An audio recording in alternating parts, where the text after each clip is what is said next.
Mori Ababika ya Ramadan dugbenu lo ma gbe bi asiko amatan Olúwa dákun jọ̀ọ́ gbẹ̀bẹ̀ mi benefit mo fẹ́ jẹ mi ò fẹ́ jẹ̀bi ẹni tó wà nǹkan àwẹ̀ kó má rí mi ní kọ́nà bíbẹ̀ kó agba lámbà bí Olúwa bọ́nà Báríkà ya Rasulullah mákìmí pàdé lọ kí Jumat bẹ̀rù Ọlọ́run tákùlà láìlà ìlàlà Báríkà ya Rasulullah mákìmí lọ kí Jumat bẹ̀rù Ọlọ́run tákùlà láìlà ìlàlà àwẹ̀ tán ojú tajọ̀sán Ọlọ́run ló mọye ládá 30 bag.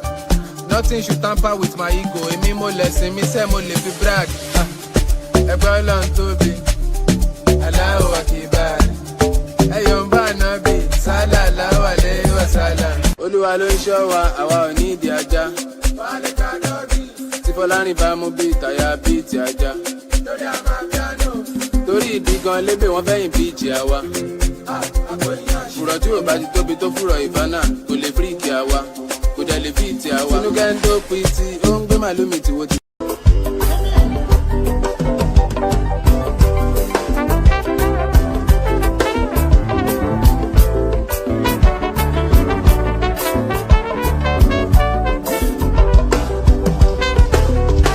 I don't suffer, no be small. But say I get sense. Poverty no good at all. Now it make I join this business. For one night, don't be cheap. It's once again, everybody be there. If anybody follow Mugu, my brother, I go chop back. National airport, National stadium, President, my sister, brother, we be Mugu, I be the master. Oh, Iboma, I go chop your dollar, I go take your money, disappear. For one time in love it.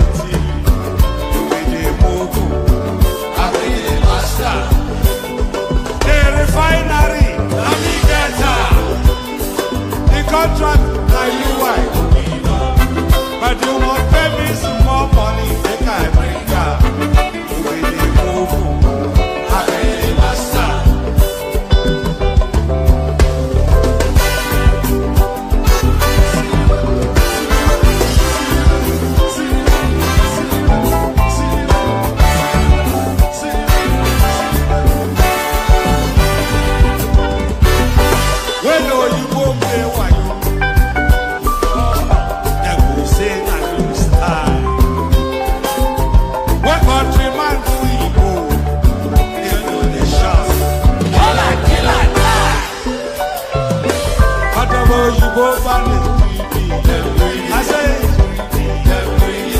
I don't see them fire. That's why when they ever enter my telephone, I go show them fire. National airport, National stadium, President, my sister, brother, you be the Mugu, I be the master. Refinery, the contract that you wife, but you won't pay me some more money than I bring up. I be the master. I be the master.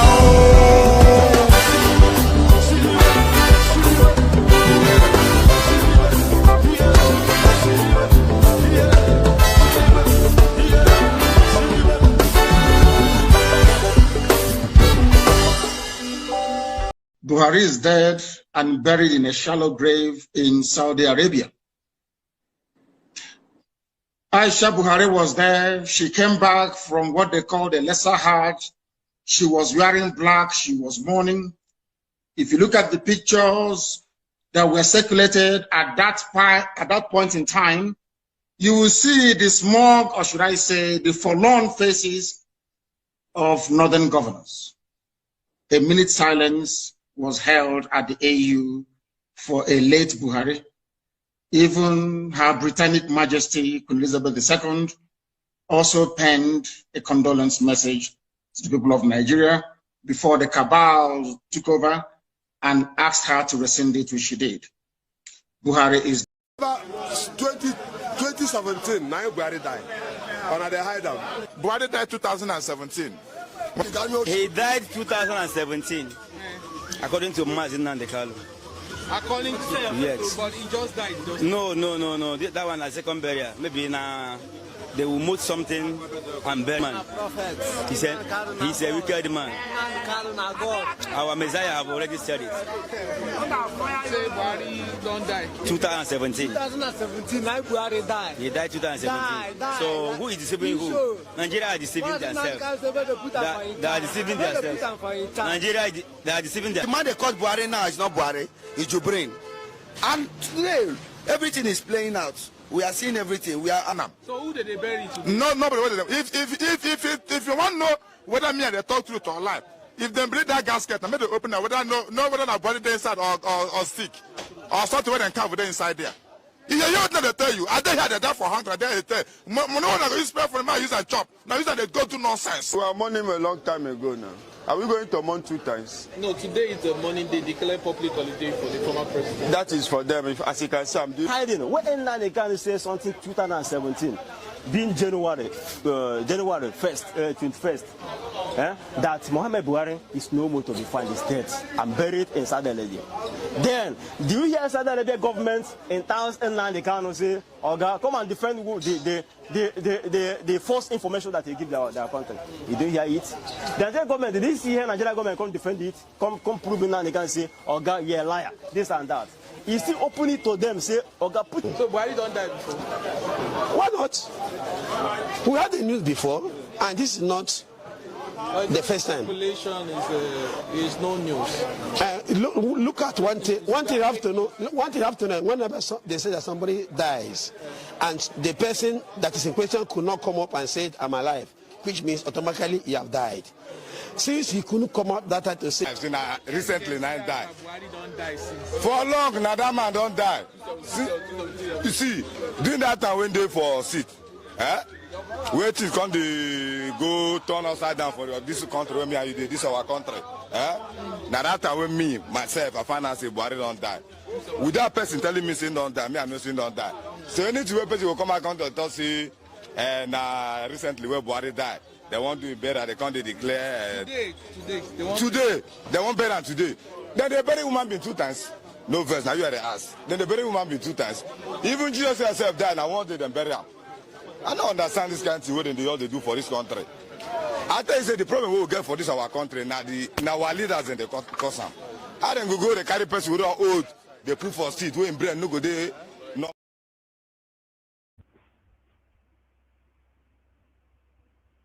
this is guy where they dance, where they with the leather jacket. No be yori, but I dey bust your bracket. What's up, buy the beat? This time where you got the shake. You dey feel like man, you know say me, I know the rig. See the guy got the dance. You dey feel the way me say I come here to the yarn. Show them say you sabi, show them say you self you want. Hey, no be lie, see the boy with the mount. Hey, I see my guy normally I come to drop bars, something way be top notch. I don't dey shake the guy, he self on a shop vlog. Everybody they feel I'm the way and they drop some. The guy don't they smile, feel like say your head is on bug. He self he dey feel the way I just dey go. The flow is dope. He self he don't dey feel I'm on the low. I savage on the beat, you know say me self on the bad. Who be this your fine baby like this waiting for your band? Fine girl, what's up? Papa come now, make we talk now. I know say you self you dey with man, but make it no come be like say me self go for your hand. Make we interact 1-on-1, you dey get am now. Or this your get you fine, be like say you pack it down. But everybody don't they feel am, they know say you bad. Everybody don't they see them, know say yes you do. Collect the fight, my guy. You self God, you know you choke. Collect the fight, make it no come they make me hanging. It's not like they don't know that yeah the thing is banging. I like the guy because he be loving ham sounding. Everybody they see him, they know say the thing they boss. This is way everybody they carry babe come. Also find me one babe now so that I go drop it. No, this one are your babe. All those catches you know say me self I don't want to make it. Make it no come be like say me self I come here come the toast. When I go custom. When you go to major bands, they live as if they are in the jungle. Lagos is Lagos. It is not jungle. You either obey our law or go to your own jungle.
going to be president of this country, whether you like it or not. And I will preside over the affairs of this country, including presiding over you. I think you must start adjusting to that reality. The sooner you do that, the less chest pains you'll have when that reality comes.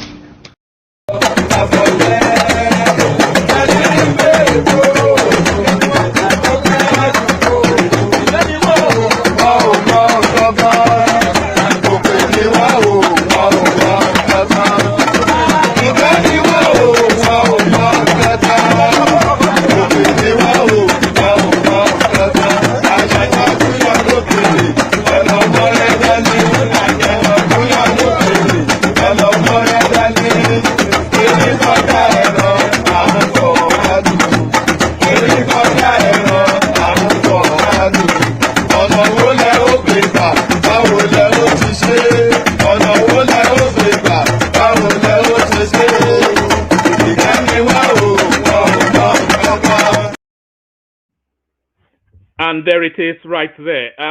Yes, I thought I'd remove that from the screen. It's not as though I'm replacing it with anything other than yet another avatar. So there it is right there. Ajanoku Yolokere Elomoredani. Do you know what that means? Ajanoku Yolokere. I'm not quite sure. Can anybody that understands the Yoruba language, please, in the comment section, tell me what an Ajanoku is? I have a vague understanding, but not the full definition. If you know what an Ajanoku is, tell me in the comment section. But Ajanoku Yolokere Elomoredani Erin Koja Eron and Fokpalu. I know that one, no. Erin Koja Eron and Fokpalu. Do you know what that means? Erin Koja Eron and Fokpalu. It means the elephant is to, yes, Ajanaku is an elephant. Yes, I did think that. So Erin Koja Ajanaku equally as I'm being educated in the comment section now, same as Erin, which is also an elephant. Erin Koja Eron and Fokpalu. So you know, the Yoruba language is always spoken in nuance and metaphor. I've said that endlessly, you know, because the Yoruba civilization has been so civilized for so long that we have mastered the art of communication. The art of communication is to impact an understanding whilst not causing an offense. That only the French, out of all of the language known to mankind, only the French language captures the essence of communication anywhere near the Yoruba language. The Yoruba language is the preeminent, most civilized form of communication. Why am I saying this? I'm not saying this from some ethnic jingo, because I am a Yoruba man, of course. I'm not saying that. It's because of the way we use language. You know, the Yoruba language is usually spoken in inferred meaning. You know, so they spoke in inferences rather than directly, and the sole purpose then is not to cause offense. So you look to impact. You know, we speak in nuance. There's another, and we speak in metaphors as well, and we speak in idioms as well, and it's all wrapped around some sort of poetic, metaphoric sort of use of language. We use a lot of proverbs as forms of communication. You know, we use like for instance, the real proverb that captures the essence of the Yoruba language. We say lowe lowe lan lulu agidego. So lowe lan lulu agidego. So lowe lowe owe is proverbs. So an agidego, I think it's some sort of masquerade deity. So lowe lowe lan lulu agidego. That is to say that we beat the drums of the agidego in a proverbial poetic manner. Do you understand? We beat the drums of an agidego, that is that particular masquerade. The drum beats for that particular masquerade is beaten in a proverbial poetic manner. That's the best way to describe it. So lowe lowe lan lulu agidego, but it doesn't end there. The second stanza of that, it says ọlọ́gbọ́n ló ń jó ọ̀mọ̀ràn ló ń mọ̀túmọ̀ ẹ̀. Ọlọ́gbọ́n ló ń jó ọ̀mọ̀ràn ló ń mọ̀túmọ̀ ẹ̀. So what does that mean? lówe là ń lùlù àgídìgbò ọlọ́gbọ́n ló ń jo ọ̀mọ̀ràn ló ń mọ̀túnmọ̀ ẹ̀. So we beat the drum beat of that particular deity to a certain poetic proverbial rhythm. Do you understand? We beat it to a particular, peculiar to it, poetic, proverbial rhythm. So now it says, Ọlọ́gbọ́n ló ń jó, only the wise can dance to it, and ọ̀mọ̀ràn ló mọ̀ túmọ̀ ẹ̀, and only the wise can also understand it. So that in essence is the capture of the very core of the Yoruba language. It's spoken in inferred meanings, it's spoken in nuance, because the essence of language within our culture is not to cause offense, but to impact information or to impact communication. And that is why it's the richest. It's just by far and only the French language comes anywhere close, and that's still a distant second. Is by far and away the preeminent form of communication, the Yoruba language. So, I didn't even intend to start in that manner, some sort of ethnic chest beating, some sort of ethnic tribal chest beating.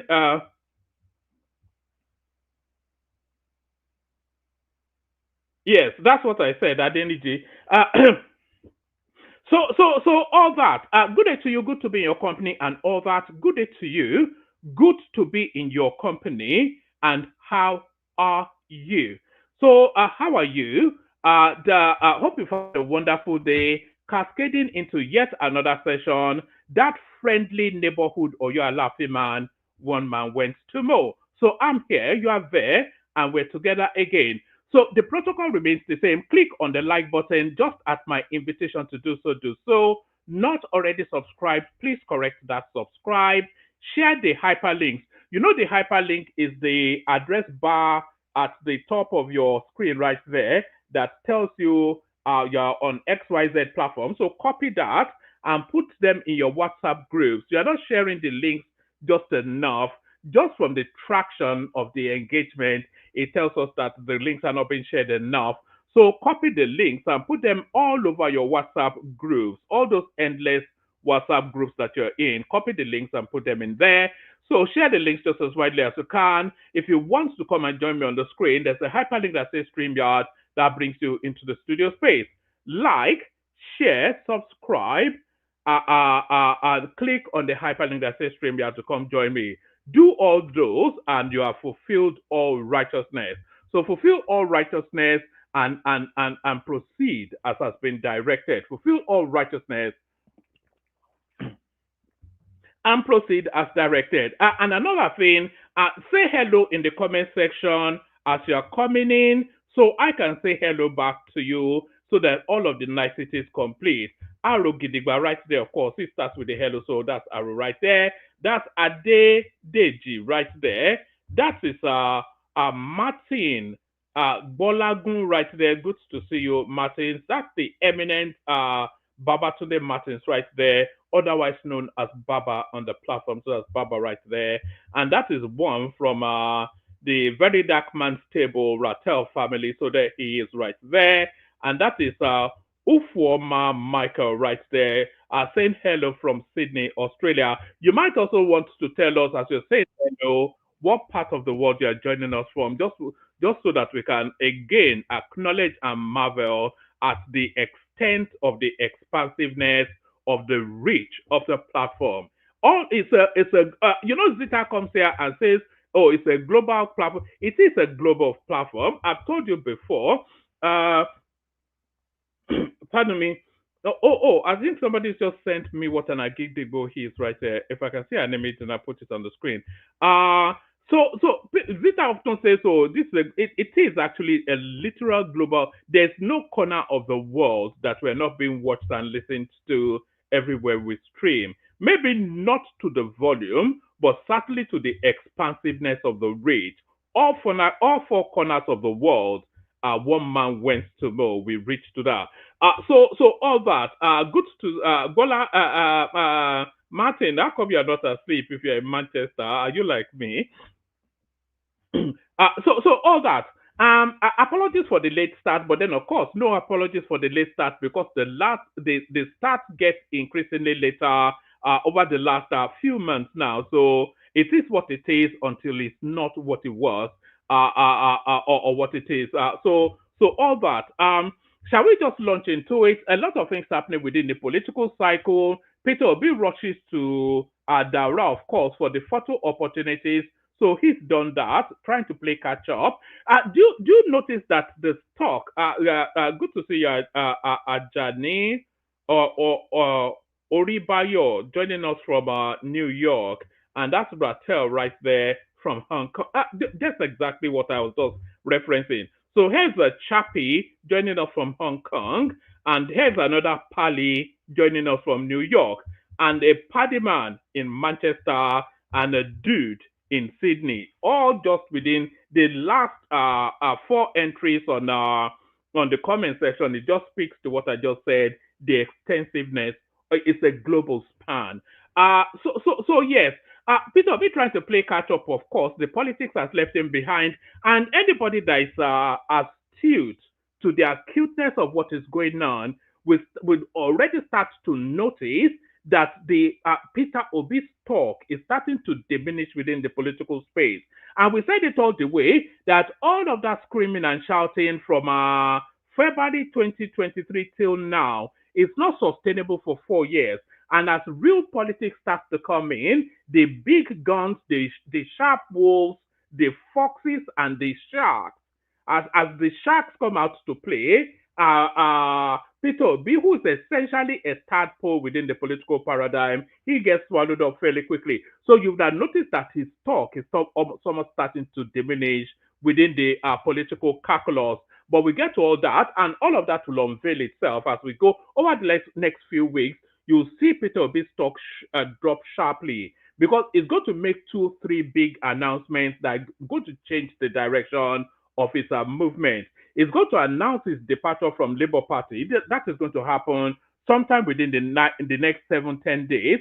So Peter Obi will announce his departure from the Labour Party. He will announce his arrival at the ADC because he'll say, oh, you have to do a little evil. So he'll just excuse himself into their article space where he will get summarily swallowed up.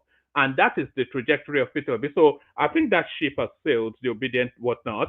The noise. If for nothing else, I'll be glad for it just for the noise making to disappear. It's just it's added nothing to the political landscape other than just some uncivilized amateurish noise just running around social media and all over the country, screaming and shouting and abusing. That is added nothing to the landscape. That movement. Anyway, let me not do that. I had no intention of even going to Peter Obi at all today. But let's just get back. Let's get back on stream. We get back on stream, and this comes as news, but no news really. Atiku's PDP exit fuels talk of united opposition for 2027. So this is Atiku Abubakar now. The final hurrah. Atiku will never be back in the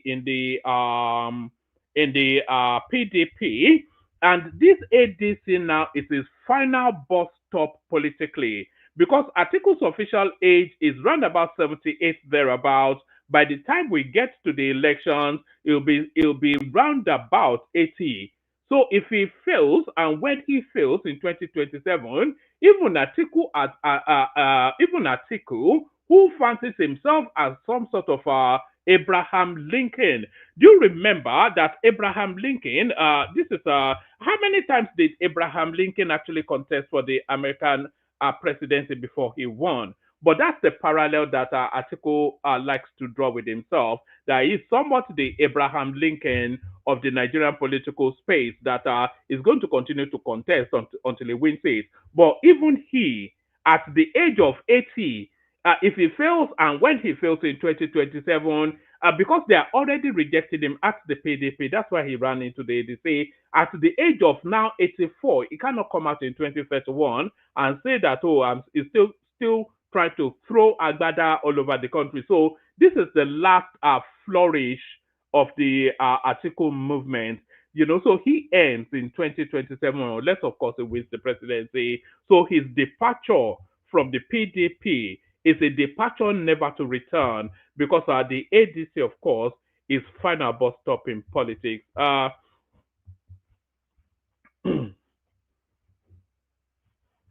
Pardon me. Let me play you a little bit of music. I think I need to. I may have to sneeze. Let me play a little bit of music just to clear my nostrils. Let me play you. Let me play you Agbado. I know you guys like this.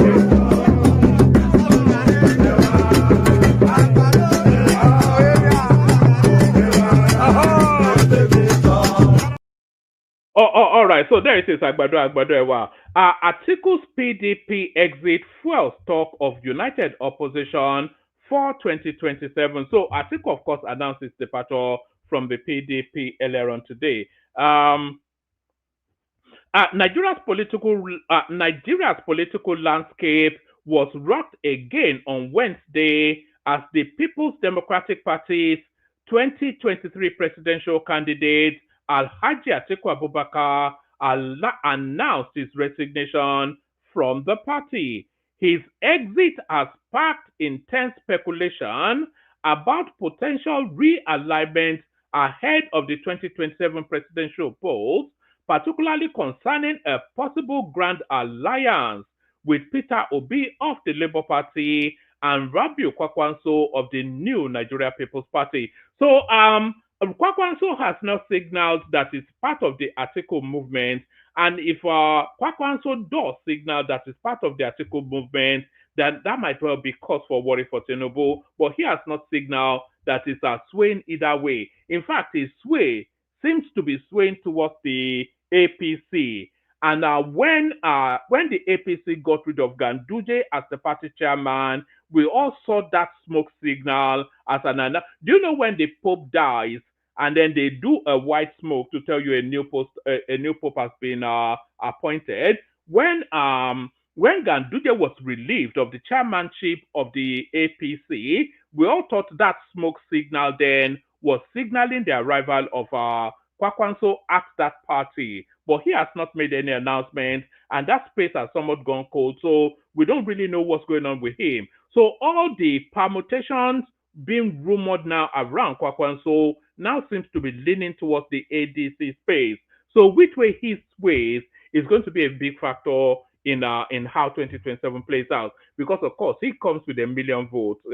His vote is guaranteed, unlike Peter Obi's votes. Nigeria's political landscape was rocked on Wednesday as the People's Democratic Party's 2023 presidential candidate Alhaji Atiku Abubakar announced his resignation from the party. His exit has sparked intense speculation about potential realignment ahead of the 2027 presidential polls, particularly concerning possible grand alliance with Peter Obi of the Labour Party and Rabiu Kwakwanso of the New Nigeria People's Party. Atiku's resignation letter, dated July the 14th, 2025, and addressed to the chairman of the PDP in his Jada Ward 1, Adamawa State, cited irreconcilable differences and a deviation from the party's foundational values as the primary reasons for his departure. It's a copy and paste, isn't it, of what El Rufai wrote to the APC. I am resigning from the party because I have a greedy lust for power. We cannot be satiated by you, is really what that letter tells you. Atiku's resignation letter, dated July the 14th, 2025, and addressed to the chairman of the PDP in his Jada Ward 1, Adamawa State, cited irreconcilable differences and a deviation from the party's foundational values as the primary reason for his departure. The former vice president, a serial presidential aspirant, stated, "It is with a heavy heart that I resign, recognizing the irreconcilable differences that have emerged." A day before his formal announcement, A statement widely circulated amongst political circles quoted Atiku as saying, as a founding father of this esteemed party, it is indeed heartbreaking for me to make this decision.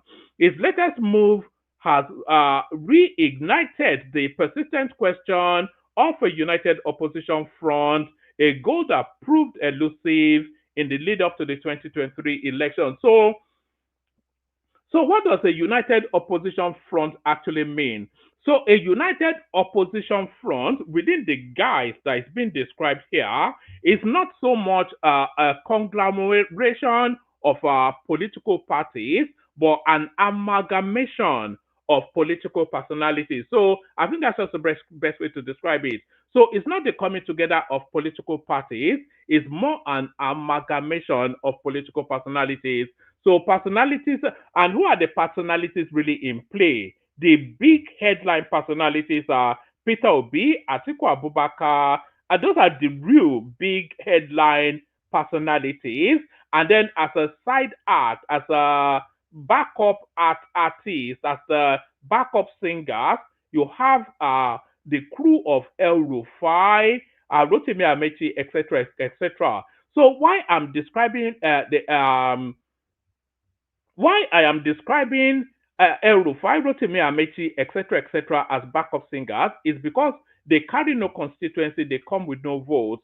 So El Rufai was rubbish in Kaduna State during the elections. He never got any votes, except, of course, when Buhari gifted him the state house. You know, outside of that, he doesn't command votes in Kaduna State nor anywhere else. Rotimi Amechi does not command the votes in River State. Everybody knows that. So they carry no votes. But Atiku carries some votes. But does he really carry that many votes, though, is what is to be decided. But Peter Obi carries somewhat guaranteed votes.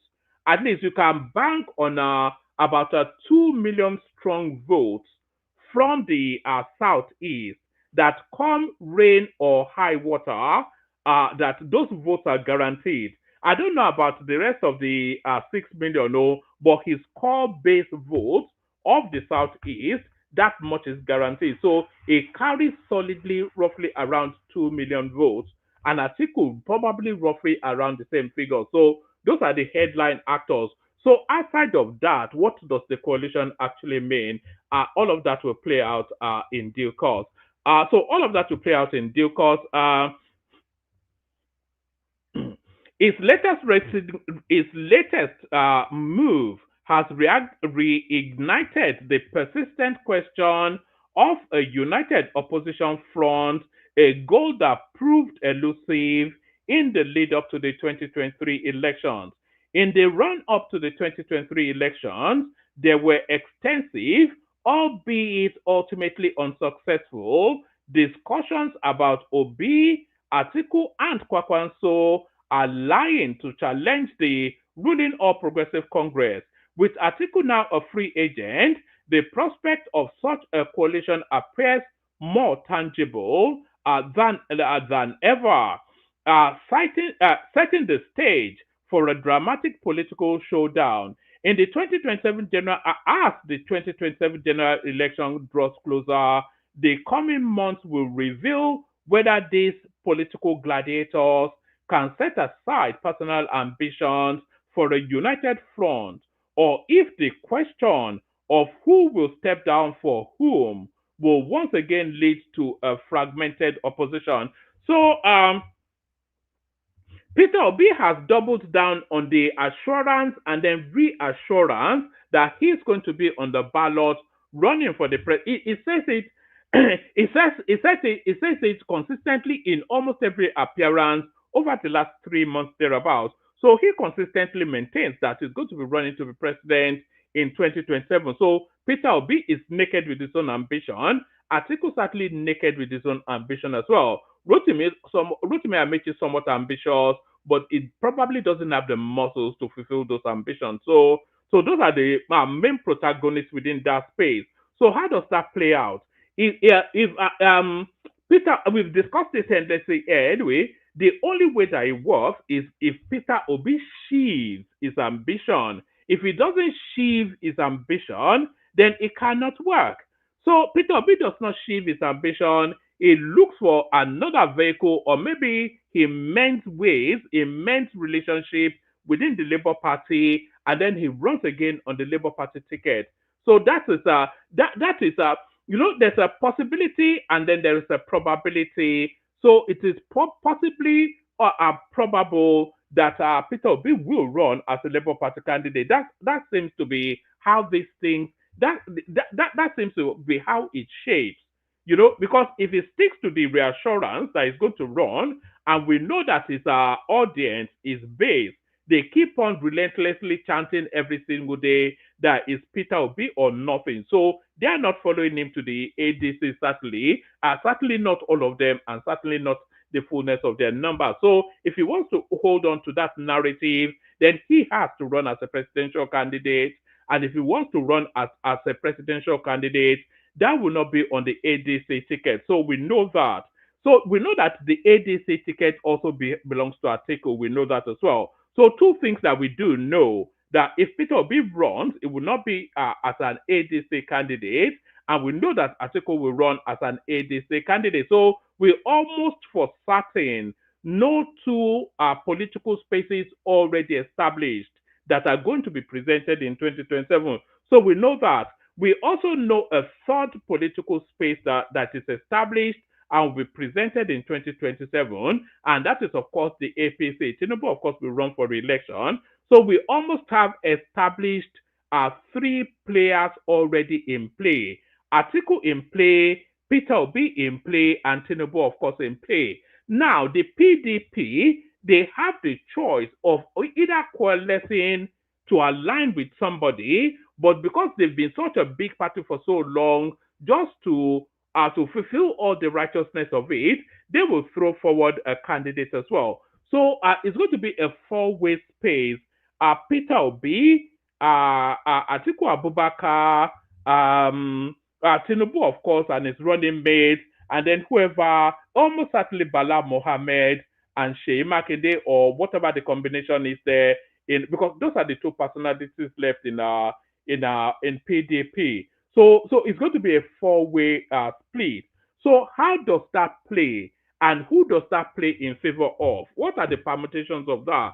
A lot of that permutation returns Tinubu, but if that permutation realigns to condense into three fronts, then it might well present a threat from Atiku. But that is how the formation is looking at the moment, and I'll be surprised. I'll even be damned if it's any different from that. All right, let's just speed through the sign. Those are the main protagonists anyway. So this is the play. These three images right here, this is the play of the ADC. Atiku rightly at the top of it. Kwakwanso as the joker in the middle, who not as a joker in terms of a clown, no, but as an ace, sort of a joker, and Peter Obi with a squeaky voice. So that's the play of the ADC right there. However that permutates. But however it does permutate, it will never permutate outside of Atiku being at the top of that ticket.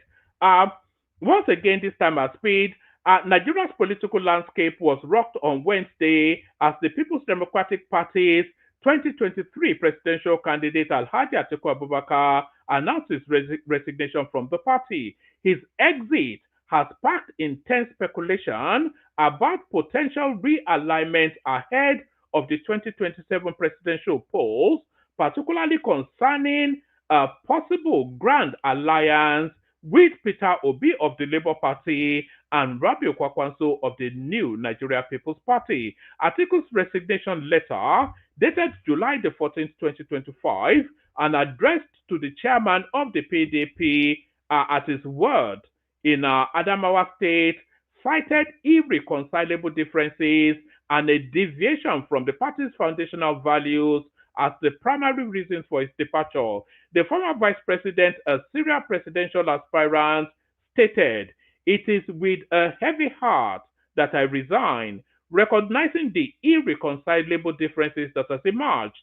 A day before his formal announcement, a statement widely circulated amongst political circles, quoted Atiku as saying, as a founding member of this esteemed party, it is indeed heartbreaking for me to make this decision.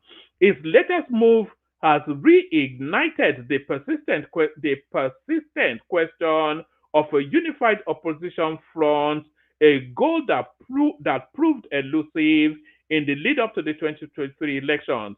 In the run up to the 2023 elections, there were extensive, albeit ultimately unsuccessful, discussions about Obi, Atiku, and Kwakwanso allying to challenge the ruling All Progressive Congress APC. With Atiku now a free agent, the prospect of such a coalition appears more tangible than ever, setting the stage for a dramatic political showdown in the 2027 general as the 2027 general election draws closer. The coming months will reveal whether these political gladiators can set aside personal ambitions for a united front, or if the question of who will step down for whom will once again lead to a fragmented opposition. The ball is now firmly in their court, and many are watching to see if they can finally form a cohesive team. The history of this alliance talks is fraught with tension and denials. On December the 30th, 2024, correspondents reported that the new Nigeria People's Party's presidential candidate Rabiu Kwakwanso had dismissed claims of a rotational presidency pact with Atiku and Obi. In an interview with BBC Hausa, Kwakwanso stated that he had not communicated with either Atiku or Obi, emphasizing his policy of neutrality until the end of the year. The former Kano State governor was quoted as saying, I heard from a source that the PDP brought in scholars, about 45 of them, and claimed there was a consensus that Atiku will rule for 4 years, I will rule for another 4 years, and Peter Obi will rule for 8 years.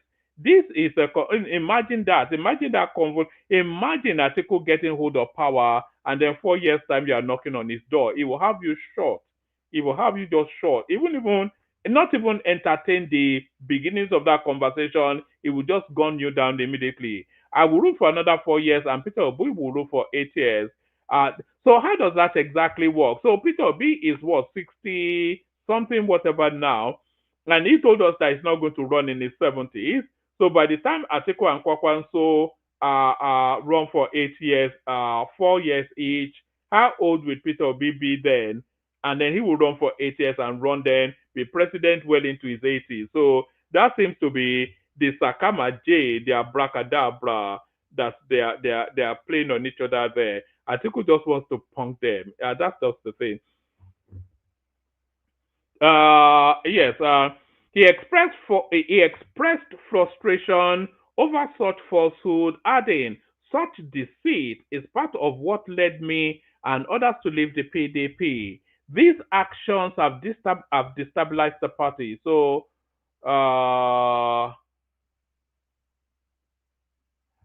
that's that. Atiku leaves the PDP, but what does this mean? The final throw of the dice, the last dance of the chancer. Why I did not attend late Buhari's burial. This is the squeaky voiced man from Oka, Anambra. So the occasion was too big for you. That's why you were not there. The presidential candidate of the Labour Party in the 2023 elections, Peter Obi, has explained his absence at the burial of former President Muhammadu Buhari. He cited flight restrictions. I wonder if he's blaming that on Tinubu. It should just say Tinubu's fault. Is that not his go-to for all of his failures in life over the last 2-3 years thereabout? Anytime he fails in life, it's always Tinubu's voice. His wife refuses to give it up last night. It was Tinubu's fault. Why I did not attend late Buhari's burial. This is the funny voiced man from Anambra State. Presidential candidate of the Labour Party in the 2023 elections, Peter Obi, has explained his absence at the burial of former President Muhammadu Buhari. He cited flight restrictions as the reason for his inability to attend the ceremony in Daura on Tuesday. Obi said efforts to attend the burial was hampered by a combination of unavailable flights and restricted air traffic to accommodate high-level dignitaries. He said, well, of course, they don't want the scruff there now. They don't want, he said it. He couldn't get there because they were restricting the space for high-level dignitaries. So that's him in his own words. Obi said efforts to attend the burial was hampered by a combination of unavailable flights and restricted air traffic to accommodate high-level dignitaries. He said, yes, it was difficult to come here yesterday because there were no flights. Even if you had a flight, you could not land at Katsina Airport. It was all closed because of the number of dignitaries attending the burial. It is believed that the mourning continues today and tomorrow. Whoever comes today or tomorrow is still part of the mourning. So he can still get his photo taken, is what he's really saying. He went there for the photo opportunities, of course, but he's missed the grand, it's like turning up after the party has ended, somewhat of a thing. Obi recalled his past interaction with Buhari, particularly a meeting during his presidential campaign in which the late leader urged him to focus on the welfare of poor Nigerians. I had the opportunity of meeting him while I was campaigning, and I remember his words to this day. Please care for the poor Nigerians. That's what I always remember. Did Buhari himself care for the poor Nigerians? I'm not quite sure. Physician, heal thyself first. Maybe he should take his own medicine. Physician, heal thyself first. I had the opportunity of meeting him while I was campaigning, and I remember his words to this day. Please care for the poor Nigerians. That's what I always remember, he said, and I believe he did his best within his capacity. He should be careful how he eulogizes about Buhari, by the way, because of course his base, which is the Southeast, they detest that guy with every pore of their being. So he should just be careful on how he eulogizes Buhari, but then he needs to pander to the North, so he has to find the language. I believe he did his best within his capacity. I remember vividly his sincere appeal for fighting and caring for the poor. Reflecting on Buhari, this is Peter Obi also trying to move into Buhari's base, by the way. Those are well-crafted words. He's talking about Buhari's words telling him to care for the poor, which is the sort of politics of man of the people politics that Obi is playing as well. So he's trying to form an ideological synergy he's trying to hint at an ideological synergy between what Buhari stood for and what his campaigning what his campaign rhetoric is. So that's what it's essentially trying to sneak into the Buhari base. I had while I was campaigning, and I remember his words to this day. Please care for the poor Nigerians. That is what I always remember, he said, and I believe he did his best within his capacity. I remember vividly his sincere appeal for fighting and caring for the poor. Reflecting on Buhari's passing, Obi said the former president's death serves as a solemn reminder of the transient nature of power and life itself. So that is Obi then feeding on the scraps that is the leftovers, the leftovers of the Buhari. Tinubu won that Buhari funeral political space. He came out of it because he looked presidential. He caught very deep into them. He gave Buhari the grandest national honor and ceremony that the country he won, that the politicking, the opticsness of that Buhari funeral thing, Tinubu won that space. I think that's beyond even question.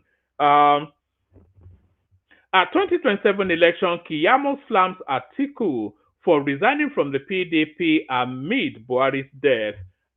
So yes, the timing is poor because it's now wrestled the headline of the Buhari attention. So, and I think that's what Keyamo is hinting at here. Festus Keyamo, Minister of Aviation and Aerospace Development, on Wednesday, July the 16th, criticized Atiku Abubakar over his resignation from the People's Democratic Party PDP.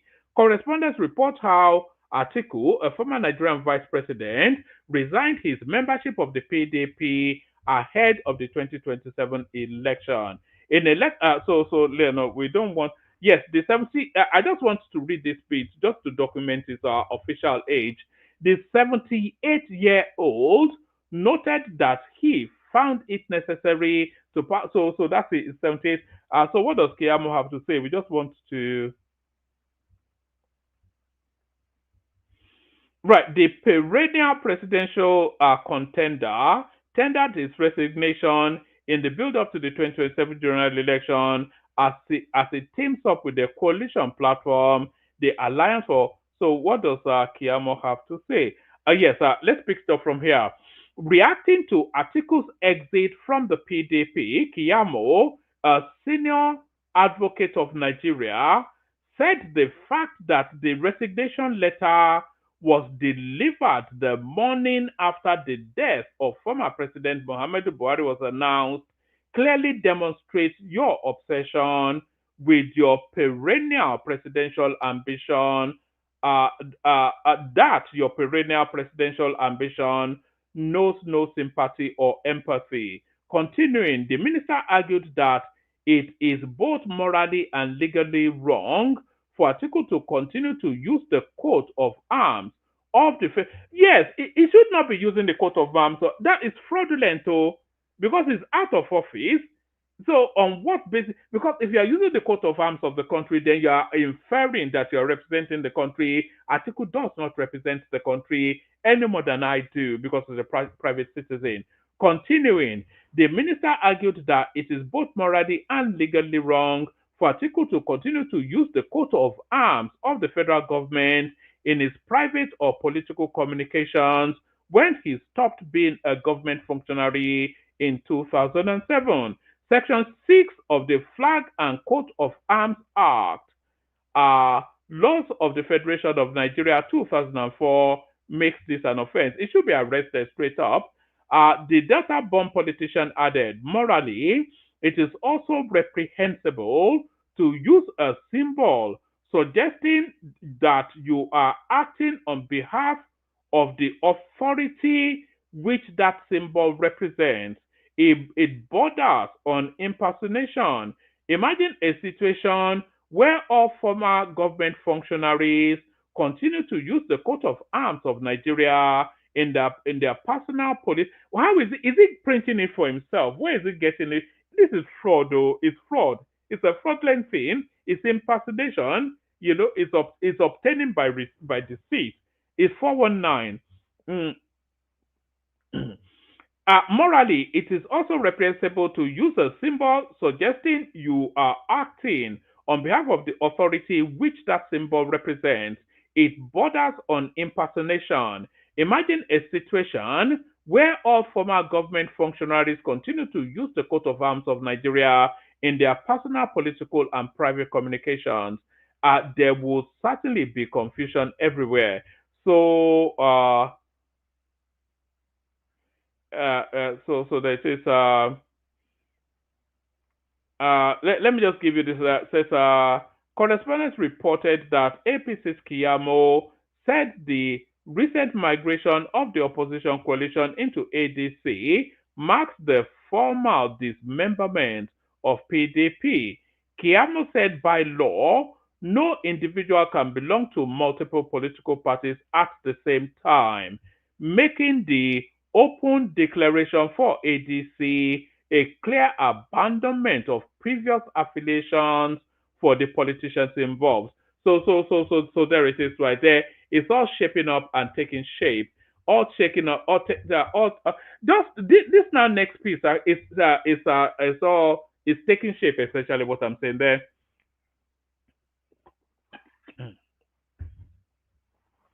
So I hope you are sharing the link. By the way, I'm not seeing enough traction in the viewership to tell me anybody sharing the link.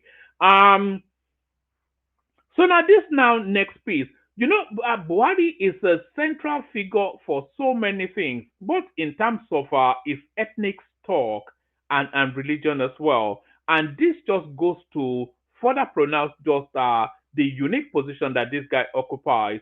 Saudi king, crown prince, mourn.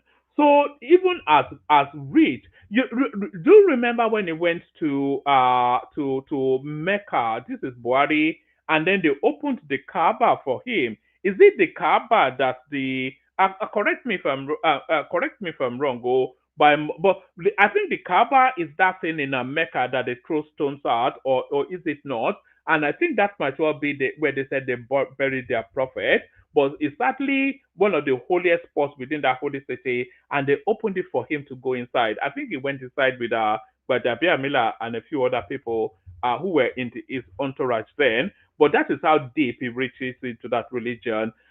Saudi king, crown prince, mourn.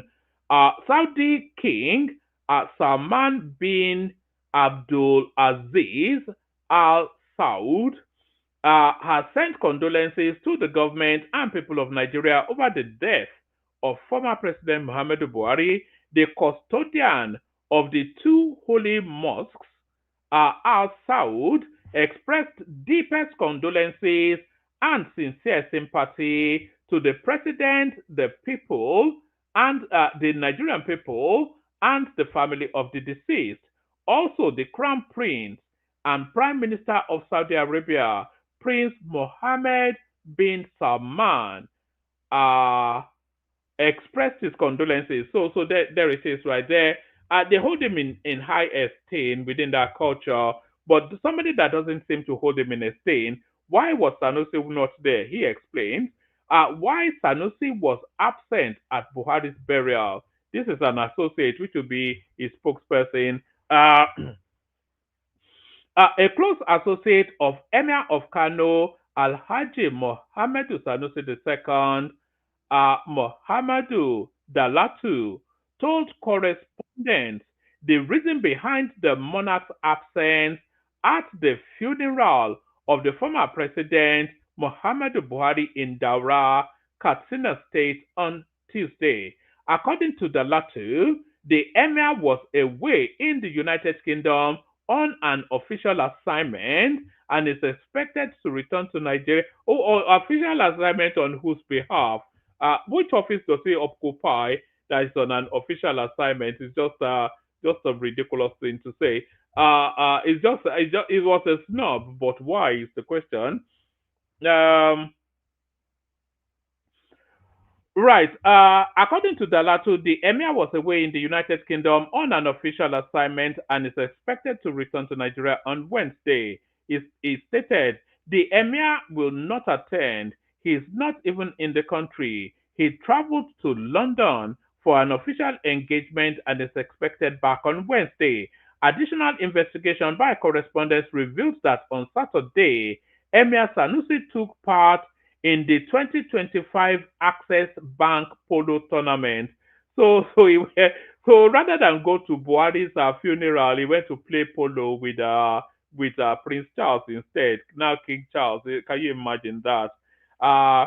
Additional information by correspondents reveals that on Saturday, Emir Sanusi took part in the 2025 Access Bank Polo tournament in Surrey, England, where he was seen alongside prominent global figures, including England's national football team manager Thomas Tuchel, or however it's pronounced. In contrast, the 15th Emir of Kano, Alhaji Aminu Ado Bayero, attended the state funeral of the late former president in Daura on Tuesday morning. And there's so many political politics, that's tautology, isn't it? There's so many politics being played just wrapped around this Buhari's death.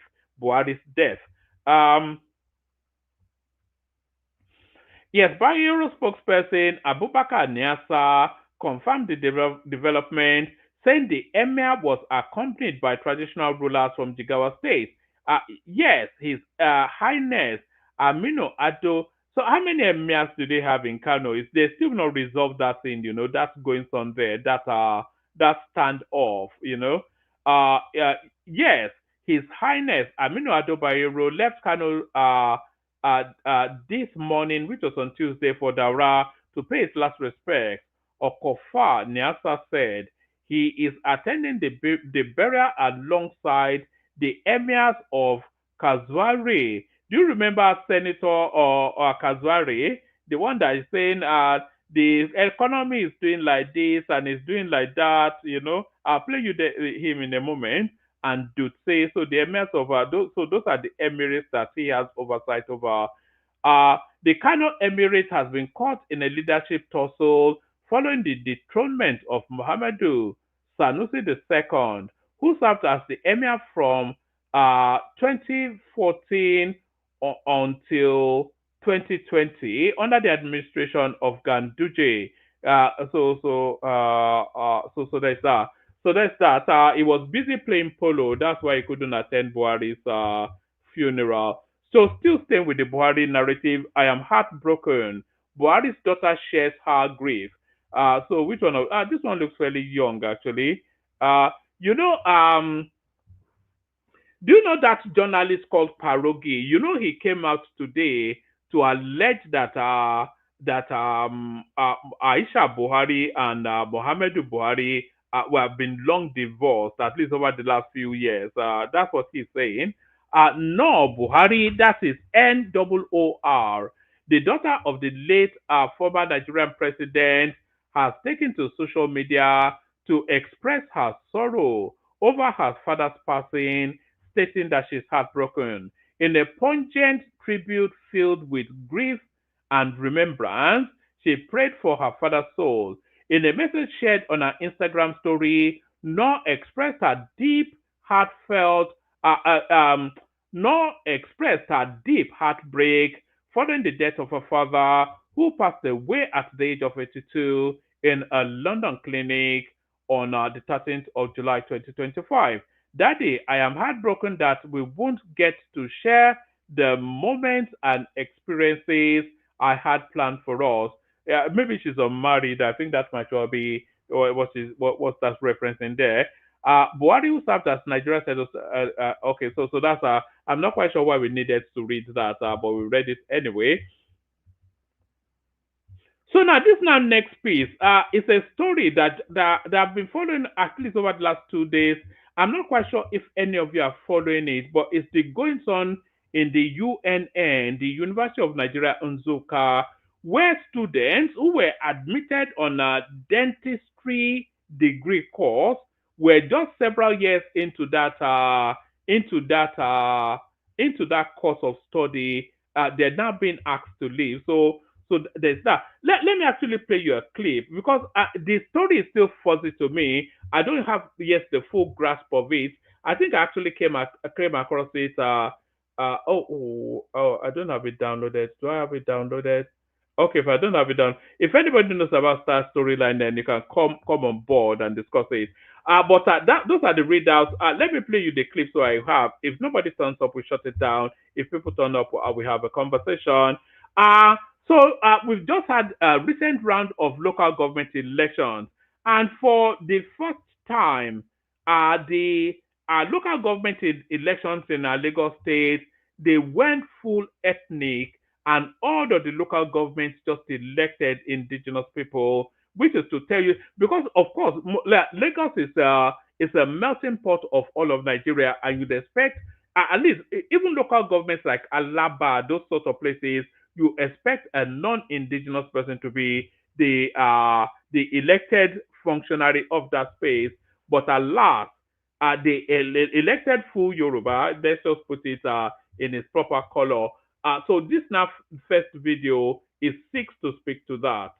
Lagos State has completely, thoroughly, systematically, and very cleanly filtered Igbos away from their political system. Lagos State local government election. When I say that Igbos lacks emotional intelligence, a lot of people usually come for me. You don't like Igbo. You usually talk down on your people. Anybody that sells his brother, even the buyer will not trust him. Oga, what I am talking about is reality. Igbos used to be in Lagos State House of Assembly. There used to be Igbos, 1 or 2 Igbos, representing Lagos State in the National Assembly. But today, there is no single Igbo, even as a councillor in Lagos State.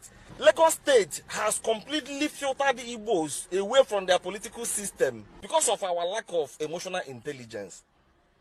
Even though the saying that Lagos State is a no man's land is a figurative statement, some Igbos used to take it serious. That statement wasn't meant to be serious, it was just figurative. But some Igbos used to take it serious. And Lagos State has responded to it by filtering Igbos away from their political system. There are things you don't drag with your host. There are things you don't say to your host. There are things you don't say to people when you go to their house. Even if it's your brother. When you are in your brother's house, there are certain things you don't say to him. It doesn't make you weak. It doesn't make you a coward. It only makes you smart. And Igbos don't understand this. You continue to sing it to the ears of your host that Lagos is a no man's land. And Lagos responded. Lack of emotional intelligence. As soon as we address this issue, the better for us.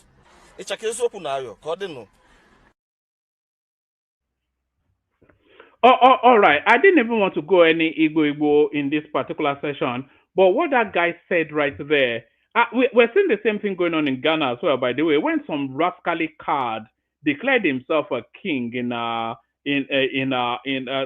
rascally guy from the southeast declared himself a king in Ghana. So the whole of Ghana is now up in arms against still.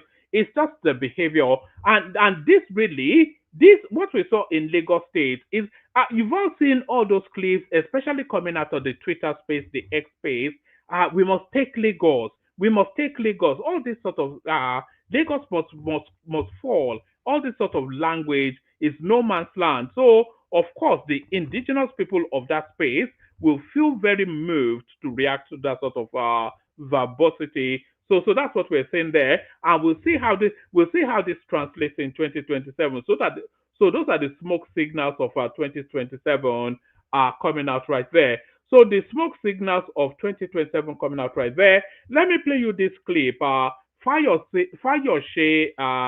this is the older one, not the social media Fayose, but the former governor celebrating escaping the clutches of EFCC. So I think his case with the AFCC has now gone in his favor, and he goes out to celebrate. Watch this. God. Thank God. We are grateful to God. Yes. That's why we are celebrating with Amala. Yes. Yes. Jesus Christ says, these ones are my family. These are my family members. These gentlemen here. We thank God for giving me victory after 7 years. We give all the glory to God. Thank you, Lord. I hope you are enjoying your Amala. Yes. Enjoy it. Yes, thank you. Mama, to be poor in Nigeria is a terrible thing. Just for the both of Amala, they are now props in Fayose's own little drama. So still going back to Ghana now and abandoning the southeast, but going then to the southwest. Did you know that the president of Ghana is a Yoruba man? Did you know that? Did you know that the president of Ghana is a Yoruba man? Don't take my word for it. Take his word for it. Watch this. Let me clear a few things first. One, about my Nigerian antecedents. My stepmother is Nigerian, who raised me. She comes from Kwara State. And so...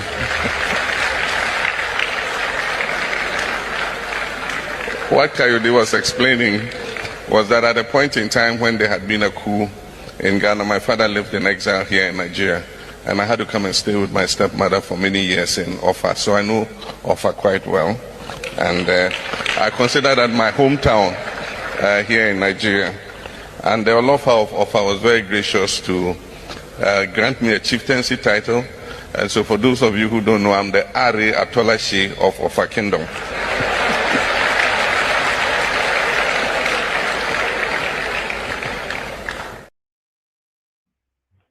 So there it is right there. The president of Ghana is actually from Offa in Kwara State.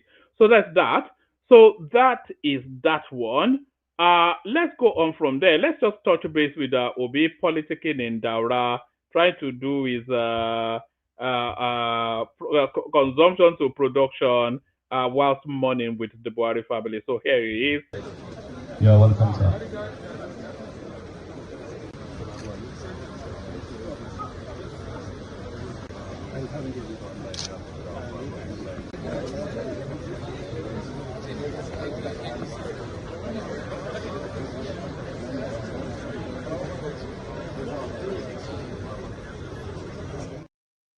I wonder why he has now gone with this black hat that is wearing everywhere. What is that signaling to is the question. Here is Kenneth Okonkwo telling us that it's a plague on all their houses and is fed up with the pretense. A plague on all their houses. Watch this. So anybody telling you he doesn't give money in politics is a liar. Presidential election is not for boys. It's for men. In 2027, I will no longer want to hear a candidate telling me that in this primary, I won't participate because it is dollarized. It's either you are able as a leader to influence your followers through inspiration, to convince them to vote for you, despite the fact that you didn't give them money. That is part of leadership. Or step aside. Because fighting an incumbent is different from fighting when there is no incumbent. The incumbent have the resources of the state. He has the security forces of the state. And then you're saying, oh, give me tickets in the primary. Oh, these people will outspend you. And you want to go to a new party where they will give you the ticket. And when they give you the ticket, you will go and waste it.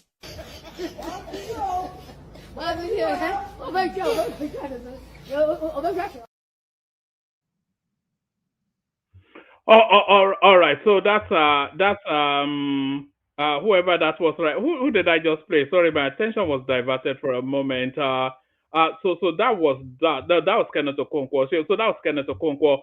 So this next clip is a throwback. So this is Femi Falana versus the state, but this is going back some 20, maybe longer years, and it shows still the punch and bravity of the man. He fears no man and he brooks no nonsense, even when he delivers in eloquent language. I saw this and I just thought to bring it back. A lot of you would have seen this anyway, but I saw this and I thought to bring it to you as a reminder. So where is it? Yeah, watch this. Normally it will be recommended. Yes, it was recommended to Your Excellency. Yes. And it was appointed. Yes, if it's recommended to me, I will have appointed him. Will you agree that it was a compensation for the job well done? I will not agree because I will not agree because I wouldn't have been the one to recommend him. No, that's an insult to the judiciary. And yes, and I will want to say that not only to the judiciary but also to me, and I will not please the honorable commission.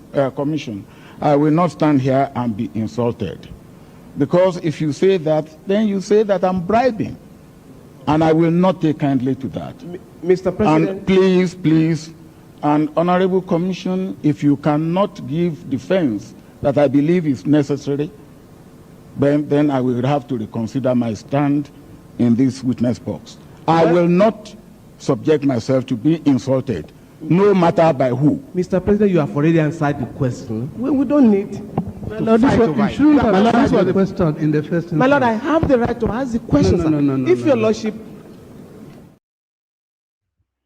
So that's final right there at the Okuta panel, giving it to Obasanjo both barrels and refusing to back down.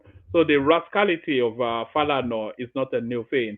So the rascality of Falana is not a new thing, and the brilliance and future projection of Tinubu is not a new thing as well. You will all hopefully this guy gets to serve his full 8 years, which will be transformative years for Nigeria. It will be the one time that the country moves in the right direction. Why am I saying that? It's because of this. Watch this. What happened? When I, invest Lagos State money in Econet, hey, broke rules. They criticize me. No, I used 4 billion to bring 19 billion back to Lagos State. Who is smarter? No, I don't want.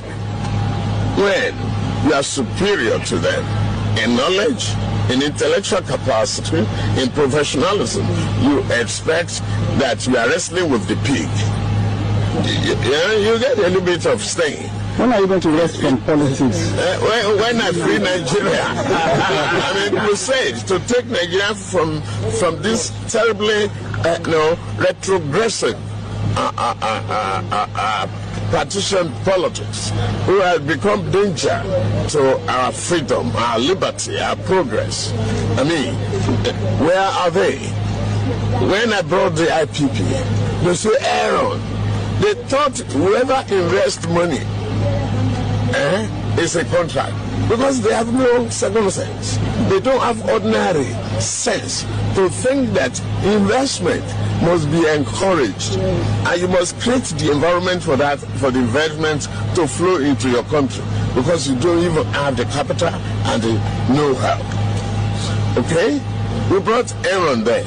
Aaron was still an active participant in the market, and it's solvent. Then Aaron sold his interest. That's the liberty of business. You must be very impressed with Aregbesola, with Shomole, but not impressed with Unico.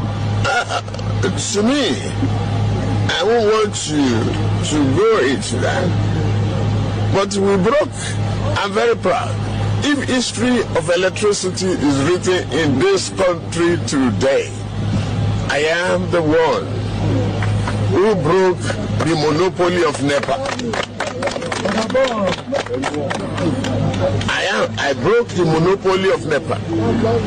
I paid the price. So that is just to re-emphasize then that, and all of these things that you were saying, however long ago, that was years and maybe decades ago, because that was when still Oshiomhole was governor, Aregbesola, so that's how far back that clip goes. And a lot of the rhetorics then are in play now. He was telling us then of how he broke the monopoly of the investments that people resisted but came good, which is ditto the Lagos-Calabar Superhighway going on now. If he gets his 8 years, he will complete it, and then that will be his legacy solidified until the end of time.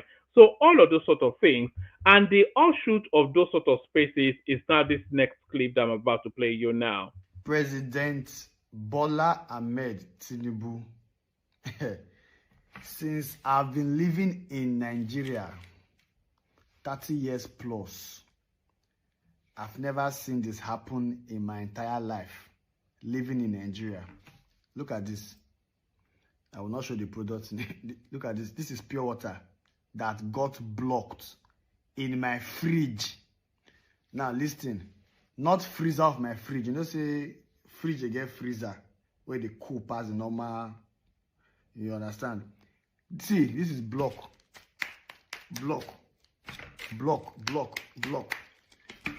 From my fridge. Hey, Tinubu. You know your normal fridge now, where you put at towards the down part of the fridge. This will tell you that there have been consistent lights. Like I literally off my freezer, my normal freezer, I used to off it. Because that one said if you put soup inside, before you go defroze in my entire life in Nigeria, at least in this part of my side though, where I live, I know see some on that area and they get like steady. But where I live, this is the first time in my history that pure water will block, not cold. This is, see, pure water will block kakaraka inside fridge. Anyway, some people say that, Ibuka, these are basic things of life that government should do. Yes, I understand. These are the basic things. Do road, security, power supply, give good policies that government is supposed to do, which I understand. But at least, should we say Tinubu is trying for at least bringing us back to the point where it's supposed to be first? Because you know the way Nigeria is now, we have almost gone. So is Tinubu trying to bring us back to where we're supposed to be? Because I don't know whether I should be praising the president. I don't know. Anyway, whoever is making this happen, I don't know. God bless the people. Let me just put it that way. I'm not here to praise any government, or I'm just expressing or saying what I'm experiencing. Like pure water block. You know, a lot of the criticism that the government gets, and by the government I mean this current administration, their historic criticism. They'll say, oh, the country has no hospital, no road, no electricity, no this, no that, because this, of course, are the historic backdrops of the complaints that people have always had about that country. But then there is no equivocation, and I've heard personal anecdotes from within my own social cycle, within that Nigerian space. I have heard people that are verilously opposed to the Tinubu administration make the admission, and everybody is saying that there's a predictability and a consistency to electricity supply in Nigeria. And people say, oh, all those DDDs and da. Those are the historical anomalies that you're complaining about. But an acknowledgement then of the progress. Oh, why has it not turned it round in? It couldn't have turned it out in 2 years. But is it making sufficient progress? Is progress being made there? Beyond equivocation, it is. It is. So you're talking about the bad roads, the this, that. The Lagos Abeokuta road that's been completed. The Lagos Ibadan expressway that's been completed. A whole swathe of roads in the north has been completed. Did you know that Nigeria has the second widest road network in Africa, only surpassed by South Africa? Did you know that Nigeria has the 12th largest road network on the planet of all of the countries? That's just due to its geographical size, of course. That's largely explained by that. So a lot of these things. Have you been to the Muritala Mohammed International Airport recently? People are everybody that passes through that airport now, they'll flip out their phone and start to record and say, I cannot believe this. The last one, Renault Mockery, was even the random everyday person, all they ever do is that, look at this now. Why didn't we have this before? So a lot of progress being made in that country. But because Nigerians are so beaten down, they're just locked in that funk of eternal complaints. What is the price of rice? And it is the price of dodo. You know, they're just stuck in that funk. But the more and more that these things come into impact, it will be, you know, you can't go against, you can't be counterfact, because then you become malicious.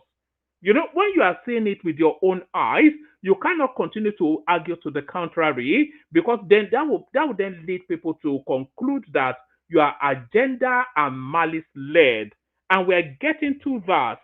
So they were saying that the whole of the Nel Fund thing is a fraud, but people are now having even Ogbeni came here a while ago telling us anecdotes of 2 of his cousins that got the Nel Fund. So they're now considering that the Nel Fund does exist, but they don't want to give the credit. They're now telling us that the spread is not wide enough, and it's all these things. So the more and more, remember when they were telling us that the Lagos Calabar Super Highway was a phantom thing, that is AI generated clips that we're seeing. Now that people are seeing it and recording, there are dedicated platforms that go there to fly drones over that space every day. Now they're saying, oh, the 30 kilometers are not joined together and all of this nonsense, you know. So and by this time next year, when they have made even more aggressive progress within that space, the narrative will change that why have they not completed? You know, it's always a moving target. But the more and more that they see these things, the more difficult it will be for them to argue against it, because you are being counterfact, which is counterintuitive, which is then telling us that you are malice-led, just malicious in something or the other. Here is Atiku Abubakar turning the Buhari funeral into a campaign ground. Watch this.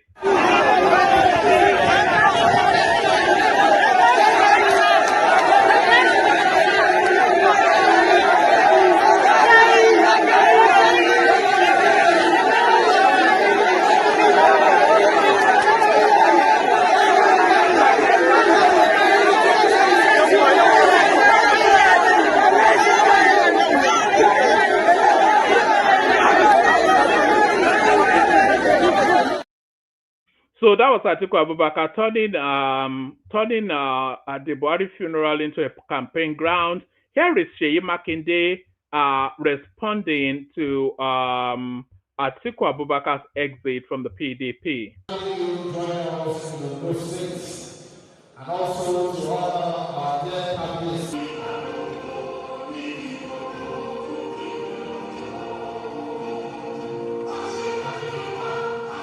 The representative of the Ondo State governor is already here.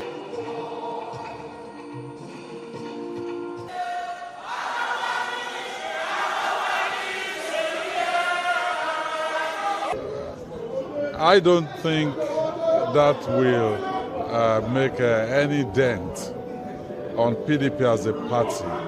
PDP is an institution, right? You have freedom of entrance and exit. But I think anyone that will hold PDP down is better for such individuals too. Actually. But one thing we must all realize is that players will come and go, governors will come and go, presidents will come and go, but our country will remain and our state will remain.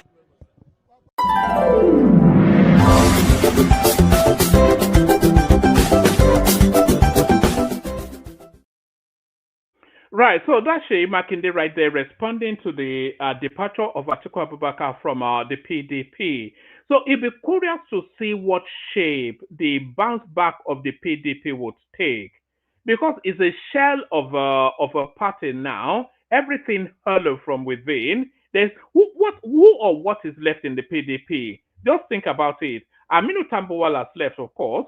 Dino Melaye, we saw him. He was the MC for the ADCC. He has left.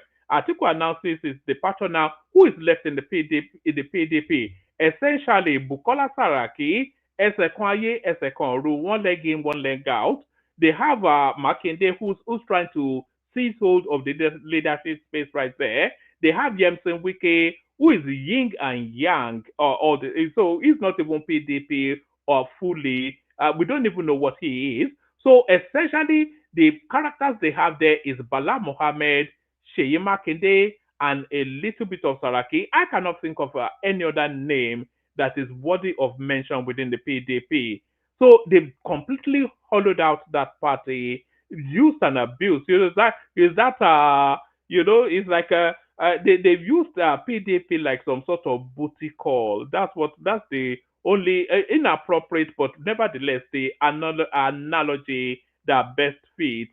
They've just used and dump is what and that's the Atiku's politics, by the way. Anyway, Atiku's politics often instances is use and dump. So, but they will still be fielding a candidate in 2027 is the thing. And from what is left there, there's somewhat of a predictability to the flag bearer of the PDP. If they want to do Tinubu a favor, they will field Bala Mohammed to dilute Atiku's northern vote.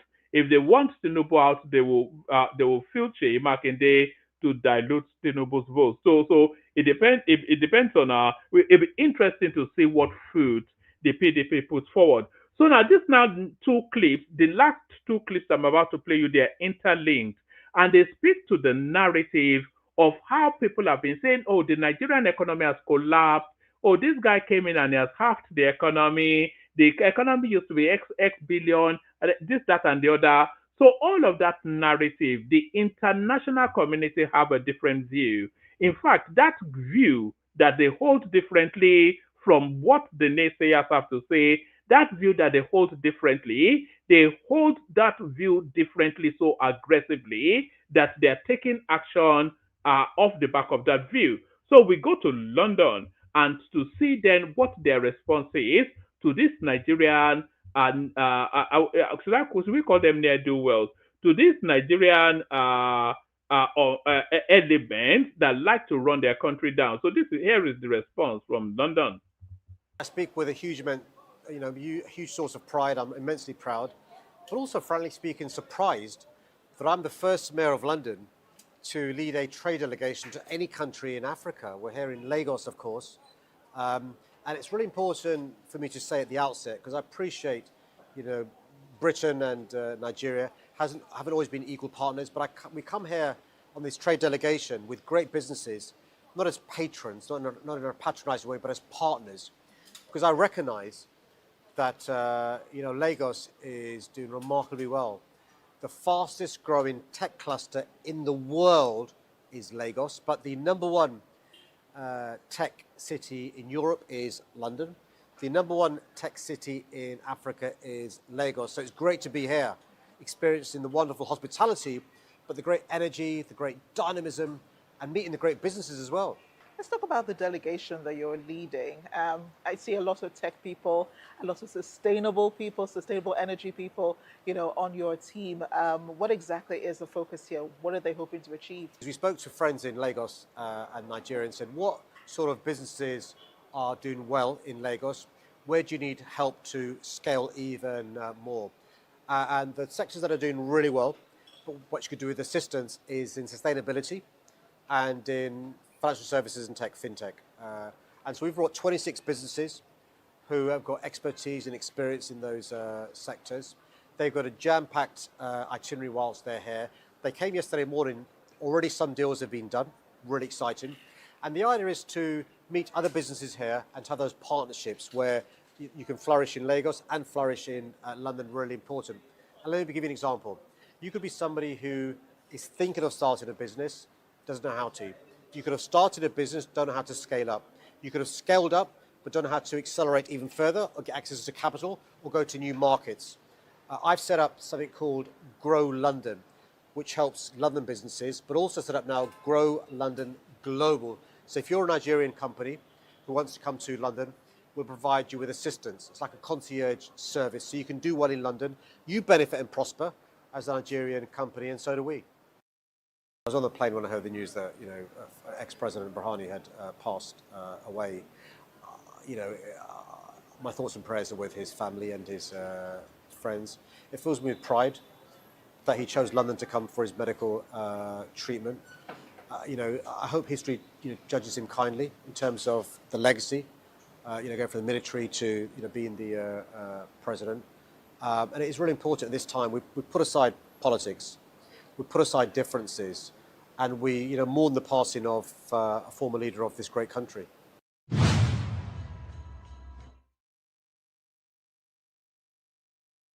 So that was the mayor of London right there. Is this Sadiq Khan? I'm not sure what it is. Is this first? It's Sadiq Khan. That's the mayor of London right there. On a trade delegation to Lagos. Them being caught with the news that President Biryani, as they called him, do you know that that's a food in his culture? President Biryani, he died. He didn't know that. But no. So that is how London views Lagos. And by the way, Lagos will always be their daddy. Not just in Nigeria, but Africa. For now until eternity, till the world comes to an end, the world gets rebirthed and then dies again. Lagos will always be their daddy. And that is according to the mayor of London. So he takes a contrary view to all these naysayers and all these doomsday doomsday merchants. Let me call them that. The doomsday apostatizing that Lagos is that Nigeria is collapsed. So the people of London take a different view, and so different is a view that he was even dancing Palongo, the mayor of London. Watch this.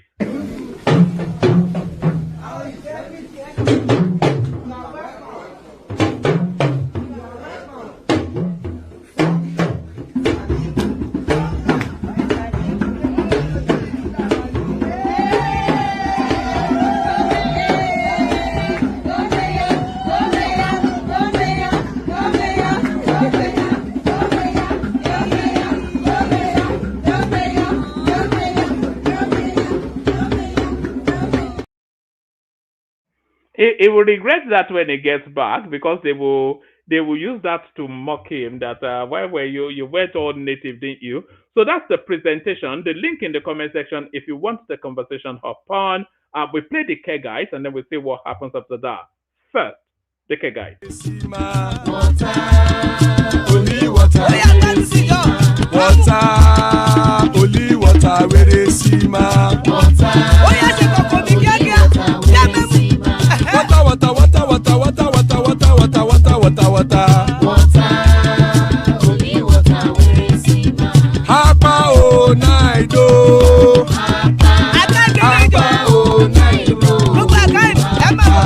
Hapa you don't come oh.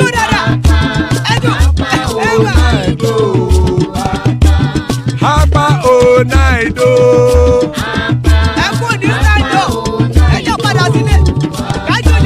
Oro keke elemu ye o. Ide shodi ya keke elemu re o. Bobby master keke elemu re o. Chifu Latif keke elemu re o. Eruku lele elemu de. Eruku lele egbe elemu dodo jare o. Eruku lele Ghana ti de egbe body ọmọ ẹlẹ́yẹ ẹyẹ o ó dilé o. Odúyẹ̀lá ẹyẹ o ó dilé o. Petro Sọ́nàmẹ̀ ẹyẹ o ó dilé o. Petro Sọ́dúnkẹ́ ẹyẹ rẹ̀ ó dilé o. Ẹlẹ́kọ̀ ọ̀run mú ìní o.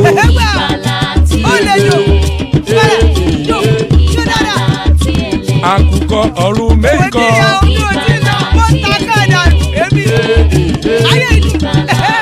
Ikú kò ní ríwà gbéṣe o.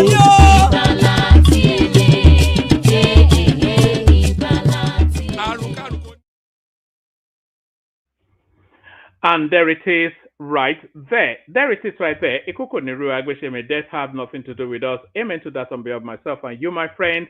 Amen to that on behalf of myself and you, my friend.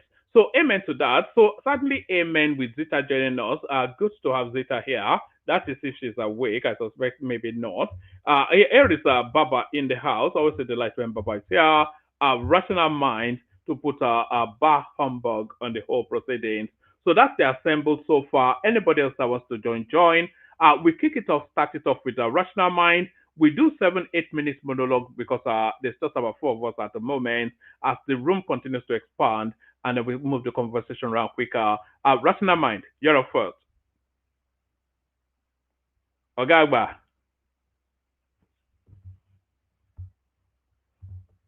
Am I still audible? Yeah, we can hear you. He's all right. He just doesn't want to answer you.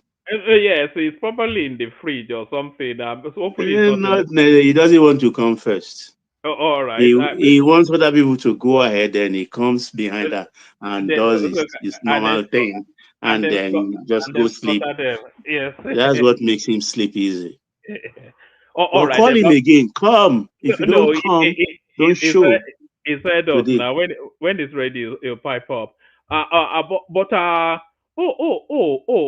Baba, there was one other clip. I'll play this clip and then as you come then you can respond to it as your opening phase. This is a Yemsen Wike advising the governor of Edo State, but a rather peculiar advice. Watch this. You must pass through this process in life and like it. Move on for the development of don't do it. Don't do it.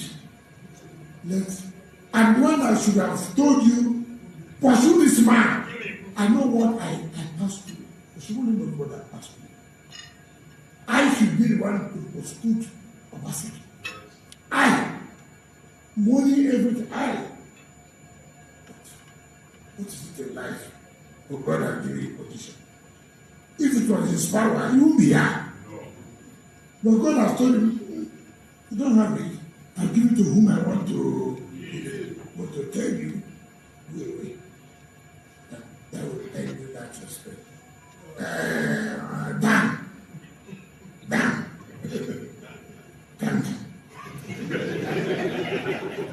Leader, I know how pain you are. I know what you passed through. I know you suffered it. You suffered. It was like a humiliation to you. I was part of it that humiliated you. I apologize on national television to you. I said, I'm sorry for what I did. That's entirely focus on the development of Edo. You will see what you will achieve at the end of the day. Please, in the name of God, don't let him go. But if he dares come back to say, to preach, I say, my brother, God, have I not tried? God, I'm over here to save me. God, what do you want me to do? I should tell this, and God will say, no, shut up.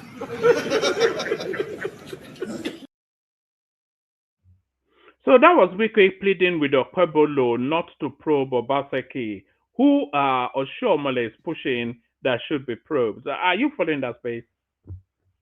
Yeah, that's about 3 days ago. Well, is AI not available too? Of course, they are ahead of You me. know AI now. She will. AI, are you there? She uses this place like a hotel. She just comes there to take Rational mind, RM, are you there? Okay, well, man. You see, Wike. Oh, let me formally salute my people, my friends in the comment area. I salute you all. All favorites are there, and some yet to come. I see Bolagun, Oga, Diwali, AB particularly, and all the rest. Madu Burishi was for this time. Okay, you're welcome from Mali. Keep on shooting. And to our esteemed viewers, I formally welcome you. Have you clicked the like button? If you haven't done so, please do right away. And whilst at it, don't forget to share. And if you haven't subscribed, do so right away to support the platform. Yeah, I think Wike is right because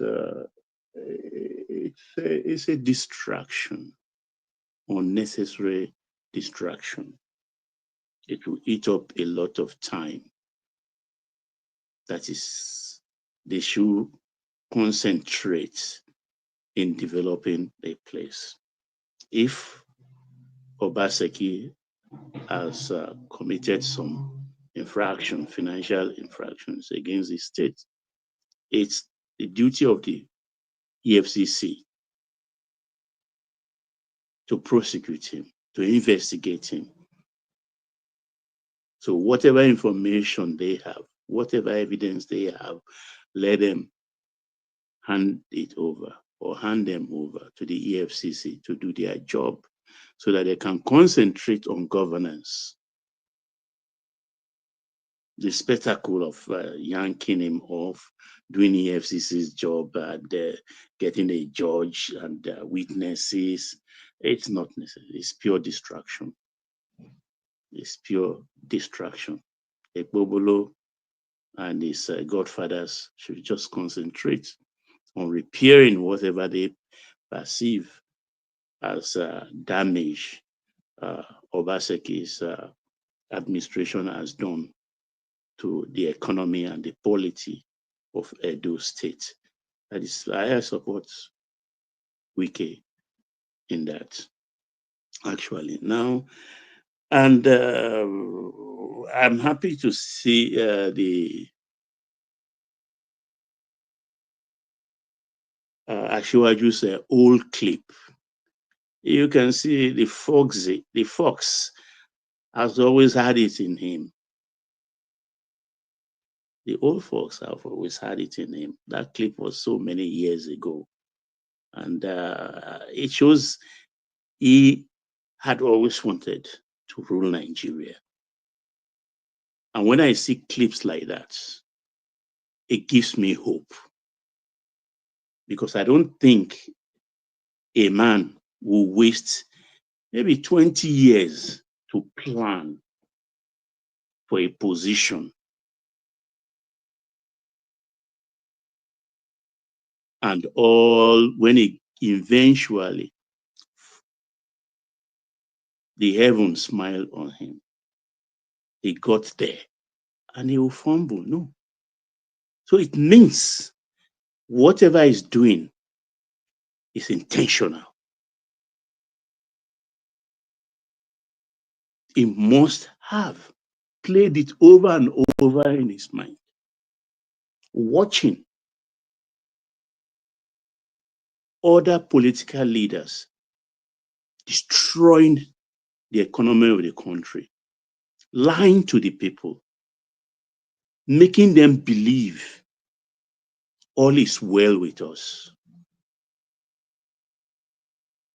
I think it was Governor Rada or one political big wig that said a couple of days ago was reminiscing about his discussion with Buhari, and said that Buhari said when Tinubu started all these reforms, Buhari said, "Man, that man has balls." He couldn't believe it. That man, he has that too, because they all knew this is the way to go, but they were scared. They were all afraid. And with each and every administration refusing to do the needful, the destruction was going deeper and deeper. And that is why this reform is very hard. Let's leave the First Republic, Second Republic, Third Republic. Let's talk even about this Fourth Republic, where we've had about 6 cycles of elections. And we have about 5 leaders that were supposed to do the right thing, but they refused. So it's not for nothing that is putting the things in their proper places, dismantling all the nonsense. Look, you talk about poverty. Poverty, poverty, poverty. Yes, there are 2 things. God did not create poverty. Fine. God did not create prostitution. True. But do you want to eliminate prostitution? It's the oldest profession.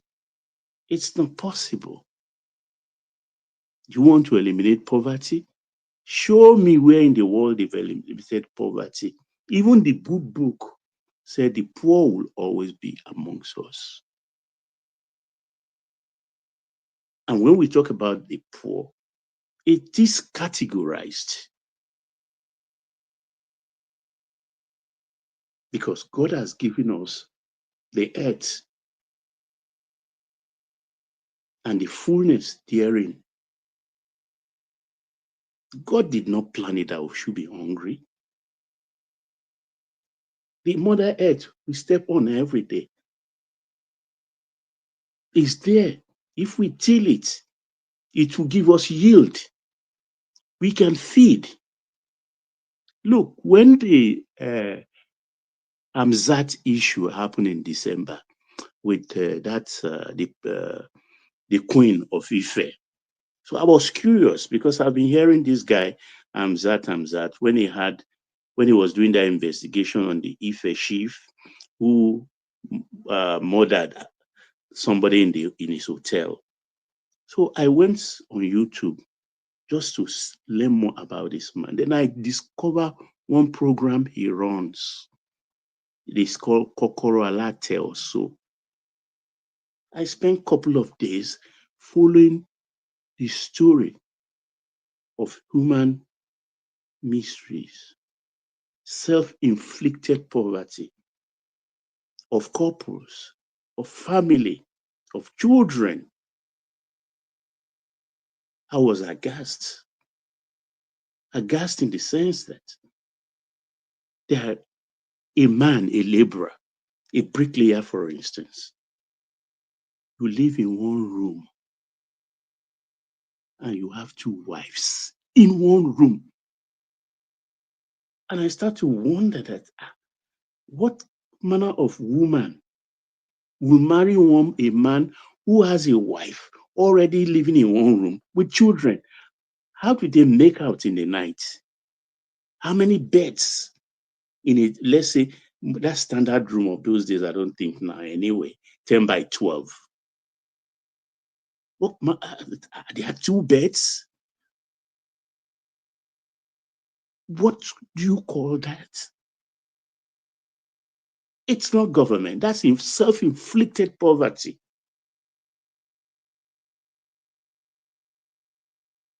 I can regale you with so much I learned in, I think 2 days, I just spent fooling several programs of Kokoro Alate by that time that. And I can't stop shaking my head. Even now, I get goose pimple thinking of the programs I watched, what I had, what I saw. And you say you are poor. Why wouldn't you be poor? What are you doing with 2 wives in one room? And these are the same people that will come on the street and say, being power. Indeed. You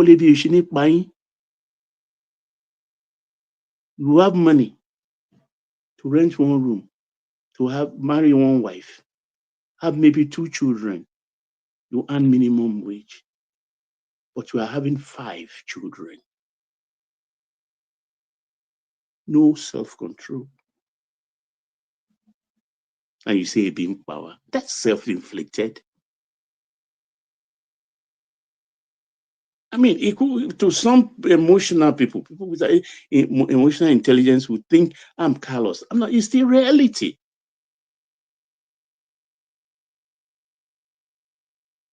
The world which they always refer to in the West, where have you seen that kind of thing? Where? Where have you seen that kind of thing? The countries that experience it, they did something about it without resort to religion. We can't do anything about it. So if you are in that kind of position and you are saying a being power, go and make adjustment to your life. Go make adjustment to your life. It is not government that married 2 wives for you in one room. It's not government that made you to copulate and have 5 children in one room when you know you're on minimum wage.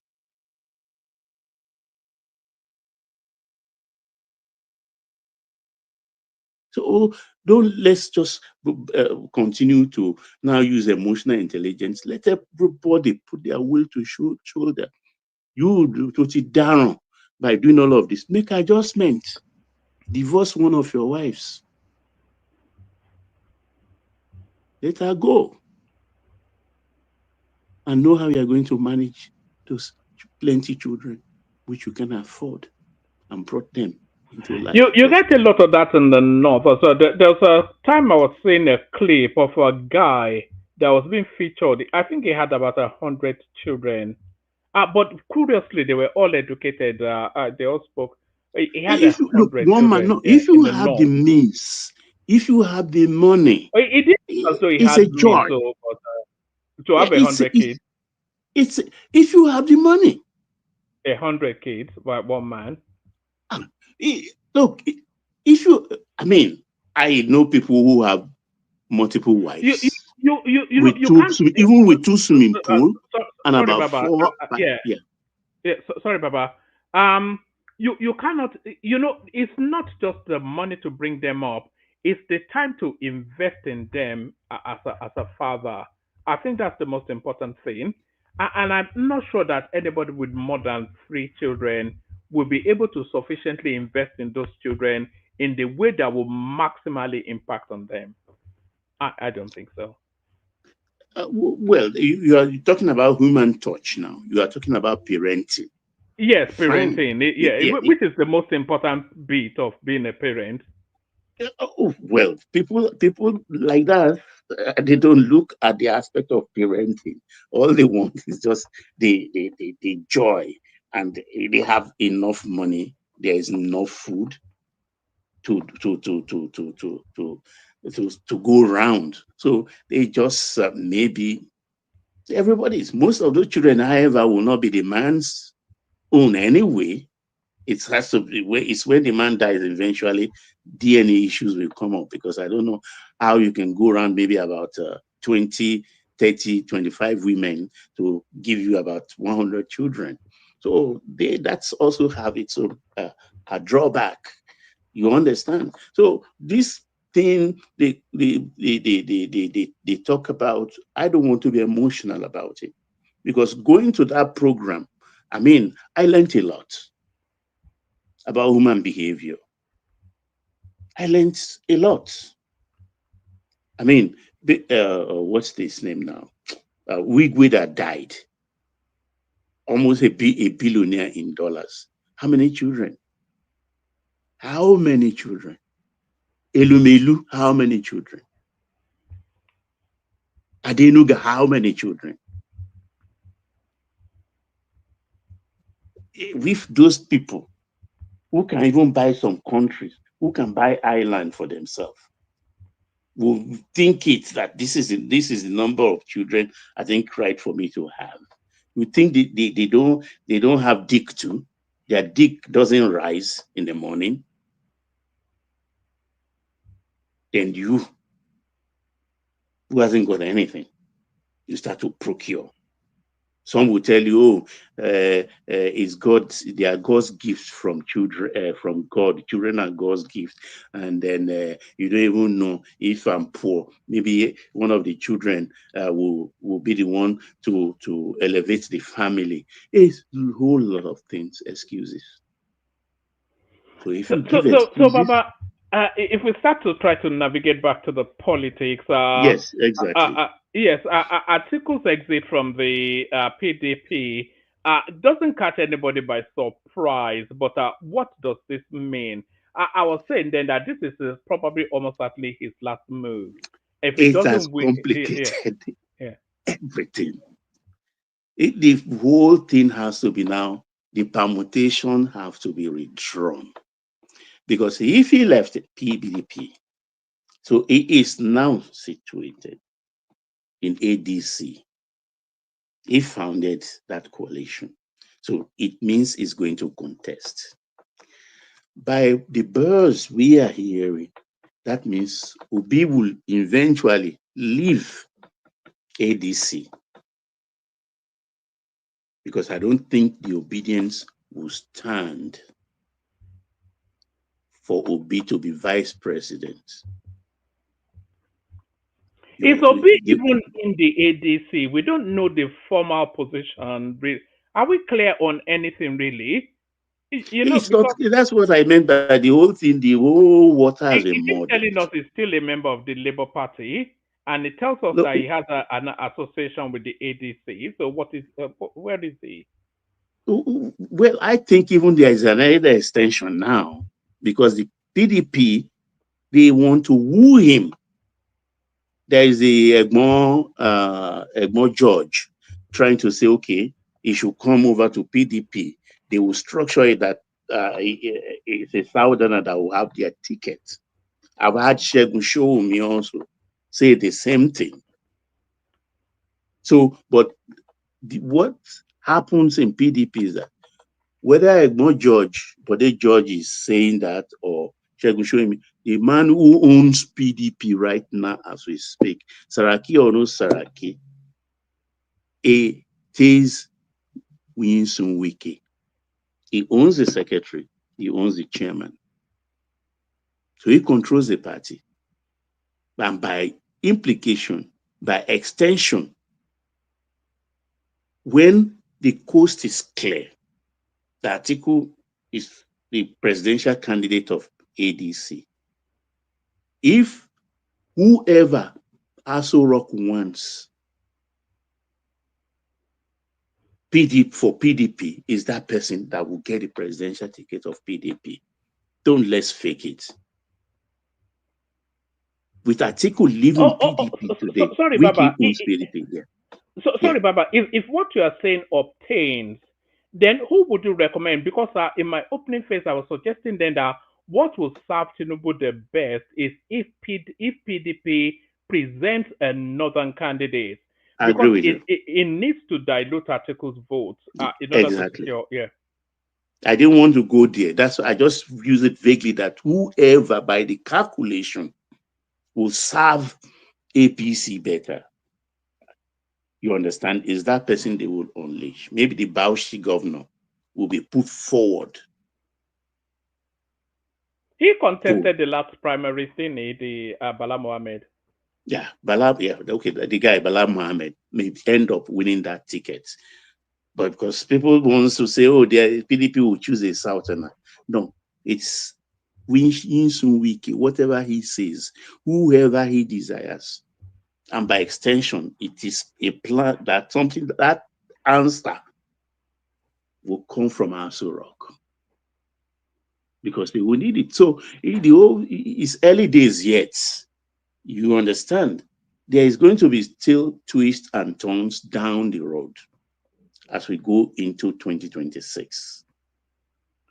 Baba, do you anticipate that over the course of the next few days, almost certainly not more than a week, 10 days, we'll also see an announcement coming out of Peter Obi? Because the Labour Party space is getting increasingly toxic.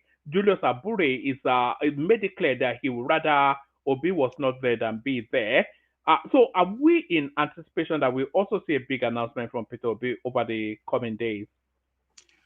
I think he is not a firm person. He is not even too sure of his footing. He's still under the vice grip of Atiku and El Rufai at the moment. Whatever he has agreed with them verbally, because he is not strong-willed. They take him, they prop him up. But then the obedience are not taking any of that. And they are watching. They are watching. So eventually he will leave them reluctantly. But where will he go is still not certain. And the earlier he reaches a decision, the better for him. Because he who rides on the back of the tiger should be very, very wary of ending up in the stomach of that tiger. Should be very, very careful, because just one mistake, the obedience that are fawning over him today will turn against him. And you know, in their viciousness, they will tear him apart. They will tear him apart. Because they will be so disappointed. He has to show leadership. This dilly-dallying, cunning thing, it can serve you so much to a point. And then you have to stand still and be on your own and take a direction. And I don't think he has much time on his hands. Because you can't say you want to wait until a week to, because what Atiku is very vast in politics. They may egg him on, drag him into the end of the year, and thus making it more difficult for him, Obi, to leave. Because all other channels will become so narrow and difficult for him to go back. So that is why if he wants to leave, if he doesn't want to be Atiku's VP, he should stamp his foot on the ground within the next couple of weeks and scram. Leave that structure and go pursue your own and take charge and take control. We don't have much time left. Once we went into January 2026, the election is before us. But when we talk about 2027, it's February 2027. The second month, we go into election. This year is gone. This year is gone. So, I don't know. I think so far for me, Go on, please. Go on. Take one man is there. You wake up, because you want somebody to go ahead first. I've gone ahead. You want to, so that you always find it convenient to counter. Well, Baba, no. The reason why we are here is just to rub minds. No disrespect to anybody. No, I would have loved you to go ahead because you arrived first. And I accused you in your absence, so I'm repeating what I said in your absence. So that I went for a bike ride. I need to just distress, so that's why I had to go for it. So maybe that was when you guys maybe reached out to me. I had it on. Yeah. So anyway, yeah. You said something about let me ask you a question. Do you really care for Obi? Because the way you're making this submission, it sounds like no, I don't care for him. You don't care for him. So, but then you're saying there's no time. He needs to move on. He needs to go this like. Because no, I'm making analysis. That's me. I know. But because if you say if he cannot come to a compromise or if he cannot come to an agreement with Atiku, he should go and form his own or go on his own, which is going to hand Tinubu the win at the end of the day because they will decimate their base. So, and even with the PDP in the mix as well now too, that's going to be a total victory for APC, because with PDP, ADC, and Obi going on his own, if all four of them will go, I mean, regardless of the smaller parties and candidates that will emerge from their parties for presidential, so they're going to decimate the whole electorate, and then it's going to hand Tinubu the victory. So my question, I guess my question I'm asking you is that, I mean, the way you're making this analysis, it sounds to me like do you really care? Do you really care about? No. Sorry, Baba. Rational mind. Baba was saying earlier that PDP are even courting Obi to come back, and then what's looking likely for 2027 is a four-way split. So if we have that four-way split, who will be taking votes from whom is the deciding factor. Because of course, Obi has promised that he will run. So if he doesn't get the ADC, then he'll have to run somewhere else. If he does run at the PDP will present as well. So you have Obi, ADC, PDP, and then the APC. So that's sort of what's permutating, isn't it? Sorry, Baba. Yeah. Let Baba finish his. Let me not. No. You go ahead. No, you go ahead. You can have the floor. With what you just said, now that was what I said earlier. I said if you look at the whole permutation, the way it's going, they're going to hand Tinubu that win because with PDP now on their own. If eventually joins PDP, which I don't think he's going to join, because number one, PDP is a relic of itself. And then Wike is there as well. Which Wike is still there, and if you look at the game, Wike is trying to frustrate. I know it's all about the Abuja municipal or Abuja local government election coming in very soon. That's why they're trying to because on one side, we listen to this lady, Ireti Kingibe, when she spoke that yes, they're going to match APC in Federal Capital Territory for the election.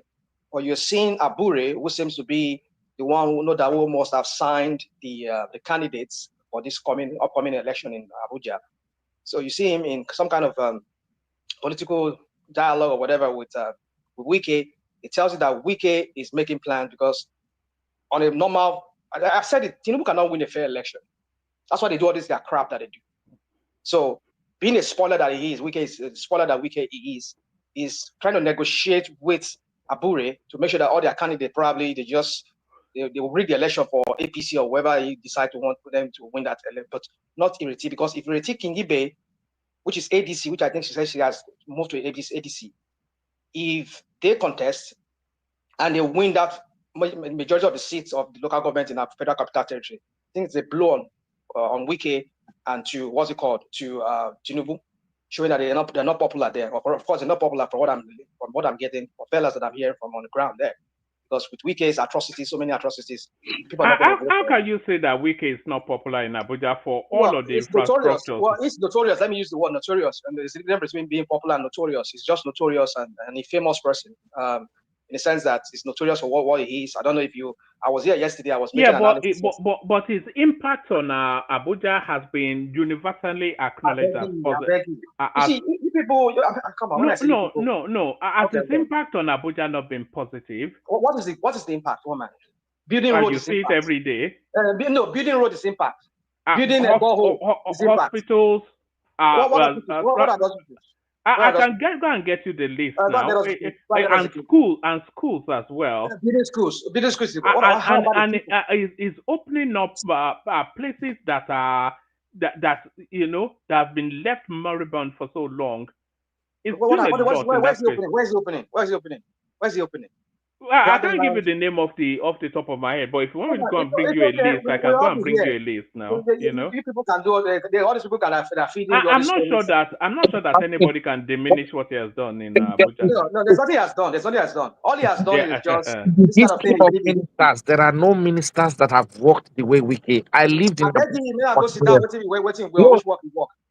No, stop it. I mean, no. Your criticism. Listen, your criticism from what I have enormous respect for your argument, but I'm telling you, this very man has shown clearly what has he done? Excuse me. Let me look. Listen, I've not been there for some time, but I'm telling you. Telling me what? You're not there. You're telling me. What are you telling me? Excuse me. Come on. Let me go on. If you're not there, not be there. You're telling me. What are you telling me? Listen. I am telling you because my family live in Abuja as we speak today. Excuse me. Family live in Abuja as we speak today. What are you saying? If you are criticize out of sincerity, out of constructive. Don't do this. Your sincerity and honesty will end up with me. That doesn't fly with me. No. My brother, you stay abroad and you are shouting, even cancel. Go and contest councillor in your place and let's see what you will do. Yeah. That's where you people go now. Anytime you go and contest councillor, you come and here and start shouting. Right? Yes. Go and contest for councillor. Sit down, Joe. No, my brother, with respect, you use the word sit down. It's okay. Thank you. I will sit down. Go and contest for councillor. Go and contest for councillor. Go and sit down, my friend. You stay in diaspora and be shouting. Oh, I mean diaspora, I'm shouting. Yeah. Now whether you know that I get people on ground. I mean, which people you get? Which people you get? Go there. Let me say you say I don't go there. Which people you get? Which people you get? If you tell me say contest now. Go and contest. People on ground there say it's doing well. That one I understand that. I said, listen. The truth of the matter is what is the truth of the matter? What Wike has put in place. I beg you, go and sit down. Look, I've not seen that you are so biased. Thank you. All right, so can I continue? Thank you. So Hey, let me continue. anything, go and sit Papa down. has the floor, You wait, and I just want you to. wait, you wait, sit down. The third person may go sit down. Me will stand. Yeah, sit down here now. Sit down. Where are you now? Okay, Sit down. can I interject real quickly? Dude, Russian can you guys allow me to speak You are think without development. interrupting You me? are complaining. If they No, do not don't give me do that anything, BS about complaining. Go and tell that to the people of Abuja. Go and tell them. Go and tell them what is wicked. Oh, You were so here all the, excuse few me, weeks all ago. this, and so all the commissioning that is going on is fake. Now what? Can I resume? Can I resume? Well, can I interject Russian mind, man? You guys, you're arguing about nothing. Am I there? I'm here. Good to see you, we're Prince. here. Yeah.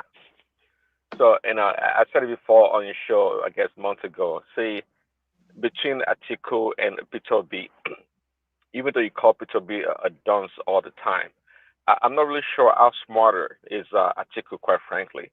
I think he must be the dumbest politician in America, in Nigeria. With You know, I've been wondering too myself, Prince Daddy. With all the experience and resources, that guy, when it comes to decision making in politics, is so backward and so dunce. He's the dunce guy. Now, this time around, I know with the ADC, whatever party just created, they're trying to they're trying to corner Peter Obi. That's what it sounds like, right? They're trying to corner the guy and hopefully get his supporters, his voters. Yeah, because we are not examining Atiku at all.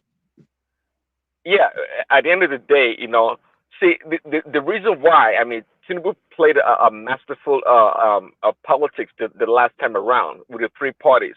Now they're going to have four parties, or is it five? I mean, it's, at the end of the day, the best thing Atiku would do is to solidify the northern vote as much as possible. Then Peter Obi would get the southeast. Of course, Tinubu would get the southwest and also the south-south, maybe about 80% or 70% of the south-south, and also get the north-central, maybe 50% or more.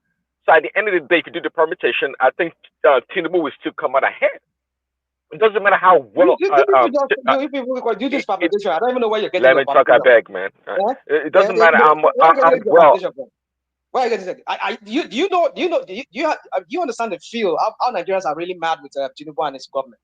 Do you know? Last time, you don't. Your problem with Russian, you talk a lot. You don't talk to learn. You don't learn. Last time we had let me talk, man. I can't shout. We had woman had a guest. Russian mind. Give him the moment to establish that point. Yeah. Last time, you had this the guy from PDP. Shegun showed me, I think his last name is Shegun, right? And he was telling us that the way politics works in Nigeria, it's all about structure, and he went on to explain in detail some parts of it. And at the end of the day, you talking about, and I think he said it that day also. It doesn't matter how badly the government, the current government, is doing. At the end of the day, the one that has a solid structure in place is more likely to win. And just like Baba said earlier, I think with Tinubu's being an incumbent, with the state resources and the security apparatus, come on, you think Tinubu would just pack his bag and leave on a 3 or 4 way party election? That's a joke. That's not going to happen. That's a joke. So I don't have to be a master, good in political analysis to see what is going on. Atiku is the loser at the end of the day. He will be the loser. There's no way he's going to win. It's not possible. Tinubu at the end of the day will get a higher number of the votes and he'll be better positioned. Can I ask a question? Yeah, thanks for my friend. I'm not asking you directly, Prince Daddy. I just want to throw a question because I heard something. I think it was you, Prince Daddy, that said Obi is dumb, but nobody is looking at Atiku. That Atiku is even dumber. And I want to ask a question. Do you guys actually believe that it's Atiku that put that ADC together for himself? I believe. I don't know. I don't know. He's not. He can't. He doesn't have He was the the one that wherewithal. started talking about a coalition now. He first started talking about coalition. No, he didn't put it together. It was the one who first talked about. No, it wasn't. It wasn't El Rufai. Okay, let me say this. Okay, go. You asked the question though. Let me answer.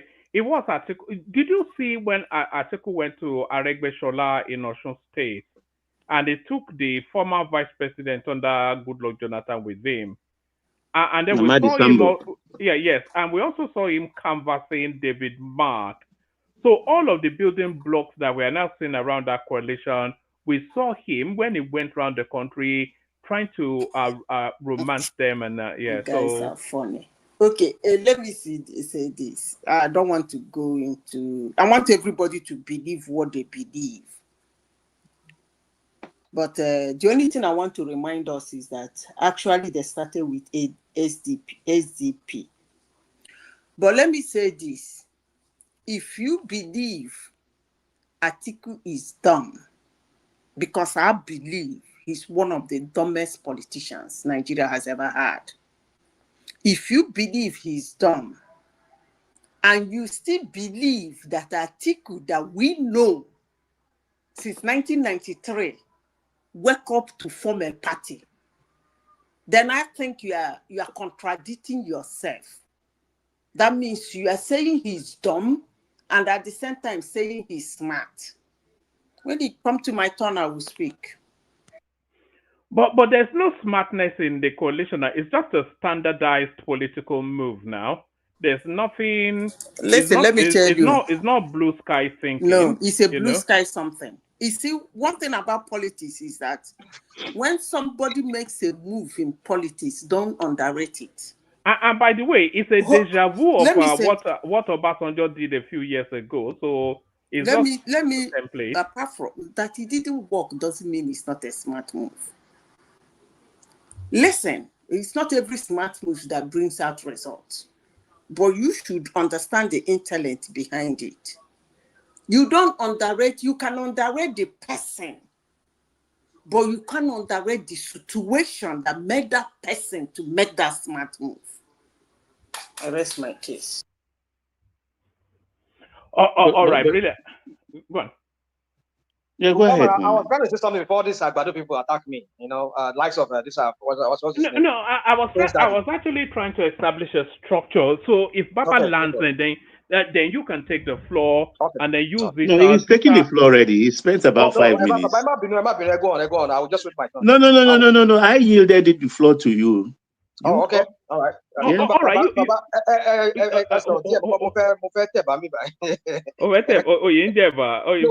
the eyes, Just go on. And that's bad. That's bad for the waistline. Okay.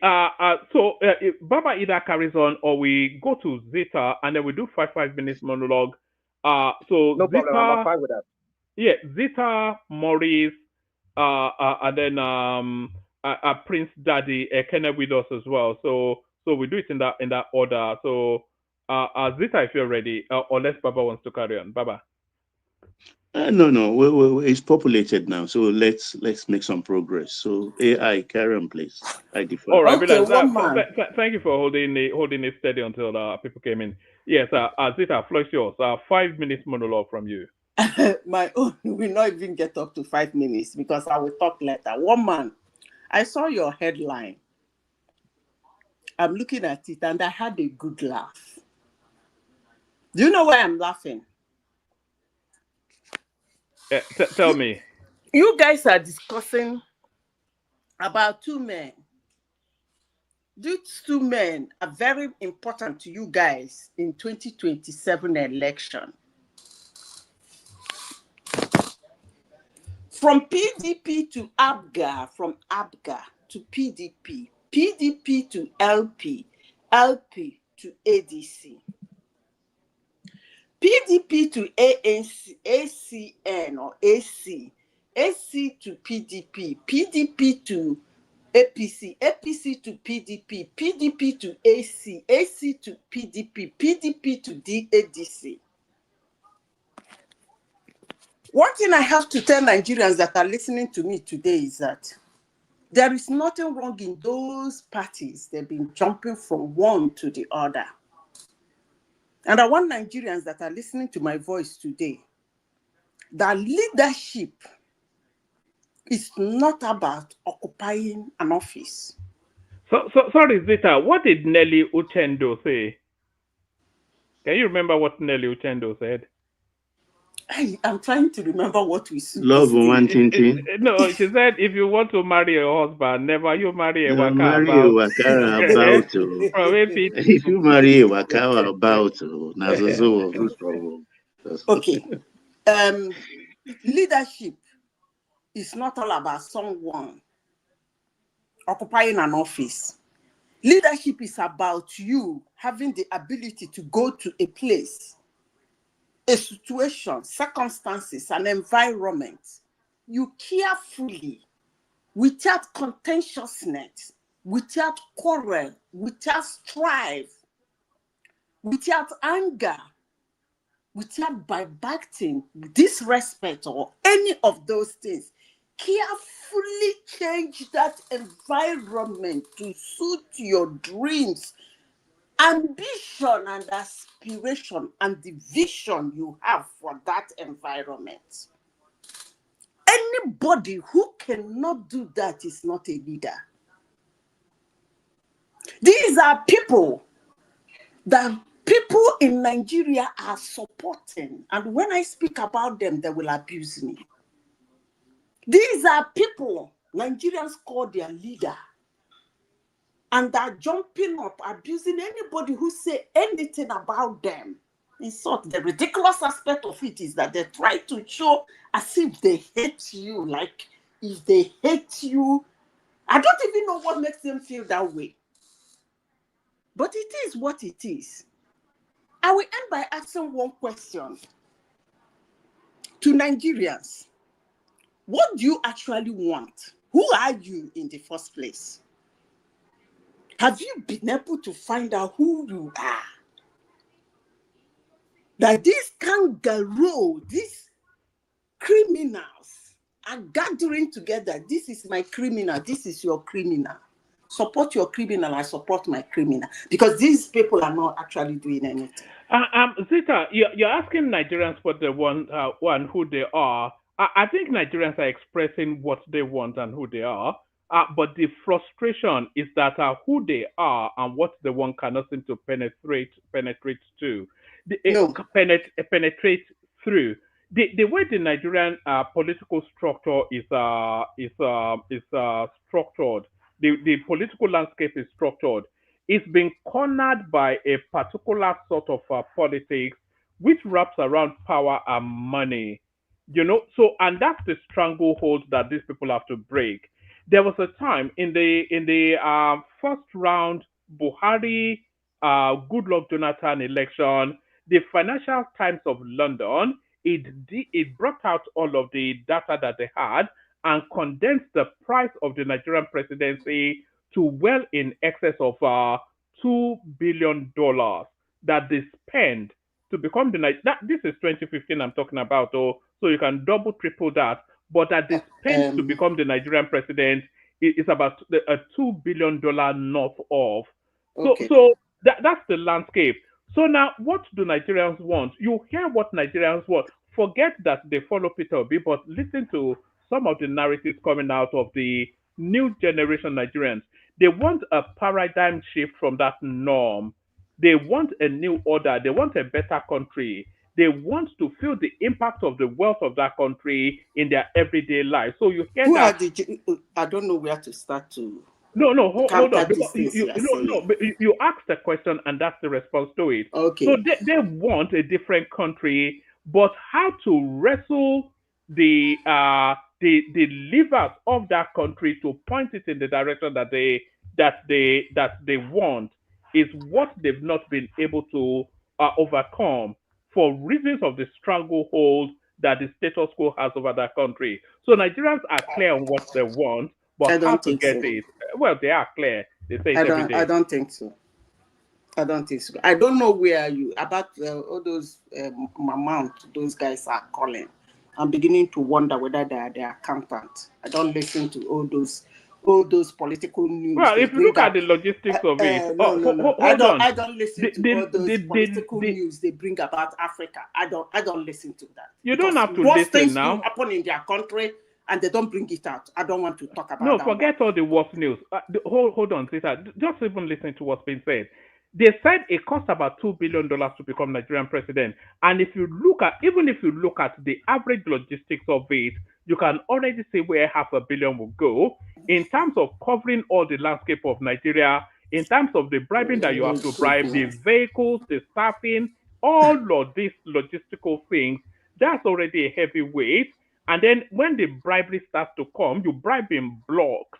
Especially, it's not far from that figure now. There's no permutation that says otherwise. If you want to believe that, that's fine by you. I'm not believing that. But yeah, that's so okay. How do you hold it to the close contrary? It up. I don't want us to argue on that. Okay, go on. If somebody in London or somewhere else in the world is calculating money Nigerians or any part of Africa used to do their campaign and is running it in billions, not in naira, then I don't want to believe that person. Please, if you want to believe that person, that's okay by you. Now let's go back to Nigeria and saying that you know what they want and they know what they want. I don't know where you got that one from, because from what they say, I don't think they know what they want.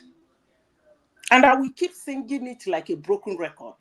From what I hear now, more especially sometimes when I come to your platform, what they say rattles me. I was like, what is going on? You want so and so team for Nigeria, and you are projecting somebody you know can never do it. So do you actually know what you want? So what does that tell you? No, forget the pretending. What does what you said, what does it tell you? So they're articulating a want and then they are projecting it via somebody that is not able to fulfill it. What does that tell you? Because just tell me they don't know what they want and they're not serious. No, it doesn't tell you that. It tells you then that there's a dearth, there's a lack of quality within the political leadership. If Peter Obi is the best that they see as the conduit to what they want, then that tells you. All right, sorry, but it's just what you're saying. It doesn't align with anyway. It aligns perfectly well, because politicians in Nigeria, I always pick their words because they look down so much on Nigerians. I repeat, Amechi said they do what they do because we don't stone them. And that's true. If you say you want a good Nigeria, these politicians are just a handful of people. I have seen countries change, even the places we are today. If you look at their story, it's the citizens of that country that change the course of that nation. So I repeat myself again. What do we want and who are we? What do we want? Because you can't tell me that you want a very good hospital in Nigeria. You want hospitals. You want all your leaders to be going to hospital in Nigeria. Some people will come here and get angry. Why they want somebody to look for help for his health in a particular place. And if he's not looking for help for his health in a particular place, he's not a good leader. And then you ask that person, who do you think will be? He will be talking about somebody who sat on emergency for 13 months. And you sit down here to tell me that that person wants hospitals to work perfectly well in Nigeria, but he doesn't know how to do it. I think you are looking at it from too narrow a view. No, I'm not looking at it. It's you that is actually looking at it. You are actually telling the whole world there is nothing Nigerians can do to change their leaders. No. That's a summary of what you have just said. No, that's you not said what the politics is being fashioned on power and money. Is it and not? These people know what they want, but they don't know. They can't get around this. Yes. So if you know what you want, you can't get around it. I don't think you know what you want. No. Because if you actually know what you want, yes. You see, there is an adage in Igbo. I will say it in Igbo, then I will interpret it in English. It says, Ogori odiono se na nwa debere abeji. Mana nke na odigo ono se when mgbe m biara akpọghị m nwa bịa Let me interpret. They say a wife that is being battered and being beaten in her husband's place, that face all manner of challenges. And when you tell her, why are you still here? You want to die. And she says, it's because of my children. No, the matter is not serious. But the one that understands that if she doesn't leave, it might take her life, will tell you sorry. You say, please leave. You have children. She will tell you sorry. When I came here, I didn't come with children. I think I will end it here till you get to my turn. All right, but I have to say I disagree with you, Zita. It's your turn anyway, Zita. So what do you mean I by don't know saying? what you're talking about. So she said, when you get to your turn, already you've spoken for like almost 10 minutes. No, you know, up to 10 minutes, so rational mind you started. I didn't speak up to 10 minutes. I spoke for 3 minutes. I think rational mind is flirting with you. That's what I think. But that's what. But let's bring Morris into the conversation to spread. Morris, come in. I think we lost Prince Daddy. Morris, we were talking about Atiku leaving the PDP, which of course he necessarily has to do is last throw of the dice at the Nigerian presidency. We're also talking about Peter Obi going to Daura for photo opportunities, and Atiku turning the Buhari funeral into like a campaign stump. And then we were also talking about Lamido's yes, the Emir of Kano not turning up at Buhari's funeral, preferring to go and play polo in England instead. So we're talking about all those, or whatever else you are interested in, Morris. Special greetings to the house. And you see, the last speaker is actually speaking some percentage of what I feel an ideal situation. Because everybody keeps hammering on the leaders, and the leaders keep failing the people. So it is high time for the people themselves to sit down and bring about change. But unfortunately, change is not sporadic. It's a gradual process. But Nigerians themselves are not willing to, take the bull by the horn and gradually bring about this change that will emancipate the people. Having said that, sorry, what did you think they were doing with End SARS and the Obedient Movement? The End SARS is not a coordinated thing. I give example. 97, 98, at the peak of the test association bid of General Sani Abacha. One of the things we said, even Showore was part of the process. I was then the national president of NANS Senate. So I was a key player of that, protest at that time. You see, the major challenge in protest, if it is not well organized, it ends up defeating the aim of the protest because hoodlums hijack the process. Yes, we know sometimes even in the developed democracy, some persons take advantage of the process. It's unfortunate what happened in NSAS and how, people just got themselves, killed. Because ordinarily, all that wouldn't have happened and would have still make our position, felt. I do not believe in protest with destruction. I believe in protest that is rancor free.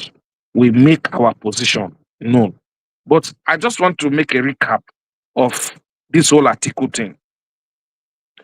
You see, way back, one of the strongest politicians that came up in recent time, second stroke Third Republic was the like of Shehu Musa Yaradua and MKO Abiola. These were men that have means. But unfortunately, none of these two persons, with their means and political guts, they couldn't make presidency because of, the circumstance surrounding their situation. There was a movement called the PDM. That's actually where Atiku was actually baptized politically, where you have Hassan Kassina and you have Shehu Yaradua, you have Chief Tony Aneni, you have Atiku himself. These persons, despite their strength, their capacity, their sagacity, they could not make it. After the demise of these persons, Atiku became so prominent. Now, he is so interested in power.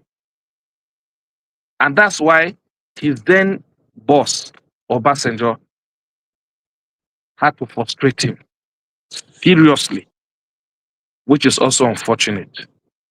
But my concern is Atiku moving from PDP shouldn't actually be a surprise, because he has that propensity of moving from one party to another just because he's looking for a place where his ambition can be achieved. But guess what? Anytime he moves and is being given opportunity, he doesn't make it. All the time he has moved from his party to another party because he feels that the party he was will not give him the ticket, or he will be shortchanged. He moves to another party. Even when he gets the ticket, he doesn't make it. Why? That is the question we should ask ourselves. But when you look at his opponent, I call Bola Tinubu his opponent because as we speak in today's Nigeria, the two most sagacious politicians that are in existence today is Atiku and Tinubu. You see that the present president took his time to build his structure, strategize himself. At the time he punched, he succeeded. But Atiku will do everything to win the primaries. But when it comes to the general election, he fails. Why does this happen? If Can I ask you a question? In one, you said Atiku is sagacious. In another breath, you said, "Oh, he moves from one party to one party." Yes. So what's the sagacity there? Do you know the meaning of the word sagacity? No, I'm an illiterate. Yeah. So I mean, yeah. So now rational mind is supporting Atiku. More. Carry on. I'm just kidding you. It's okay. It's okay. Now, Maurice, I'm just kind of kidding you. Man, you see, I just replied somebody. I don't know who that person is. I just replied. Yeah, it's okay. But my question is this: if you're defining sagacity, you know, you say you know it. So why are you putting that word? Applying it to do you want to undermine Atiku Nigerian politics of today? You must be joking then. No, if someone is sagacious, that's somebody that has that's what I'm saying. That he has the balls and you can be a professor. You can be a professor. What has he done? Yes, let me tell you, because there are so many factors militating against him. What he's saying to you, rational mind, is that he has political clout, but not enough for him to win an election. Thank you, madam. Thank you. You think he's speaking English when you can't win councillor and you've not even bought form? You'll be talking. You want to compete with those that have won election before and held positions. You want to compare yourself with people who have contested election. Hold on. Go and get form that you're talking about. I'm only trying to. You have to understand that Morris is a senior figure within the Nigerian political space. I did not call somebody's name, and I'm surprised that somebody's just ranting. If I had called somebody's name, you're using a word, and I'm asking you, do you get the sense of what that word you're using when you say in one instance you're using it that this guy's a failure. Hallelujah. Rational mind now have somebody to defend Atiku. Yeah, no, that's not the issue. That's not the issue. It's just like I'm on the floor. One man. Am I protected?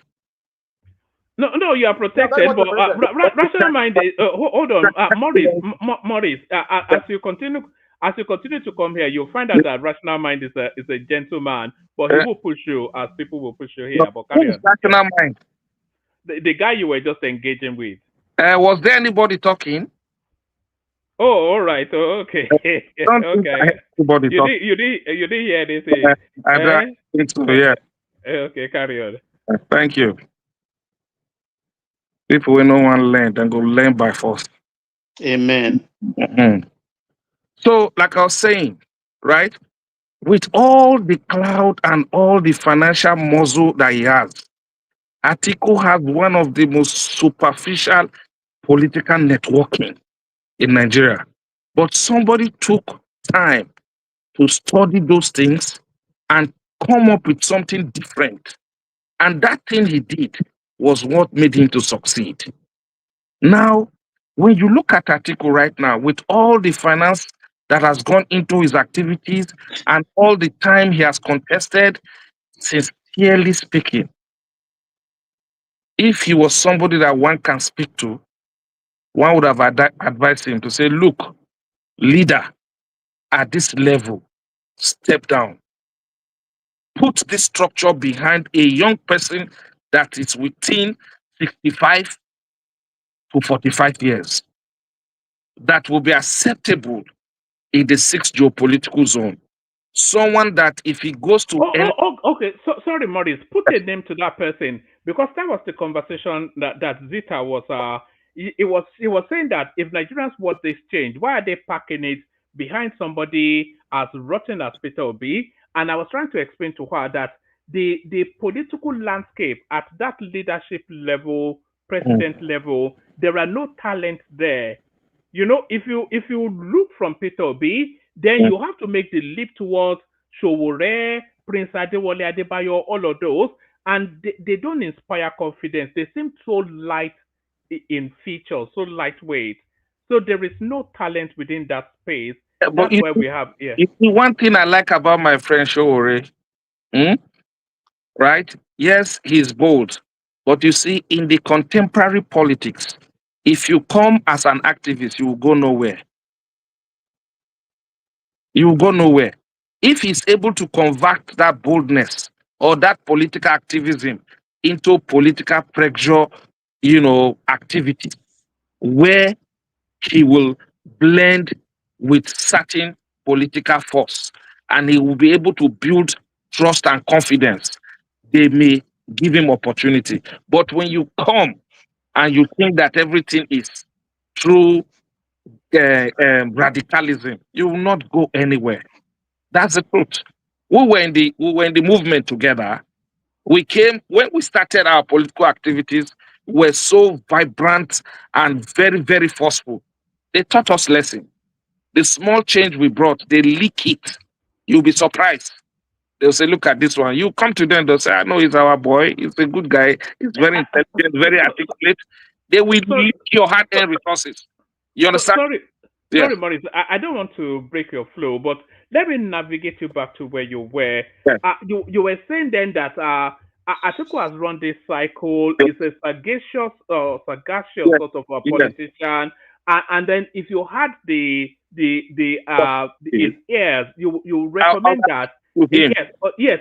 Hold on now. Let me put the question to you now. You said you would recommend that he puts his structure behind somebody younger for that generational shift. Yeah. And then you said between the age of 45, 55. And I agree with you that we need that leap from there. Yes. But who can you identify within that demography Okay. Yes, that's why I said there's no talent. You see, right now, those who have that intellectual ability and free political will that can do that, they are a little bit careful. They are not really prominent in the large contemporary politics. You understand what I'm saying? Like you see, Peter Obi, yes, would have been somebody that one would say, okay, let's give him some opportunity. But if you bring Obi and you bring Soludo, I'll go for Soludo. I'll tell you why. You see, Soludo has passed through some political reform, practical political reforms. Is Soludo 55? Sometimes when they talk. Well, I'm just listen. I don't know his age. I don't know his age. Don't you know that Soludo senior Peter Obi? Okay, I don't know, but I think Soludo is Soludo up to 70. It's up to but it doesn't align with what you are. You're just talking out of point. You just want to bring in something just to counter somebody without even having excuse me, hold on. Who have I countered? I'm only expressing my opinion. That you want somebody. Yes. So, Kenneh, Obi and Soludo, they are the same age, 64.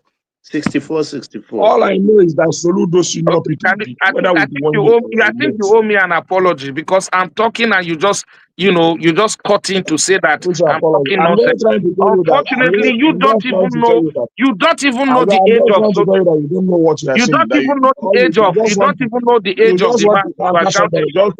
From all indication, listen.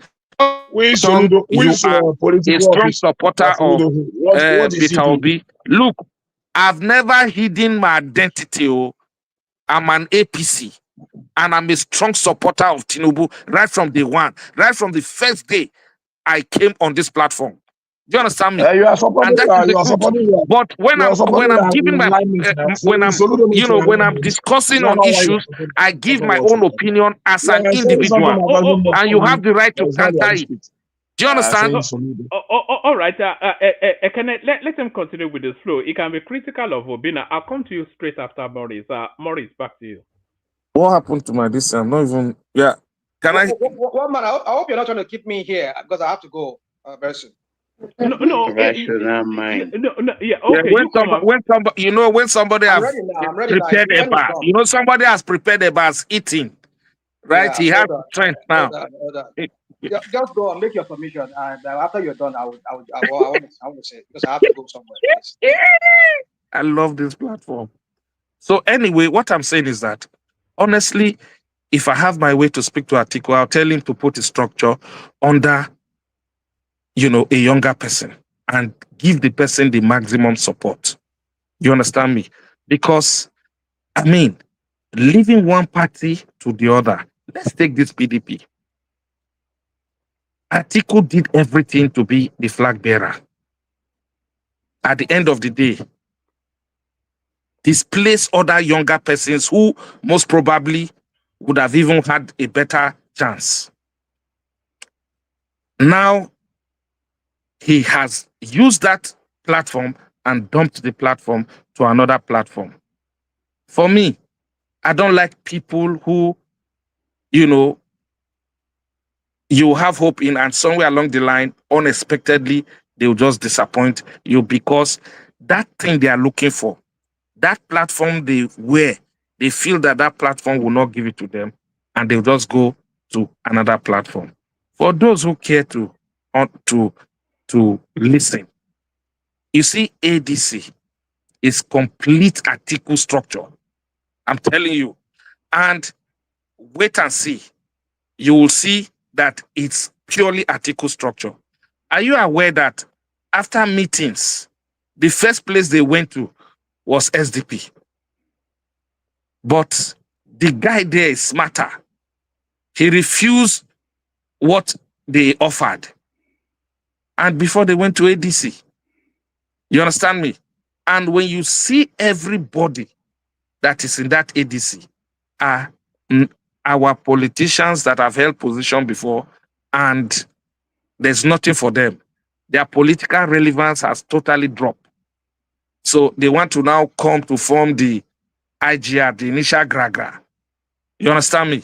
And I know that if Obi make any mistake of contesting the primaries with Atiku in ADC, he will learn a bitter lesson. And immediately he does that, if he leaves to another party after the primaries, his value would have dropped totally. He doesn't contest primaries. Where did you get that one from? I know. I just told somebody who is with me here that one of our leaders in Anambra was giving history about how he brought Obi into politics. Obi don't like primaries. That is the truth. Watch out and see. If he moves to somewhere else, right, and he noticed that that place, the primary will be too tough for him, Obi will chicken out. So that's the problem. You understand me? That's the problem. So we want people who have the war chest. Even his former spokesperson was talking with Kayla Maguire of Channels. You heard what he said. He said he doesn't have time to waste with people who will not have what it takes. That contesting for presidency is not a come and chop thing. You must have the financial chest and have the ability to mobilize, network, because the presidency is not a place for boys. It's a place for men. And do you think that he doesn't have the financial chest? Well, you see, Peter Obi is a rich man. He's a relatively rich man. Okay. Do you think that he doesn't have the money? I said Peter Obi is a rich man. Let me play you a clip, Kenneh. Even Kenneth Okonkwo said he doesn't have the muscles. Let me play you a quick clip. I think it's about a minute. Yeah. Anybody telling you he doesn't give money in politics is a liar. Presidential election is not for boys. It's for men. In 2027, I will no longer want to hear a candidate telling me that in this primary, I won't participate because it is dollarized. It's either you are able as a leader to influence your followers through inspiration, to convince them to vote for you, despite the fact that you didn't give them money. That is part of leadership. Or step aside, because fighting an incumbent is different from fighting when there is no incumbent. The incumbent have the resources of the state. He has the security forces of the state. And then you're saying, oh, give me tickets in the primary.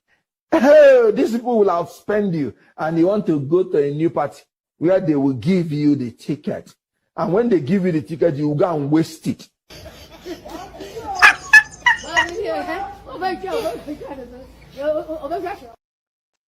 One man. Yes. Thank you very much. I rest my case here. Thank you. This is all I want. What Kenneth Okonkwo is saying there? What does it mean? That Obi don't want to spend money in primaries? Obi doesn't have the money. Are you closer to Obi than Okonkwo? I said, how do you know that Obi doesn't? What do you mean? Obi has the money. The only thing is that he will not want to spend it in primary. That's what he means. Doesn't mean he doesn't have the money. So how can you be a politician in Nigeria? You want to be the president of Nigeria and you are not ready. You don't want to spend your money in primaries because what? You are Jesus Christ. I don't want to argue that. But the problem is that all I know is that my brother, let me tell you something.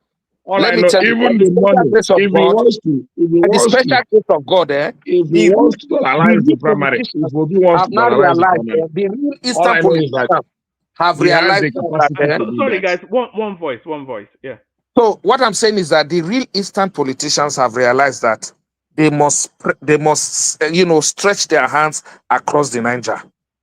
They are now ready to work with some people and for the people to also work with them. You get my point? That is how this thing works. You understand me? Somebody quietly calculated this thing. You think he's a fool who was building himself after governorship of Lagos. He didn't partake in anything. He was just building structure, reaching out to people. And most people never knew that when there's an occasion in the far north, Tinubu will go there, support them. People were not looking at that. When there's an occasion in the far northeast, he will go there. Nobody was seeing all these things, but this man was gradually building his structure over the years. At the time, he now came up. Only to come up and block Nigeria into more poverty.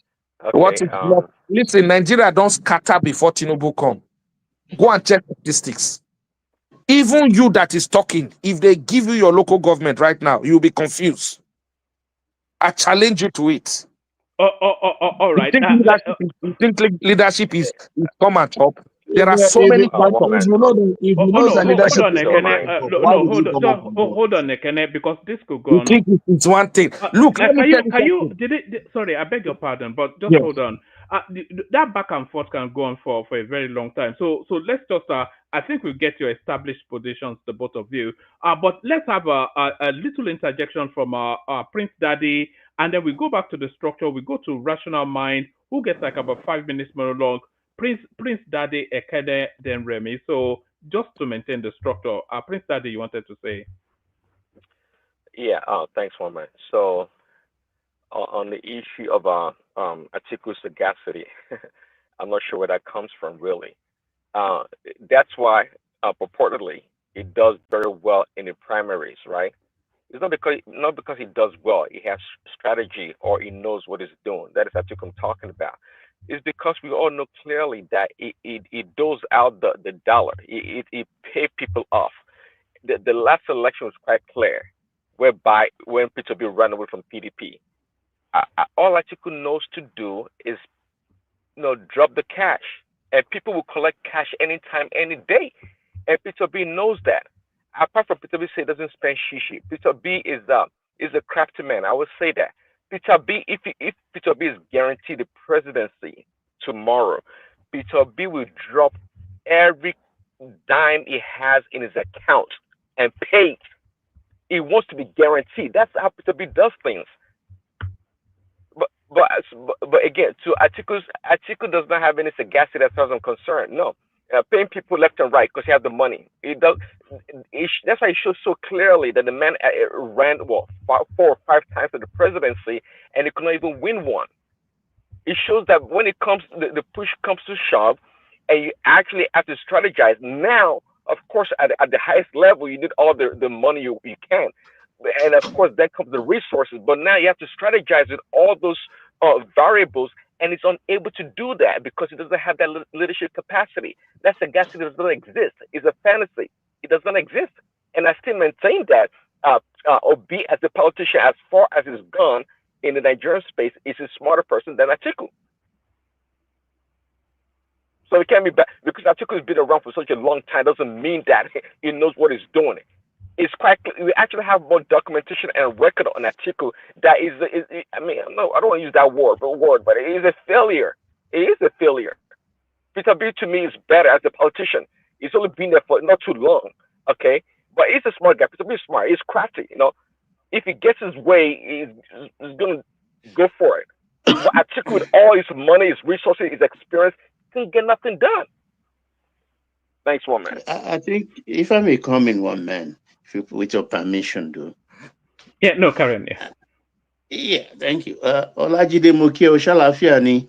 And the thing actually is we are underrating Atiku.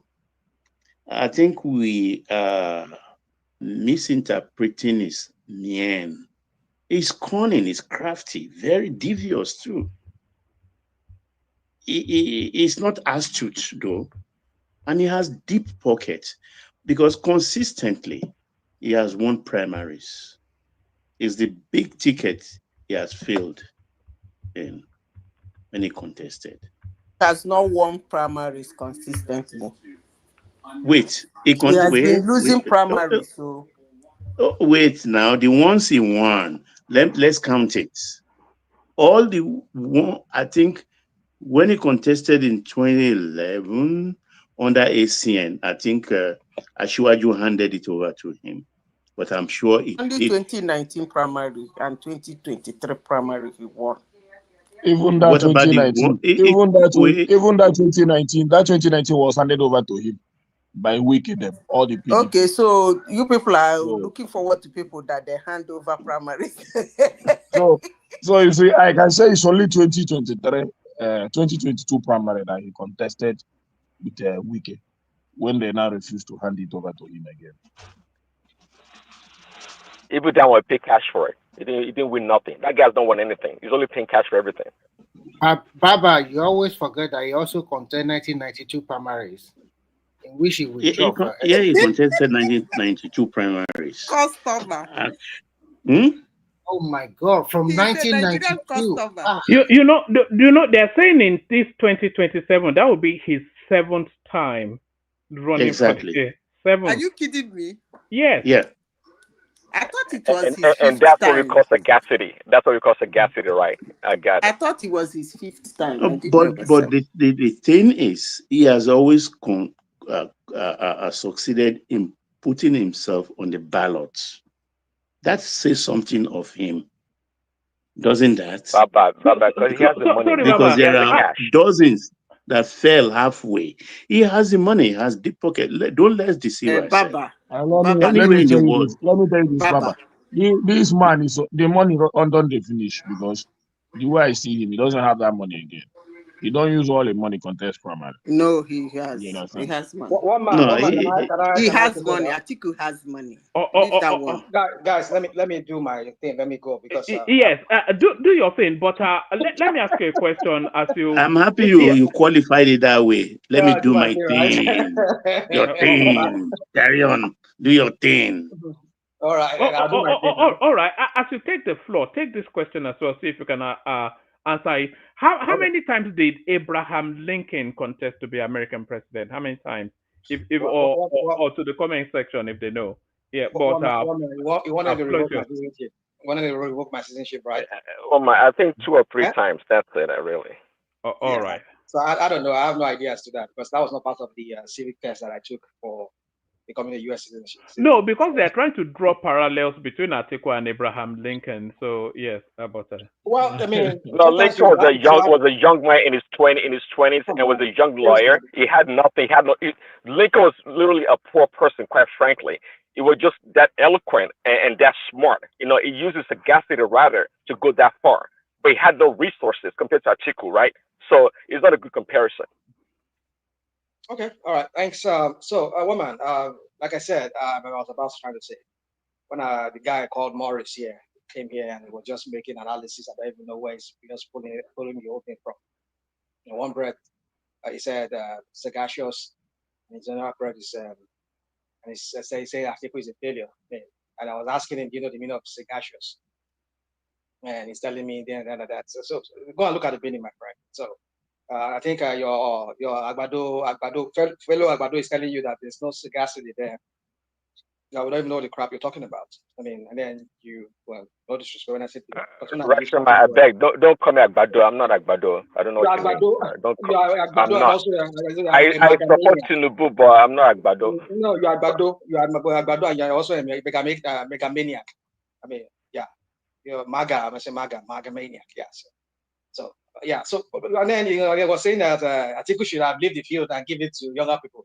Why did you tell your Ashiwaju on that Lagos? Why didn't you tell him to go and step down? Is he not in the same age bracket as Atiku? Atiku is 78 and he is 73. I mean, if we have to go by what we saw in Wikipedia many years back, Tinubu should be around 80. He's actually 73. But you can come here and tell us that he's only 73. I think you should support a younger person. You see, any people here, and you like that, we know you people. We know how you people do your political analysis. All in the guise so that the opposition will fail. Sometimes when I listen to both of you here, I know you people lack that sincerity. There's no sincerity in what you say. It's just that you just want to say something. You know. But we know all the whole thing, all the trick is just so that the opposition will not will just come to knowledge. Nothing, they don't achieve anything. Why did you tell your guy Ashiwaju of Lagos to step down? I mean, he's not part of the Methuselahs that are taking over that country, and they will never leave it. They will never leave it to the younger ones. Even if National may give us someone of Lagos, may give us for second term. We'll go even prefer. So it's okay. I don't want to talk too much about this. So I just want to talk about Wike. The way Wike is just doing the Abuja. No matter. It's just a matter of time. I've said it here. Tinubu cannot run a free and fair. I mean, Tinubu has never run a free and fair election. I mean, we know that even from Lagos. It's all his Lagos until silence the whole. Because that's what he does. I've said it at the beginning here before the guy even became president. And you guys are making a joke. You're creating a monster that would kill all opposition. He knows he cannot run. If he knows that, yes, what he has done, I mean,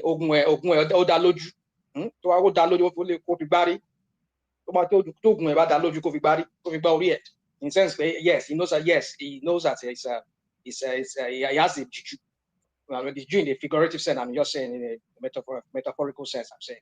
In the sense that if he knows that his work, what he has done, he knows that he's sure what he was. Nigerians will buy into all his crap and he has dished out to Nigerians. Let the opposition, let them contest in a free and fair election.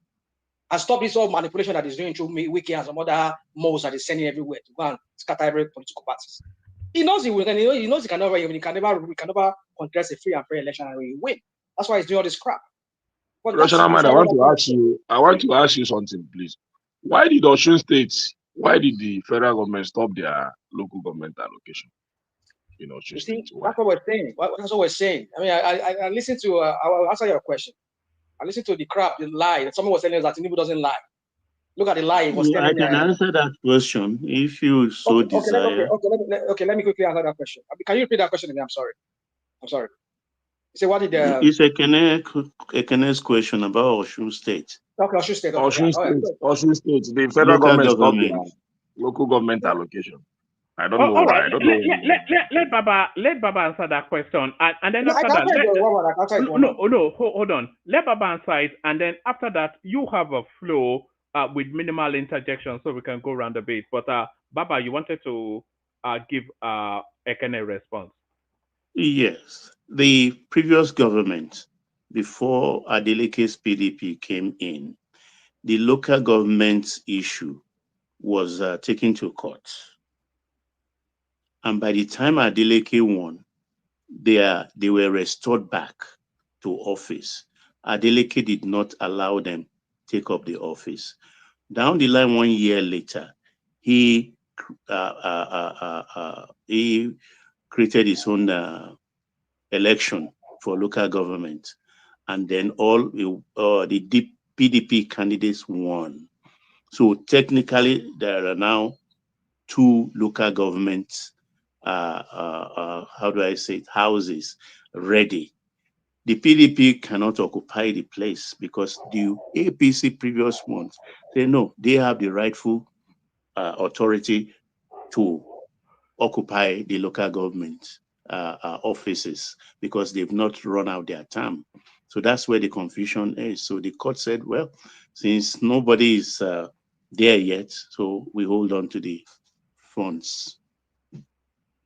And you think this is a very good analysis to keep the local government when the federal government has given a mandate for every state to conduct a local government election, and after that, you think you can come up with this analysis, and it sounds very nice. I'm stating facts. No, hold on. Analyzing. Are you contradicting? It's a factual. What is your? Is that? It's not analysis. It's a fact. Yeah. Do you know to the contrary to what Baba said? Well, I don't really know. That's what happened. It's okay. I mean, that's what happened. He's right. Oh my God. He just wants to turn it into. Make I shock you. With this what APC is doing. That's Olori Poku Party or Oloshi. Let me start giving them their daily dose of their super and their coursework. You see, look at what that one. The Domboro of Edo State there. When Obaseki was living, he conducted election, right? Almost the same thing that happened like in what's it called, in Osun State. They've not finished their term, and the Domboro governor, the Mumu governor that they have in Edo State there, what did he do?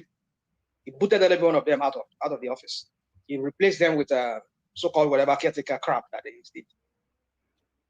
what's his name? The Attorney General of the Federation. Lord Poruko Maye. Fato Imbo, Lord Poruko. If I can, I don't know, maybe if I whatever, whatever his name is. He was telling him that you cannot do that. But yet, he's collecting his allocation. No? He is collecting his allocation despite the because now Osun State cannot receive their own, but that of Edo can receive. Look at the double standard. That's what I'm saying. The hypocrisy with this Oloibruku party called people. You see, when we say this people, did Baba say that it's been held by the court, the Osun State local government? Either na court, no be court. No. You can't say either na court. No, what are you even talking about? What do you mean? If the courts are saying to hold it, are you saying the government will override the courts, or what exactly is your argument? Hold on.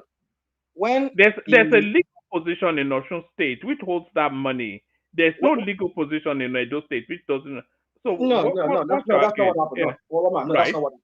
The megalomaniac that you have in Asoro there, called Ashiwa John Wole of Lagos.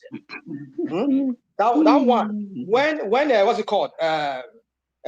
He did his phony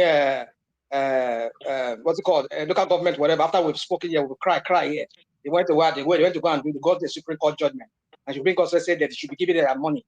And some people interpreted it meaning that okay, if you do not conduct local government election, they will not give you money. Is that not what they said? That made everybody started doing this rush of conducting no, which one are you referring to, Rational Mind? The Supreme Court judgment on the local government.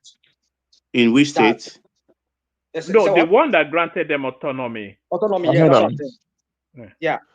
So and then everybody was this rush of everybody, all the old government, so that they can get the money for their local government or whatever they want. They were conducting elections. The one at Rivers State, the Mumu one in Rivers State too. The one of the puppet of Wike, when he did his own. We know how you talk. I don't want to bore us with that story. But my point is that do not do double standard. Establish where the double standard is first. So establish it. Now, what am I saying now? What are you saying? The Supreme Court, the local government chairman, either they took Osun State government to court that they've not finished their tenure. They cannot put them out of office. And so therefore, they should not pay them, even though they get a separate whatever thing. But there's been a Supreme Court ruling from that granted them autonomy. That made federal government say they will not give anybody money if they did not conduct the conduct the election for their local government. Why did he apply that for the Domboro for Edo State? He removed the chairman. If I said the Attorney General was telling no. Hold on, because there's no cohesion in what you're saying.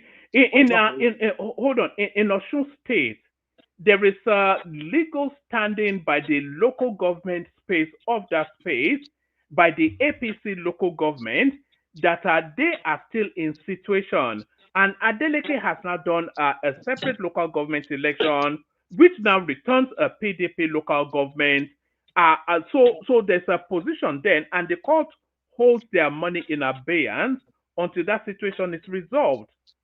And then in Edo State, what are you saying? What happened in Edo State? Tell us what happened. No, don't tell me. Just hold on, can I just let him speak? Well, what happened in Edo State that aligns or contradicts that? What happened in Edo State? He removed. Can I just hold on? Yeah. He removed chairmen that were voted in. Right. The Attorney General said you cannot do that. They are also elected just like you. He did not listen to him.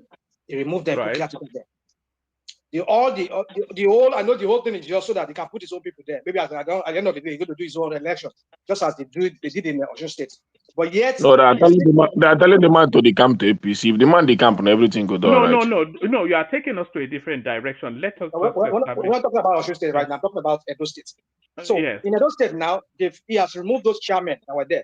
He put his own people there. Either you conduct an election, you don't conduct an election. You do not have the right to remove chairmen. It's the same thing that this guy did in Osun State. What is the difference there? He removed them. He said, no, your people will get out. I want to do my own election. I want to bring my own people in. He brought them in through whatever sham election that he did or whatever, which I'm not saying is wrong or is right. But my point is that, but yet the number of Edo State is still getting paid the local government. Yes, but the people that you said were illegally taken, because I don't know the backdrop, so I'm just going with the logic. That's what I'm saying. So you need to no, I don't need to do anything. Let's just apply logic. So there's a I'm not going to do logic with you on this one. No, hold on, because you cannot use double. You are talking about double standards, but you are applying a double measure to. There's a legal position via the court in Osun State. Is there a legal position via the court in Edo State? This is what I think happened. I don't follow other states actually, but I know Edo State is now conducting a fresh local government election. What I think I can remember was that local government election was conducted late by Obaseki on his way out. So when Ekpobolo came in, he tried to suspend the chairman, but Fagbemi said, no, you don't have the right to do that. And most of the chairmen now started converting, cross-carpeting to APC to have a safe passage. I think that's how much I can really think I remembered about that. Yeah, Baba, you're right. You're right to some measure. But my point is this: is that what I mean to measure, if they decamp, they didn't decamp, that's not my issue. But my issue is this: that why didn't Tinubu stop their allocation? That is the double standard I'm saying. Because yeah, but remember when this one did not stop the allocation of Osun State. Now the court did. Even though, woman. Stop this. Let me ask you a question. No. I don't know what you're doing, man. But I want a clarification, please. You said, why didn't the federal government stop the allocation of Edo State? I want to ask you a question. Edo State, are you saying that the local government offices in Edo State is locked down the way that of Osun State is locked down? It's not locked down. So why wouldn't they get the allocation if it's not locked down? The issue is not locked down. The issue is that. So if it is not locked down. Let me answer your question. Hold on. Let me answer your question. There's no logical. You are saying it's just bias, isn't it? No. You people are just not getting it. You're not getting the sense. No. There's no logical consistency to what you're saying. There is. No, you just don't want to see. Well, it's okay. Don't want to see it. I need some clarification. No, I'm giving you. I get your question. Don't go too far. Now, people are listening to us. Because we cannot just come here and throw words and walk away because we are angry or we don't like somebody or we want somebody. Okay. Let's get it straight. Okay. In Osun State, established fact, there was a problem there. I no agree. They go court. Court lock the place. Nobody is working as a local government chairman in Osun State. Is that a fact? Correct. Thank you. Now, in Edo State, they had an issue. Probably they went to court. The court says, sorry, sir, you cannot throw them out. They are elected. That means local government offices in Edo State is open and the chairmen are working. So why wouldn't they get their allocation? That's the question I'm asking. So, but we're all here when Fubara had the same issue. It's because they are competitive. They have changed the topic again. Hold on. Because, hold on. There's a Supreme Court ruling. You can giggle, you can do whatever you want to do. That's up to you. There's a Supreme Court ruling that every state should, every local government should be autonomous and have their allocations sent directly to them. And Fagbemi interpreted it that, hence, if anybody does not let, if all the local government in place, if they finish their tenure and you do not conduct any election, we're not going to send the federal government is going to release your allocation to you. Which some people, in the case of Fubara, I think some people were making noise that, oh, release that money, release that. I think Tinubu had to release that money just like that. He defied that order. Just, okay, let's just release that money after many cry and everything. But by that ruling, the Fagbemi interpreted, which is what everybody said, that local government should be happy having their money directly sent to them. But if you don't have a local government in place, you don't have any people in place, you don't have the chairman in place, why should we give you the money? So conduct election. That was why every governor were scrambling to go and conduct their own election so that they can get their own their own state getting their money. You remember this guy, what is his name? Your state governor himself was so mad. It was there was one interview he granted where he was saying that why should the federal government be telling them how to spend money for their local government? Well, he said, well, they have to get their money. What's just Lagos? My point is this: that as a governor, you see. Can I ask you another question? Ask another question. Don't bump it down. No, let me ask you. I don't want to do that. I need to ask you another question. I don't have much battery here, but I still want to ask you a different question before you finish. Okay, let me just say this real quick because there are other things I want to say, which people are just bogging me down on this topic. But my point is this: is that going by that false ruling by the Supreme Court that by fact be reinterpreted, every local government that does not conduct, that does not have chairman and whatever in place. I understand they have other people that are working in local government; they need to be paid, but that's what they said. They cannot get allocation if they don't have their elections. That's what it means. That's what it means of that interpretation. But in the case of that it's a different thing. It's similar, but it's a different thing in the sense that they have to go to court to go and get an injunction to restrain the governor from doing that election. And when he went ahead with it, they said, okay, you're not going to get that money given to you. And it's really going to give that ruling. And I think that ruling is based on the previous ruling that was given by the other injunction. The other ruling that was given on the local government allocation. But I'm saying that this guy in Edo State, he removed elected chairman, and yet he's still getting allocation. Why should that be? Fagbemi told him that you cannot do that, but he said still. Tinubu went there, and he was saying like, what am I going to do? You people you can do whatever you want to do. I mean, I forgot what he said, something on that line. But my point is this. Let me just leave that. My point is this: it's double standard of APC. It's just out of this. It's outrageous. It's just, my guys. Let me just leave that. The other things I want to speak to. I want to speak to that Wike matter. What I want to ask him. Kenneh, don't ask him anything. Let him just carry on so that we can move it up. Yeah, sorry, Kenneh. Yeah. One man, please. Let him ask me that question, please. I beg you. Let him ask me because I'll have to speed you up a bit then. No problem. You speed me, no problem. I will just ask your question, Kenneh, please.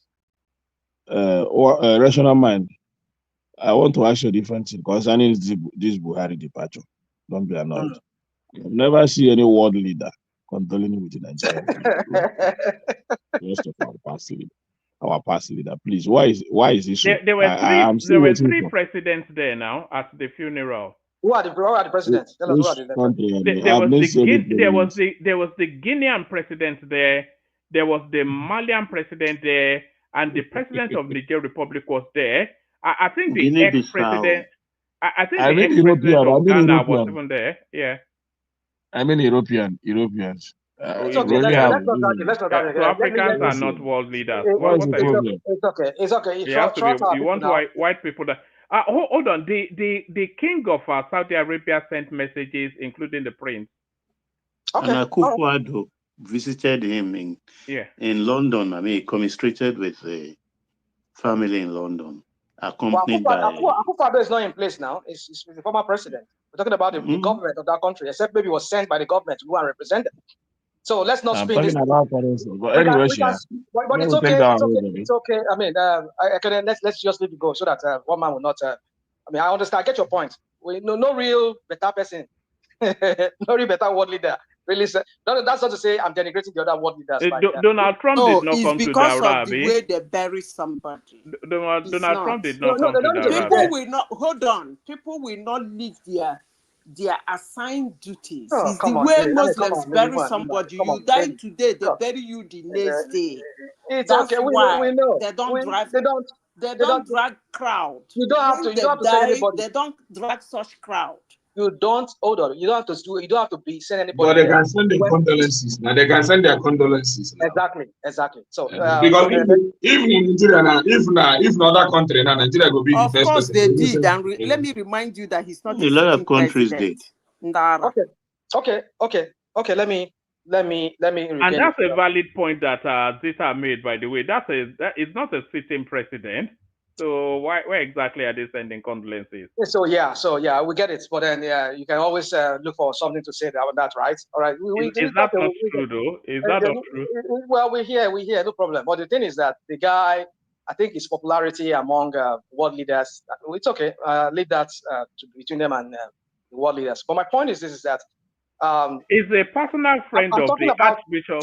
Sorry, is a personal friend of the Archbishop of Canterbury. And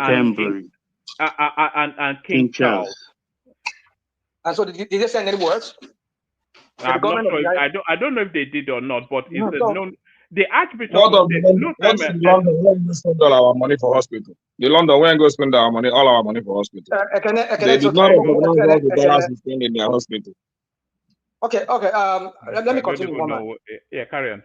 No, let me go on, please. The question you asked, I mean, I think it's very obvious that no better person. When I mean better person, better world leaders.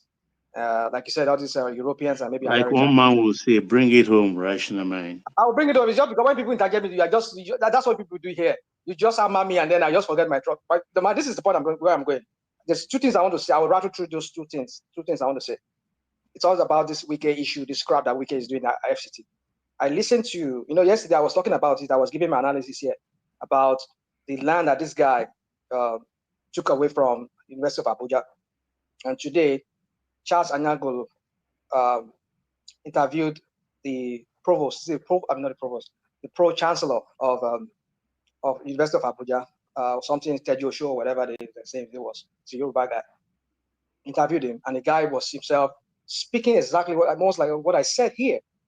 Say those lands were meant for the expansion. Every institution of learning, they expand at some point. They might be able to take in more students in the future. They might want to build in more faculties. He was even talking about, like I was saying here yesterday, AI and all of those things, the new field of learning that is emerging. And it was kind of like he took the word out of my mouth and he was saying it. I said, why would he? You see, when I say these people, Tinubu's style of government and those people that are his followers, like people like Wike, they do not mean well for the people of Nigeria. It's not about the Nigerian people. It's about what they can benefit, what they can gain. You don't create a livable city, a livable place for people. All you do is just business, how to do business, that's it. Because that land we collect now from this University of Abuja now. Insane ones that do development. What kind of development is it? That university, Babangida that gave them that land. These guys, they know that they were futuristic. They must have had some kind of policy makers around them, telling them that, look, let us allocate this amount of size of. They must have envisioned that in the future, Abuja is going to blow up. And I'm sure that's one of the only, beside other private universities, that's the only probably government-owned institution that is there. So this idiot who doesn't see anything good in anything that has to do with human development, all he sees is just business. Whatever a common man would benefit from, he doesn't see it. I leave it at that. You people that are going to vote, remember that when you're going to vote in your election coming soon in Abuja, because this guy did not deserve to be your leaders there. Vote other people in there. So can I continue for a while? Yeah, let me end it this way. I was listening to Emeka Anyakoa, former Secretary General of the Commonwealth. Yeah. You see, this constitutional review that is going on, I like the way Femi Falana spoke his own part. It's just a charade. These people, it's just a circus. We know these people. I mean, I know from the way Emeka Anyakoa spoke, I can read his feelings and read his expression that this guy really meant well. I think he knows very soon his generation is going, or they're all facing out. I mean, Bobo is gone. So who's next? We don't know. I think it's about 90-something years, if not 80-something years. Very soon they'll be going. So what nation are they going to leave behind? Why don't we just restructure this country? Put this country in motion for people, for our next generation that will be coming. And we too, we're almost going to. Our generation is going. So I can see that was the way he put the job, they put in his hand in a proper place. Nonsense. He said what? The way they what? Okay, all right. So my point is this: is that I just wish they will be able to bring about some kind of a constitution, because I think the whole thing now is 1999 constitution has to go. There's no way amount of patching or whatever you want to do, fix it. I've listened to people, erudite people who are constitutional lawyers. They've seen that there's a lot of flaws in that constitution. Now, this is what we've been saying here on One Man's platform, or like ever since One Man has existed on this YouTube. That thing, because look at it, like Falado said, or was it even Emeka Anyako said? He said all the constitutional amendment they've been doing, or whatever crap they did recently, that they went to different cities in every region to go and do. That's their charade, that's their jamboree they went to do. The one they did previously that led to this the present, current First Lady of Nigeria slapping somebody, saying you're acting like a jaguda. What was the outcome of that? He just spent billions of naira on that. Nothing came out of it. Now they started another one again. So why do we have to go this rigmarole? It's not going to amount to anything. We're not going to move forward in that country if we do not change that constitution. I'll leave it at that, Woman. Thank you. Oh, all right, brilliant, excellent. So we'll go to Kenneh next. I'm surprised, Stephen Kenneh, you are asking about the dignitaries that did not come to Buhari's funeral. According to your words, Buhari died in 2017 and is buried in a shallow grave in Saudi Arabia. Kenneh, you're up next. How about dinner? It don't reach small. Buhari is there. Hold on. It don't reach small. No, you don't forget the thing where you tell us. Make I remind you the thing where you tell us. Buhari is dead and buried in a shallow grave in Saudi Arabia. No, be like so you talk. Alpha, carry on. Nigeria, the only thing is that this country, Nigeria cinema, honestly speaking, Nigeria cinema. If I just look at like this, I just see that they look. Say, is this educated people we have in this country? Why don't we ask questions? Is it even bad that we follow some issues up? Because for me, that's not the kind of, no matter how you hate him, I like that guy somehow. I like him because there are a lot of things he says that if you see down to look at now, is a prophet. Whatever, however you want to put it. There are many things that he said that if you are really logical and you want to follow him, you have some understanding. All of might not be true, but some might be very useful to you when you apply knowledge to it. After all, he has been fighting Nigeria for a very long time, up till now. And Nigeria has not defeated him. If not to die, Buhari would have killed him. Nigeria has not defeated him. My POB is there. The Biafra movement is dead now. When was the last time you heard Biafra? Don't worry. Again, if you want to talk about this plateau thing, I'm not sure Woman talk about that today, and that's what they do. They never talk about it. Woman, did you talk about that plateau issue today? I wasn't even aware anything. Another round of killings. Yeah. Mm-hmm. Are you aware of that? I saw it, but I don't want to. The reason why you saw the last one that exploded is because of Very Dark Man. Forget it. Nigerian media is nonsense. They're not doing anything again. And I think they would have cautioned him not to go there again. If not for Very Dark Man taking a bold step to that plateau in the last time, you will never hear about it. Just believe it. Did you see any Nigerian media that published that news apart from when Very Dark Man went direct to Benue State and saw himself, made a video and spreaded it all over internet? I even watched Shonwo Kimbale that day talking about Nigerian politics. Without it, I was even ashamed of Channels TV that day. It was when Nigerian people started to got angry that some of them begin to bring out use their polished news. They will go and polish it, make it look very just make the president look as if they're doing something. But if not for killing, a normal thing for Nigeria, they have normalized it. Something that during the good luck, Jonathan, that even if 50 people were killed, the way APC will carry it, this opposition, you think that he will not. Hold on, sorry, woman, I beg you. I don't want any guys to be annoyed. I just want to say this.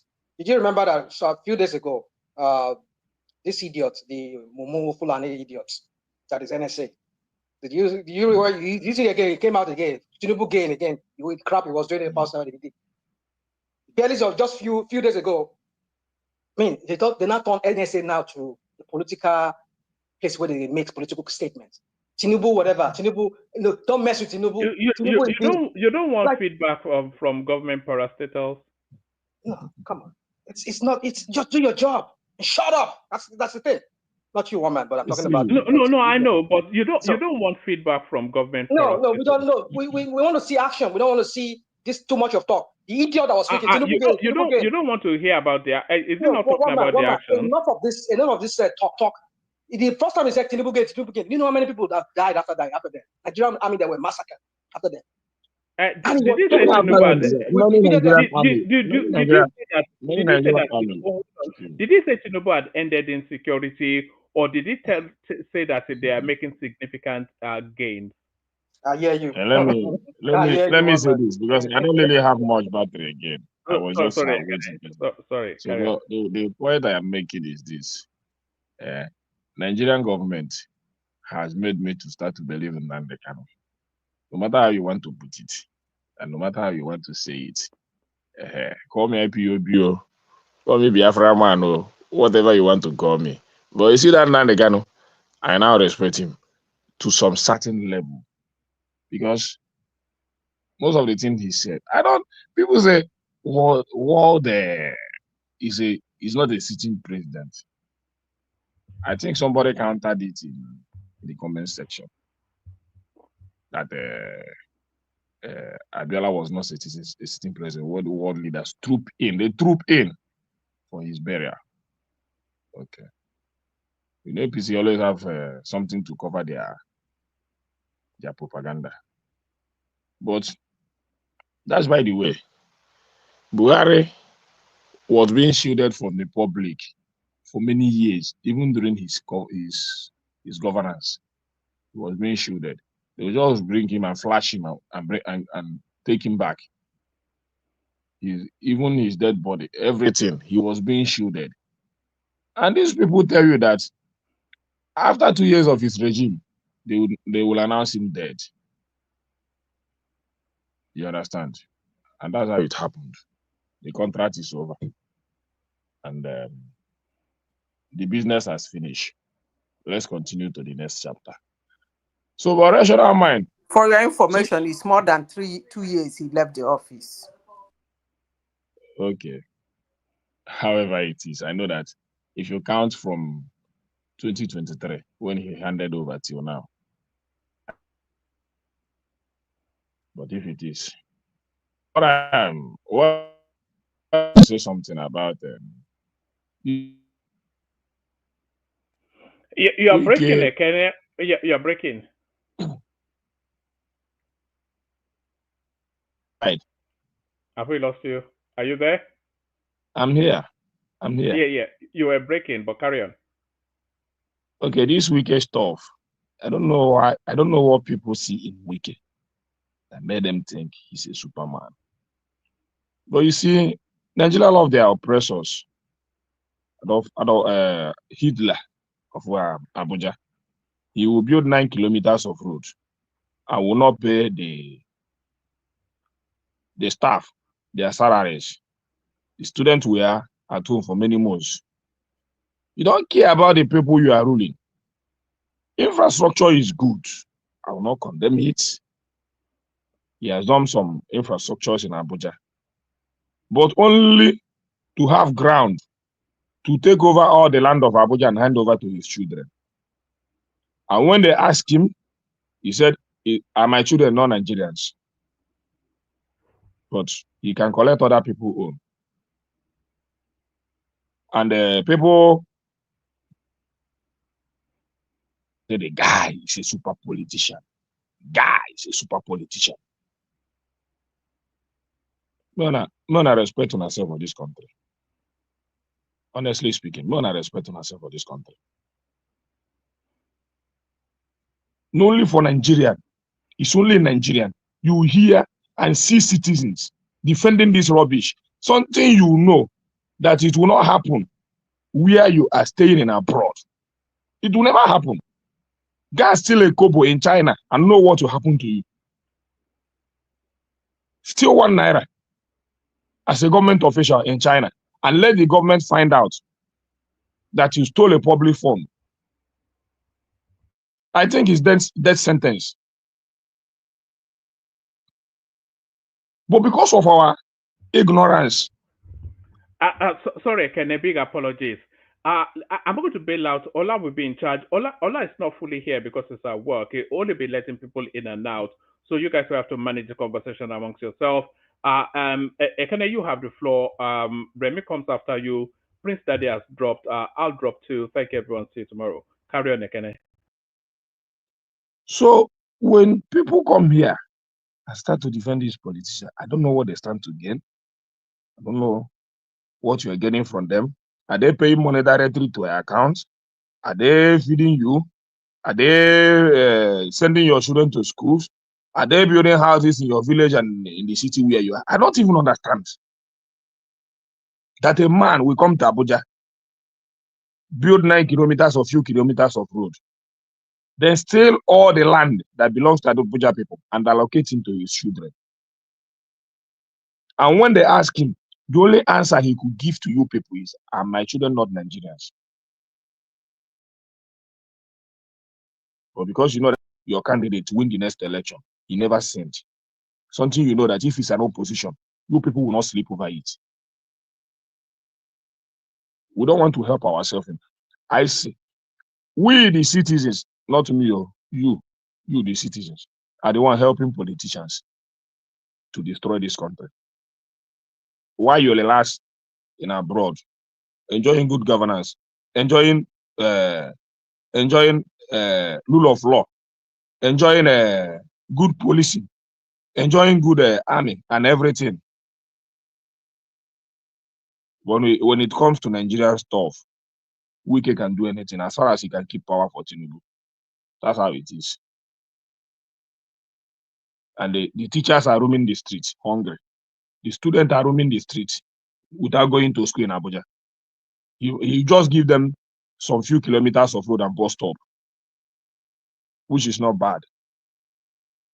But in doing that, he stand on that ground to grab their land and give it to his children. And they send the children of the poor masses, send them home, out of school. We're going to go that better, that guy. Are you done? Can I make my own submission now? So it's very unfortunate. Very, very unfortunate.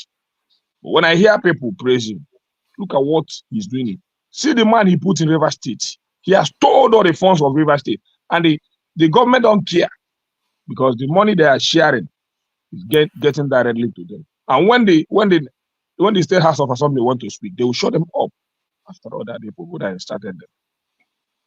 You can leave us. Okay, let me make my own contribution now because you have been talking for a long time. I have not finished. When will you finish now? I just started. You have not started, though. You have been talking for more than 5 minutes. Remy, why don't you ask Kenneh to see if he's going to allow you? You can't just, okay. You don't stop my flow. I just started, so you can just stop. You have not just started. You have been talking before one man left, and you said are you the one to stop me? I beg, allow me to speak. That's what I'm saying to him. Let Ola come in. If Ola says you should stop, then why don't you call Ola is not talking now. I don't know whether he's there or not. You shall allow me to finish. If I finish, after I will soon finish. How many minutes do you remain for you to finish? Okay. Give him some few minutes. Okay. Remy, give him some few minutes. Yeah, go on. Be coordinating now. Be coordinating. Just just listen to. Be coordinating till the time I come, please. So, okay, all right, Macwell. You can go anytime you want to go, but I just when I'm not there, just coordinate. Okay, all right, all right. Allah, you can go. I'm here. Don't worry, you can go. Okay. So, but me, I don't have. The only problem is I don't have access to the back end. Don't worry. As soon as I'm here, I'll bring people in. As soon as I'm here, I'll bring people in. I'm a host too. I mean, yeah. So, but I will bring people as soon as I'm here. I'll bring people in when I see them. So this guy, you bully people up and down, do whatever you want to do, talk to people anyhow, even to TV station, anybody you want to talk to, and he becomes a super politician. Is that how politicians speak to the people in the country where you guys are? But because this man is going to hand mandate to your next, to your president. But Kenneh, who's in charge of payment of salary of the school teachers in FCT? As far as I know, Wike is the minister, maybe the governor of FCT. Anything that the people are complaining about, he has to step up. Is it no? Because you know, one thing I don't like is people just trying to actually malign people, or maybe falsely or necessarily. This thing has been in the media for long, and the people that are involved in the payments that are actually directly in charge of the schools in FCT are the local government in FCT. And it has been there in the media. Simba, let me tell you. See, okay. I don't like all these excuses. I don't like it. But if you want, it's not an excuse. Let me finish. If you want to give that excuse, you know, just like, let me ask you this. It's just like if a state now is not paying its workers and you are blaming Tinubu. It's very, very quite clear. What is clear? It's very, very quite clear that the mandate of Rivers State has been given to Minister of FCT. So if there is anything, if he cares, because the government should be about the people, whether he appointed a minister or a minister is being appointed to take care of that cause. So you are just talking the way you feel or the way it should be. That's how you should be. He has the mandate to do it. But he's not the one. He's not the one in charge of their fund. You cannot keep somebody that is not functioning in his position. He's not the one. These people were voted for, and you people are saying that why should somebody, a governor does not have Wike just like a governor in? Why are you saying this? Hold on. Hold on. Let me ask Simba a question. He's not in charge of those. Hold on. Let me ask Simba a question. The protest was brought to him, to his doorstep. What did he say? Has he make any statement to them? Okay, let's say he made a statement, and he said that he's not the one that's supposed to pay those people, and that he has even been consulting with them. So what do you want him to do? So he should remove them or he should force them when he's not even the one directly. That statement is very bad, but he can remove a governor. He can remove a governor. Ask a Kenneh question. He can stay in Abuja and remove a governor and posted about it. Then when it comes to the thing that affect the people of the poor masses, he cannot do anything. I don't even know what you people want. Can I ask you a question? You don't know what you want. It's not like when he suits us. What I say is this: he can remove a governor from Abuja. It's not by raising your voice. Let us talk what is appropriate. It's not by raising your voice. You can't just come and be laying a false allegation against somebody now. And they take all their land and give to his children. And when they ask him, he will tell you that my children. You're just talking with emotion. It doesn't count. Can I ask you a question? Yes. Please, can I? Yes. He said you should go on. Okay, you are very angry that Wike is there, and then there is teachers are not being paid, right? Hello? Yes. I know where you are going. You are very angry that Wike is there, and he couldn't do anything for teachers to be paid in Abuja. And as long as Abuja is concerned, he is like the governor of Abuja, right? And children are at home, and he's going about wagging his tail, calling himself best governor for this, best minister for this. Then I ask you, Are you angry that P2B is the governor of Anambra State, and under his watch, doctors were on strike for 13 months? Are you angry? And what happened? And what happened? I asked you a question. Did he tell you that he did not pay? You know, when you make all this, your analysis, I was just listening to you. Doctors are on strike for 13 months. What? How many for her 13 months? Since the first day of the strike, did he engage them or did he not engage them? Did he give them offer? Okay. Did he give them Hold offer? on. Which they, let me finish. Let me finish. Engage these people, or he Let me see his engagement. That's what I mean. Oh, I've not seen his engagement. Has Wike engaged these people, or has he not? You are I don't see. I've not seen the engagement ever since then. A way and get these things. Let me tell you, Madam Sita. See, sometimes if you speak, I'll just listen to you and move away with it. 13 months on strike, which you always refer to, did not start with Obi. If you should tell yourself the truth, it started with Mbadinuju, who did not pay workers and teachers for more than 2 years in office, both pension, arrears, and everything. And he came in, it became a problem to him. He didn't pay them for 2 years in office, and they didn't go on strike. Because you just say it because you want, because what? Let me finish. You just said them for 2 years, and they didn't. Yes, the record is there. The record is there. Our schools were closed for 2 years in Anambra State during Mbadinuju, and it was just been managing. They will come back, study for 2 months. They will go back. They will come and study for 1 month. They will go back. Who they can hold responsible, and they held him for many months. There were engagements. So a governor came in, couldn't pay it for 2 years. I am from Anambra State. We didn't go to school for 2 years. I'm really shocked that you are it's not only doctor.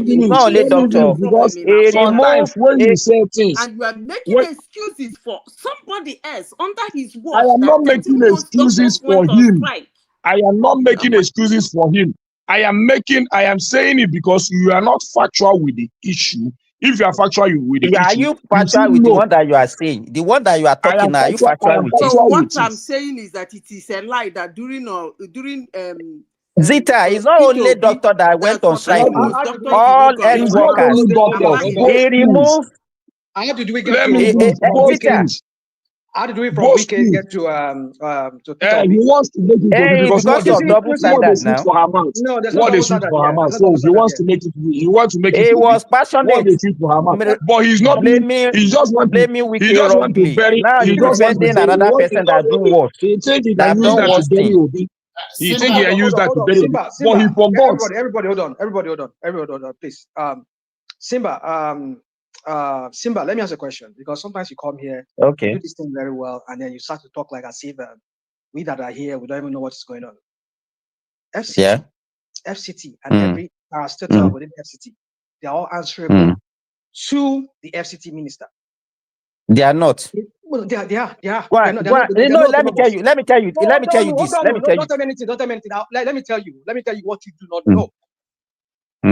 The local government, they get at their allocation from the FCT. No, that's a lie. So how do they get it? They get their direct allocation from the federal government. Come on. They have their autonomy. Since when? When did they get their allocation? Since I don't even know, but they got their allocation. This is what you do. You don't know. You are the one saying what you don't know. You don't know. I know what I know. You don't know. So don't say we don't know. It's you. Hold on. You hear recently, they went to Supreme Court so that every local government will be getting their allocation directly to their post, which to this very day, a lot of them are yet to get. Not recently. What you are saying is more than a year. What you are saying is more than a year. So don't say recently. No, from time to time, from time before the Supreme FCT is different from what is happening in the states. FCT is different. Go and check. We are telling you. You do this. It's not. That is your own. FCT is different. FCT is different, and this thing has been in public space. Let me even tell you this. You know, earlier on. Hey, wait, rational mind.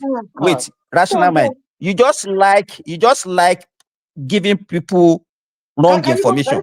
Even earlier on, let me talk. You've been talking here. Let me talk.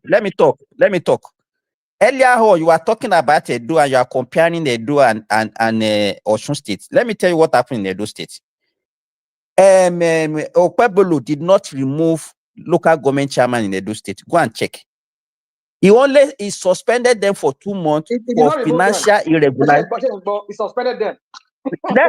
No, wait now. Let me finish now. Let me finish what I'm saying. He suspended them for 2 months for financial irregularity. That's what he did. And court actually even prevented him from doing that. So the local government chairman in Edo State, they are still working. They are the one in charge of the local government now. So you cannot now say, okay, what is happening in Edo and Osun State is different. Osun State actually removed them and put another set of people. So what happened in Edo and Osun State, they are not even close. Talk less of saying that it's double standard. Simba, so you just come and most of the time. When you join your Simba, that is your yes. argument. Like, His argument. You just said somebody remove, suspend, and somebody in your own state do the same thing. And you say it's not the same thing. Hold on. It's not the same thing. Yes. His argument is that there is a court ruling that they should conduct elections. That anybody that doesn't conduct local government election should not get allocation. Wait. Let me finish now. Let me finish. Okay. And I wanted to ask him a question when he was saying that court ruling, did he say in that court ruling that if you already have local government chairmen, you should throw them out and conduct a new one? And the answer is no. Those ones there were elected. They said, if you do not conduct that for those people using caretaker committee and those that did not conduct election at all, those were the ones that ruling was for. Exactly. So can I answer your question? Finish. You don't finish. That's why you always like to go on a long thing like this. I think you've made your point. I understand where you're going. For Osun State governor to throw people who are elected out. Okay. He's going to have a legal battle. Okay, yeah. And the Edo State governor too tried to do such a thing. The court blocked him and told him, sorry, you cannot throw out people who are elected. Okay. And they are functioning, and they are still functioning up to now. Here you go. You look at this your fault. This is your false you are giving now. They are functioning. What are they functioning? Is it the same PDP people that were there? They are there. He didn't remove them. They are still there. They are the one functioning now. If you don't know anything, say you don't know. Say you don't know. If you don't know, say you don't know. You doesn't know anything. You are the one that is giving people wrong information. The local government chairman in those states, they are still there. They are working. They're telling us crap. Yeah, come on. Let me answer your question. I mean, sorry. No, Remy has been waiting. So, Zita, the thing is this. For me, whatever idiot in the Osun State did, the dancer, whatever you call him, I'm not sanctioning it as something right. It's not right. Let those people finish their tenure. That's what this Wike guy in Rivers State did when he almost removed them. And they said, no, you cannot do that. Let them finish their tenure. And when they finish their tenure, you remove them. He put his own caretaker, and then he conducted election, which Wike was disputing. Let's leave that. You all know how that went. But what my point is that it is wrong for anybody to remove anybody before their time is due. So what Adeleke did, I don't sanction it, but it's just a double standard. That's what I'm saying. There's no double standard there. The situations are different. Somebody here is telling me no, it's not double standard. It's not double standard. For the situation, you are the one that normally come here and say contextual. Simba, you just totally different. You remove and you suspend. What's the point? He did not remove. Let me tell you. The different, let me tell you, don't say come on. You are not a woman. You are not a woman the way you are talking. Let me say what I want to say. Come on, dude, stop this your crap of what you always that. I don't know. You just come here and started this conversation was everybody were saying their stuff. You just come here and scatter everything and think you are white. You have talked more than enough. Let other people also speak. Remy, okay, can I give you 1 minute? Just wrap up so that we can go to Remy. Remy has been waiting for long. Please, just wrap up within 1 minute. I'll go time you here, please. Just 1 minute, and then let Remy come in. So just make up your. Well, I just want to respond to people that what they sweet for their mouth when they hear P2B. The only thing they know is that doctors goes on strike for 13 months. He will not draw the line where it comes to that. Know that it did not started with that governor, but somebody came in and solved the problem, and it never happened again in that state again. He will not comment that. The only thing he knows is that because you want to talk and you want to please your allegiance, you just want to say it so that it will look very nice to them. The 13 months was it under his administration? That's the question I'm asking. It's under his administration. The one that is saying the lie is under his administration. They started and ended it during his administration. So you know how it started in Anambra State that everybody thank you. Under or not under? didn't pay he solved it by the doctors on their own. He did not pay any funding in that state, both pension, both allowance and salary for more than 2 years. Thank you. But the only thing and why we are happy that he became our governor is that he paid both the one he owed, both the one and everybody owed and everything, and set a structure that never made them go on strike anymore. After don't mind them. All of them were complaining during his governorship. They were writing rubbish about it that time. Guys, if people keep interjecting him, he will not finish. So he already finished now. If you want to continue in that line, and that will be your campaign against him, you will continue. For people like us that understand what he did and the structure he set, both in the doctor's salary and problem with you is that you are angry for Abuja. More angry with your state than Abuja. I am not angry with him because he had a problem. This one had a problem and came and solved it entirely without going back to it again. And he set a structure for them. Build more schools and more hospitals for them. So what are you trying to say? Solved it by doctors going back to work. He did not solve it by any doctor going on strike because that money, they were even paying them more than that. But he paid them upfront. Go and check his record before he left. Even the teachers, he paid them upfront. The salaries and everything, he paid them upfront before he left. You don't see that. It's only the one that will suit your narrative that you see.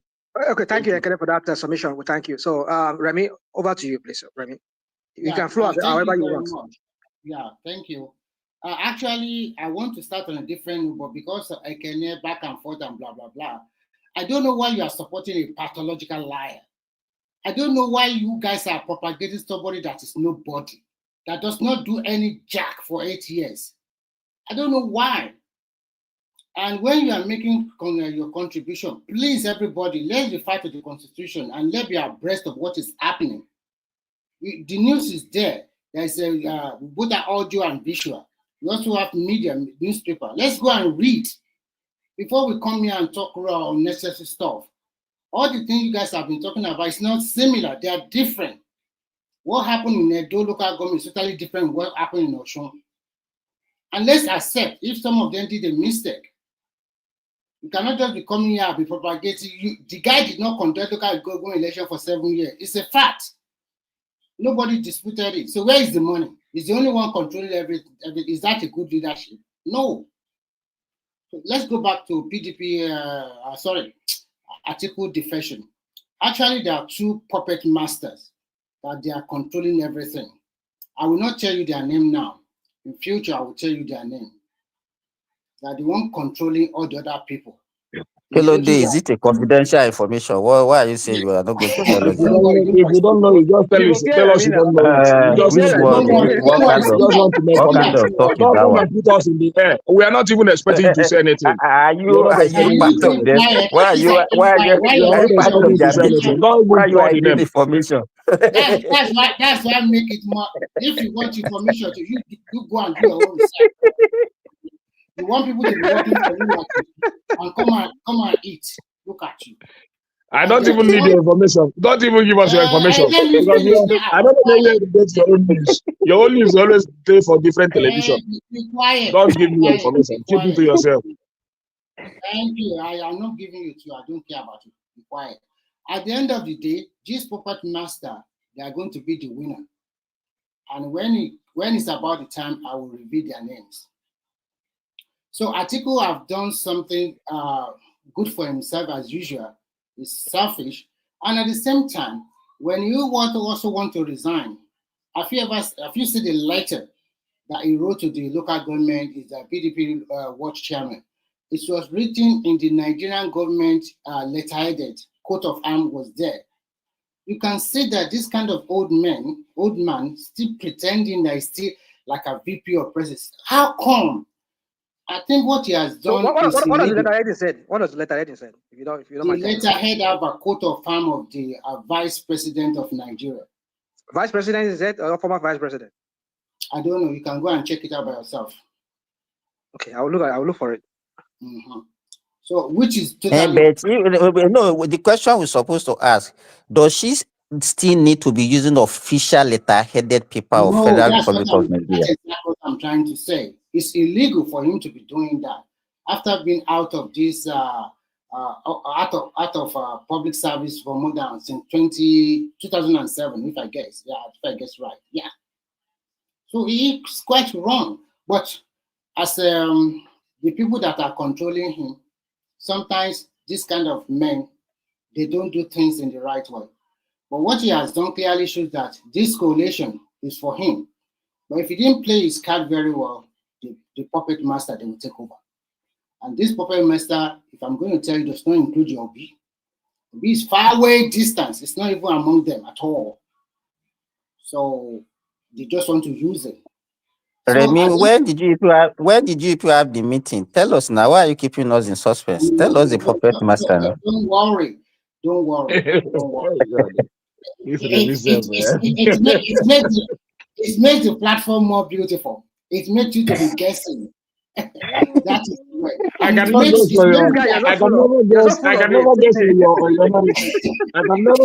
never have sleepless night over your narrative. It's not possible.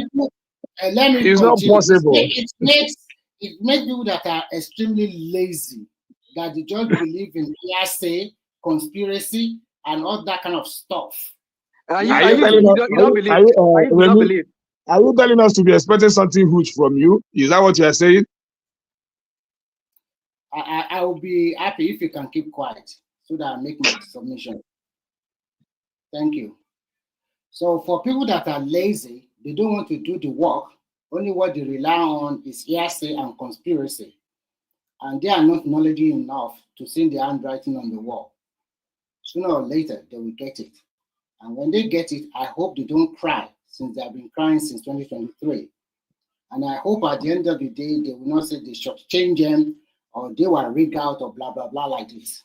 Because that is their usual cry. I think to me, Nigeria is progressing, maybe not as far as we want, but as we can see, we are out of the economic meltdown. The progress can be slow, but we are out. Is that what you said? We are out. Can you be quiet so that can you be quiet because when you are making not the one I get here for this month. So we are climbing hard and we are progressing, and that is the beauty of it all. If some of you that are lazy cannot see the handwriting of the wall, and most of the thing you always look after is the negativity in the country, you continue to look for it and you continue to cry every time and now and then. So at the end of the day, the beauty of democracy is that you shoot your shot, and if everybody thinks you are better, they will vote for you. But the way I see it, I see a five-way political party feeding different actors. We only know one, and one is about 60% in, and there is another one that is about 10% in, and there's another one that is 0%, and there's another one that is not going to influence anything, but it's just there to make sure that the winner gets it all. So I'll rest my case there. Thank you. Yeah, but then you've not told us who is that thing you know that we don't know. You don't the puppet master. The puppet master. Who is that puppet master? He said he will keep us in suspense now. In suspense, right? Yeah, right. This guy is just so full of. Anyways, yeah, I think everybody. I think it's up to you now, Simba, to speak, to say your own part. Go on. Well, what I want to say is this: because I just want to look at the coalition and then look at what is actually happening. I think it's very obvious to everybody that coalition is for Atiku and is the brain behind everything. But my own issue is, if Obi still wanted to contest in 2027, what is he doing in that coalition? What agreement did he have with the people that actually with the coalition? And if I think the best thing for him, because now is dangling. He said he's still with Labour Party and he's still with the coalition.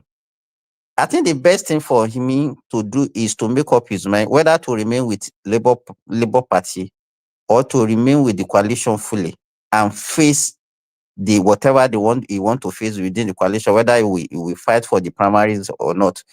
But if he's still hanging and maybe he wanted to use Labour Party as a plan B, so that by the time he sees the handwriting on the wall from what is happening in ADC, he will use Labour Party as a plan B for him to contest again. But as at that time, to me, it might be too late for him because he's not actually working actively in Labour Party now. Whatever political problem that they have in Labour Party, he's not interested and he's not trying to solve it. So how is it going to be easy for him? Unless maybe he's going to look for another small party in there.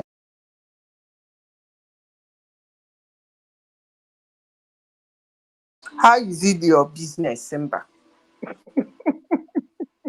How is that your business? How he sorts himself out to contest for presidency. He doesn't do primaries. And from the look of things, I don't think those people want to use him as vice president, who would have been an easy option. For anybody to sit down here and say that Atiku get brain to form coalition, I don't know where you people got that one from. That thing is the brain work of Hair Rufai and co. They organize that thing and go and bring Atiku. What will happen if he didn't go there? Just as Tinubu did his own cooking. After cooking, he went and bring what is his name, and sold the idea to this man we don't die now. What's his name? Buhari. So the what's his name? Hair Rufai and his cohorts did this kangaroo, and then went and sold the idea to Atiku because they started that madness, and then all of a sudden Atiku joined them. So it's not Atiku's brain. Atiku doesn't have brain for such a thing. If he has brain for such a thing, he would have won 2023 election, fair and square. You mean that is not the brain behind the coalition? Let me finish. If you people think Atiku has that kind of brain, I wish you people luck. Back to Obi. So no, is it that what you are saying now that Atiku is not the brain behind the coalition? He's not. He's not. Okay. The way they do that, because that was why I was telling you people from the one when I came in here, they started that SDP, and what's his name? Herufai said he wants to contest for presidency. Everybody was speculating what the heck is going on. I asked a simple question: if Obi is a beautiful bride, as you people said, then we go and consult him and bring him to put him in the picture. That's the way they do it. The way they brought Buhari that time. Hold on. Okay. Can I say something? Let me say something to you. Let me say something before you go forward. Zita, have you listened to this Bolaji Abubakar or Mohammed? Was that is spokesperson of the ADC? Have you listened to Bolaji Abdullahi? Bolaji Abdullahi. Yeah. So have you listened to Dele Momodu? Now, if you do, I would suggest you to go and listen to that interview they granted. I think Shem Wakim Baloye, and I think maybe Anyagol. Watch those interviews. Now, what they said was this: that they had series of meetings. In fact, they were putting it together. So you people use the whole noise about wanting to register a political party. Well, they use it as a decoy because they know what Tinubu was about to do. They know what it was. They know it was. So they kind of distracted them to make them believe that they were going to register that party, but they had something else in plan. So they had to do a series of meetings. Some of them in Ghana, some of them in London, some of them outside in UAE. So I want to believe that it could be that Atiku is part of the whole idea behind it, All of them. Atiku was not part of the whole idea. No, but and I will keep saying I'm saying to you. Hold on. Dele Momodu is an Atiku guy. Then Momodu was not even in the picture. Amechi himself alluded to it. Amechi was not in the picture when this thing started. You see, you say certain things you don't even have. You don't know. You don't. Okay, you're not, now that's the way I'm you saying guys to you, are. what You are going personal now. What you are making your own argument. I'm making my own argument. I know, but I'm giving you are dropping the argument. What is out there that people who were part of it said? They said they had a series of meetings in Ghana, in London, in UAE. You see, let me say this. You see, when things are happening or unfolding, it's good we watch what is unfolding, not what they tell us. Since 2023, Atiku has been under his bed, condemning what Tinubu is doing. Since he lost the election, from time to time, he will tweet something. Sometimes he will react. So is Obi. Until this hell will fire. I will keep repeating it. But one day, matter we're at. After his disgrace at the National Assembly, he retrieved with his conglomerate. They cooked what they cooked. He woke up one day and said he has resigned from APC. 2 months later, he walked into SDP and went there. The moment he entered SDP, 1, 2, 3 people, then Amechi did not come in. Then Atiku did not come in. After some time, they launched into SDP. SDP screamed. They jumped out.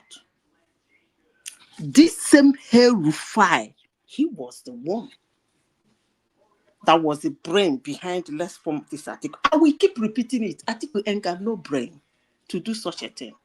And I will say it, if he had such brain, he would have won 2023 election. Because this 2027 is not an easy path for him. But 2023 was empty. It was an empty seat, which is easier for anybody to occupy. But if you think that one man that was part of a conglomeration of criminals that unseated the president in 2023, and then came out for the first time to contest for the president of Nigeria, fought his primaries, fought the general. We used to unseat him. I'm watching. But what I'm saying is that Atiku, if Atiku is that smart, he wouldn't be where he is now. He would have won election. I rest my case. But if you people say it's Atiku, no problem. The only thing I know is that for me, in the side of Atiku was the one that never made himself the president. If he was a smart guy, 2015 was his best chance. And I think Tinubu has used him and dumped him. Because it was even this Tinubu that called him out of PDP to fight against Goodluck Jonathan. And he because he never had political direction. He joined Tinubu. At the end of the day, he now wants to come and contest against Tinubu. How does he think that will be possible? So for me, I believe how is it that why did you think that it's Tinubu that asked him to? How can you say such a thing? In 2015, you are talking about. Let me explain to you because this he even contested primary with Buhari now. Well, in 2015, you know what they call grasshopper. That's who Atiku is. In 2015, he jumped like a grasshopper and jumped into APC. When he saw that they have gathered momentum, he jumped into that place to contest for primaries. Why did he do that? Because of the squabble he had in APC with Jonathan. They said they will allow Jonathan to go again. Because the agreement was that Jonathan, after 2011, 2015, he will walk away so that he will enter, according to them all. But Jonathan insisted that it's his fundamental human right to contest again, since the constitution cleared him to contest. He got angry and jumped into APC.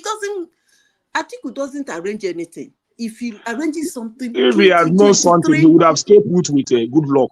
I know that after that good luck, he would just become the president very easily. Very, very easily.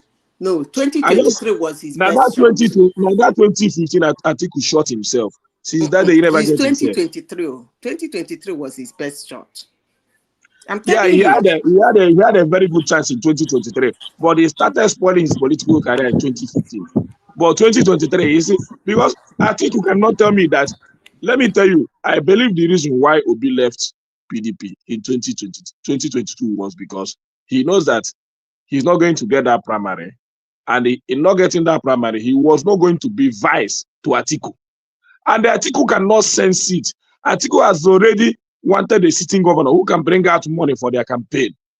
So if Atiku had known, he wouldn't have allowed Obi to leave. He would have given him that assurance of becoming vice in that 2023. In that way, he would have won the last election. But he felt that he needed Okowa to bring that state money. No. Kenneh. A leader does not get people angry to walk away from them. There is a way Atiku would have talked to Obi. Obi would have stayed in PDP. I'm the one telling you. You don't discard people in politics. But somebody like me will be seeing it and pointing it out for Nigerians to see. They will not see it. At the end of the day, they will tell you, they like the election. I think it's a thing. I'm pointing out the mistake now from piece to piece, where they are going wrong. Nobody is seeing it. There is nothing wrong in telling somebody that you don't want him as your vice. But it depends on the way you tell him, you told him, and the way you treat him. It's very important in politics.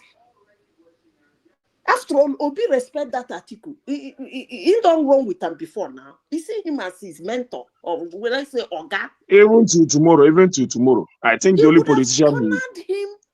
Yes, he has every right to control. He has everything it takes to control Obi. He has everything it takes. Obi can step down for Atiku. But the way they treated him was why he left. We get shoved him. Atiku told him to get away. This person said, hey, we lost 200 million votes. This one said, then do you have a problem? You don't treat politicians like that.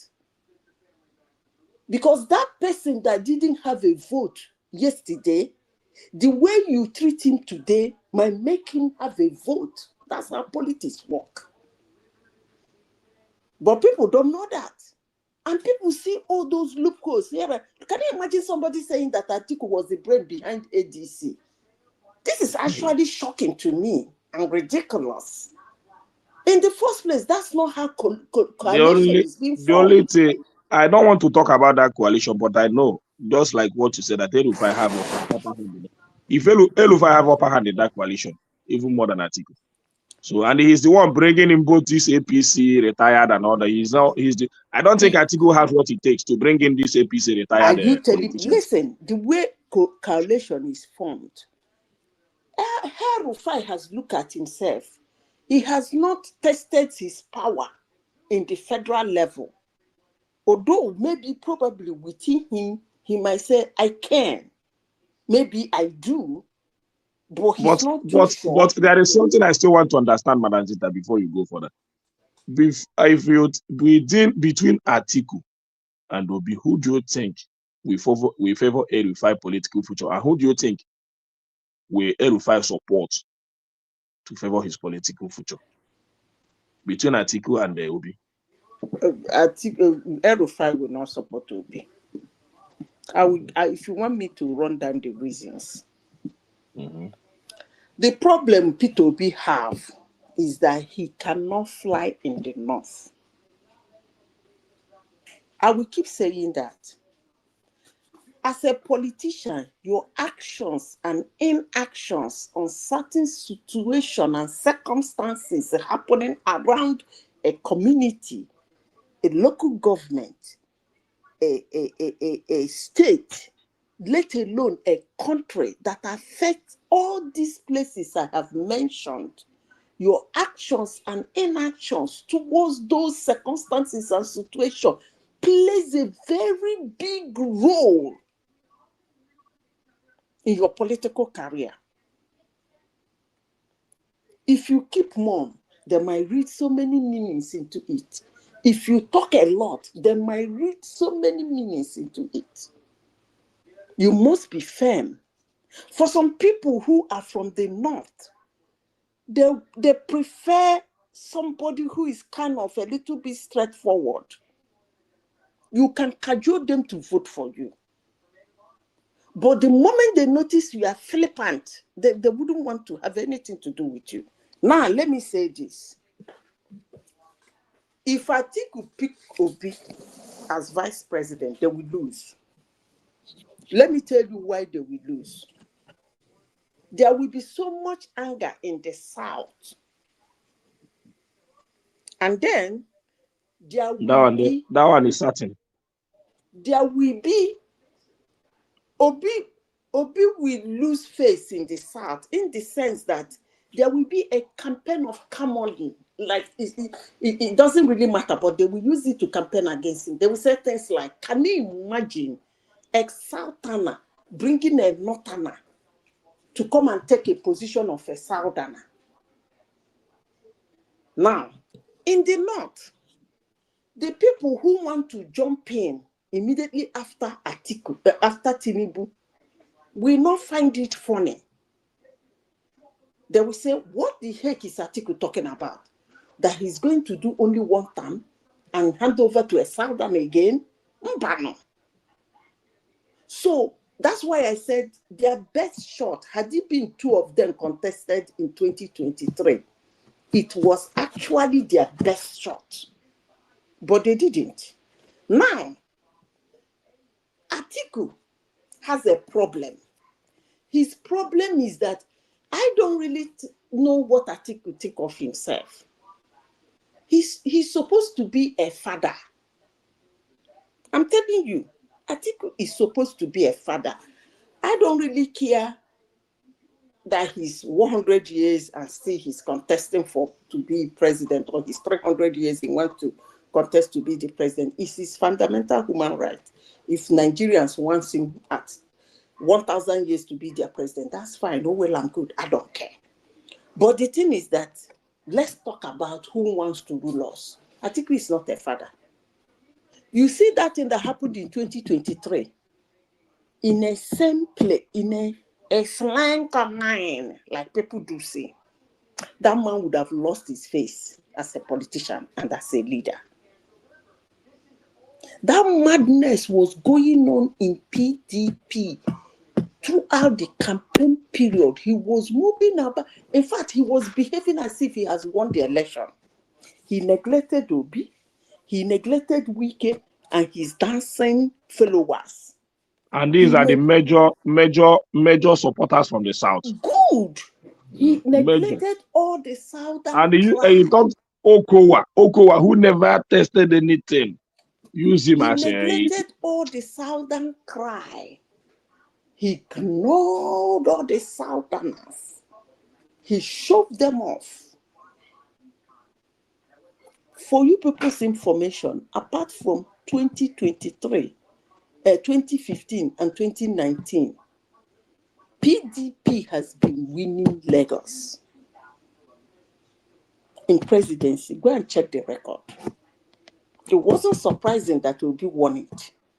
It was so shocking because he's contesting with somebody who has been governing Lagos State. That was the shock. But to win it as a PDP member is not a surprise. Because if you look at the history of Nigeria, PDP has been carrying Lagos State in presidential election. And that Atiku could not even get a handful of vote there. Why? Because he showed the South. Even as of today, PDP not there anywhere for Lagos. If you do polling unity now, if vote today 20, Labour Party go there 5, PDP go there 7. That's what the election they be for Lagos now. I'm telling you, this man ignored the whole South. He just killed the PDP. He just killed PDP for South. Wike and his dancers, they were going from state to state, dancing, chanting. He shoved them. Peter Obi and his obedient were running around the country. He shoved them. Do you know, at a point, I was thinking, Atiku is very daft. I was thinking he would have promised to be a position for him to step down. Yes. And that is the man everybody is saying he formed. What party did you people say Atiku formed? With which brain? Gonna leave me alone. With that this on Atiku, I beg.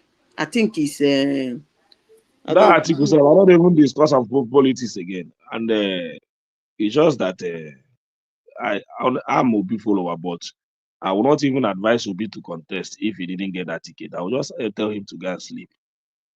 I will not even want him to be wasting his money to become Nigerian president. Maybe because the only chance I think he has is this 2027. No, what I was thinking, the way I would have played smarter. If I were Obi, God forbid, I can never be Obi. That 2023, I would have made a deal with Tinubu.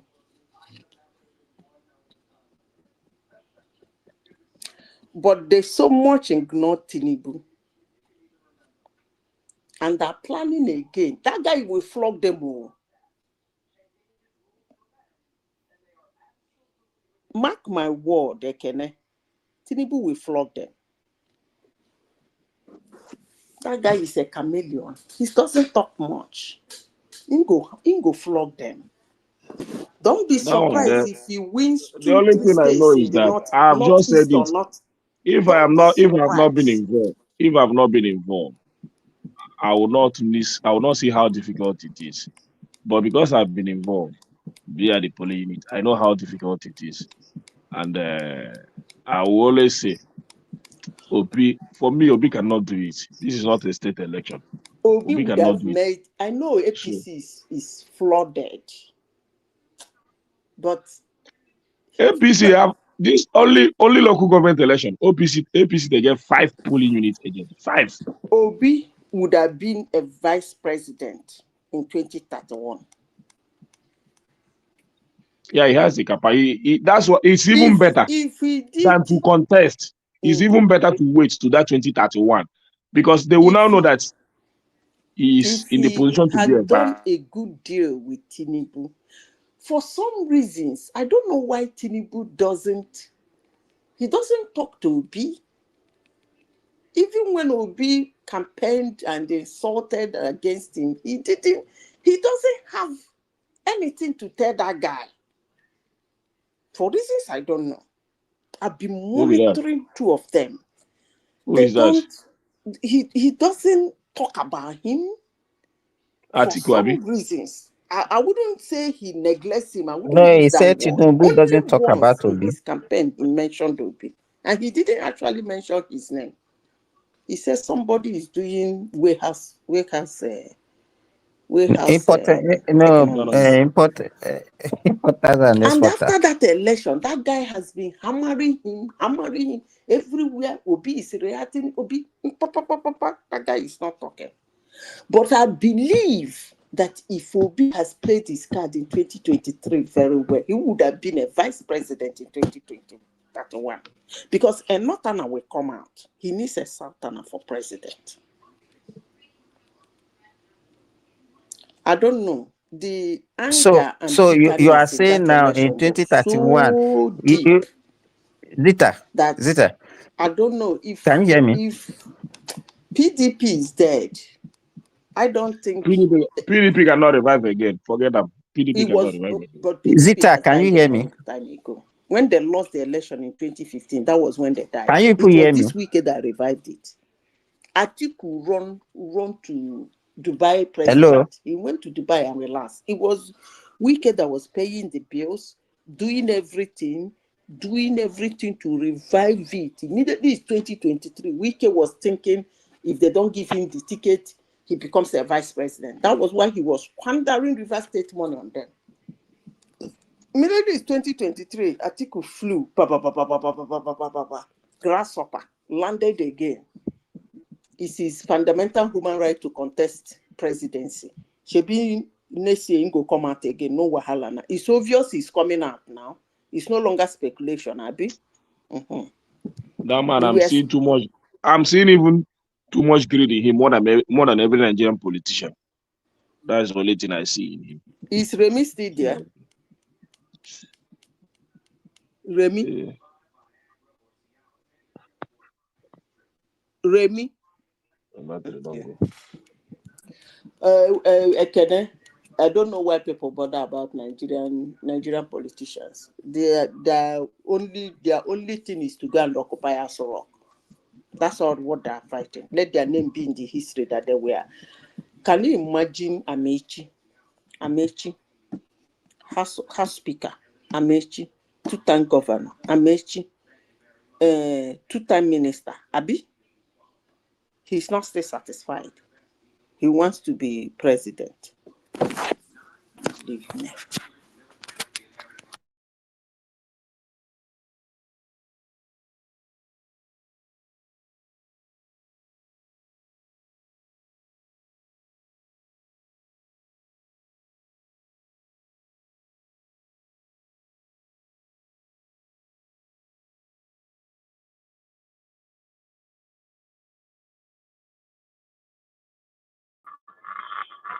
So who is the moderator that just left the platform and not even coordinating?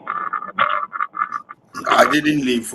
I didn't leave. I think some people were trying to speak and yeah, I was at the background for more than 20 minutes.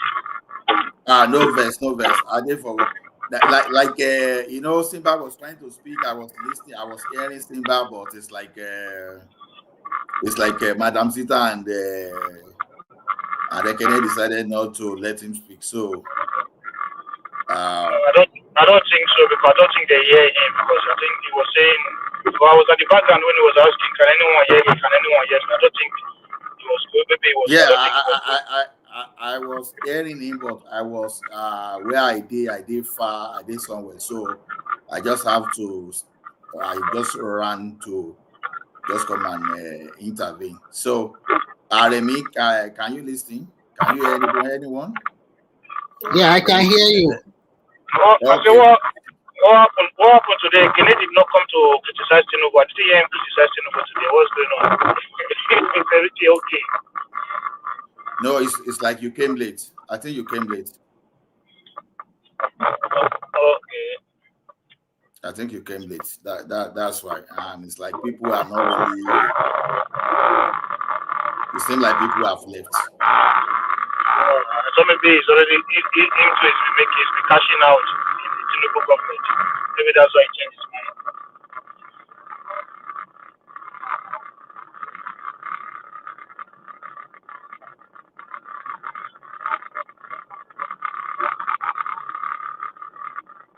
Anyway, I think Thomas.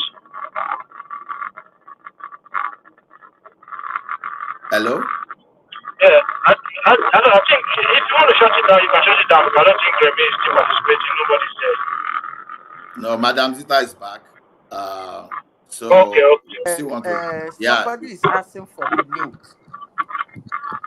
So I overheard them talking about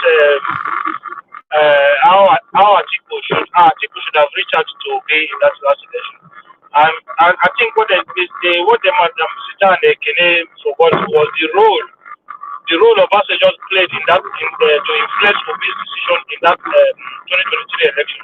So a lot of the decisions that Obi made in that election was not just down to Obi; it was influenced by the likes of Obasa, and there was nothing Atiku could have done when Obi had already left the party before the primary. No. It was the way he was treated that resulted to him going out and consulting others. How was he treated? The primary was not even heard. The primary was not even heard. How was he treated? Everybody was going on the plane. Making too much noise. Pause yourself now.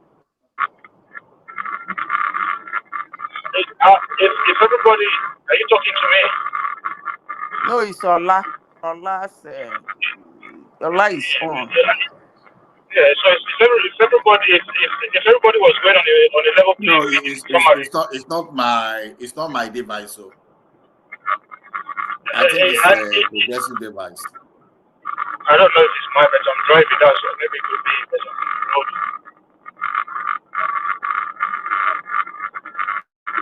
So is it still making noise? Because I cannot hear any sound from my side. From you. Pause. Let's see. Pause. I'm talking now. I'm still on. No, pause yourself first. Let's see. So the noise is from you. Are you using earpiece? No, I'm not using earpiece. Maybe I don't know. I'm driving and my car is blocked to charge. My phone is You are blocked to charge. driving. So I don't know if That's why. It's the wind.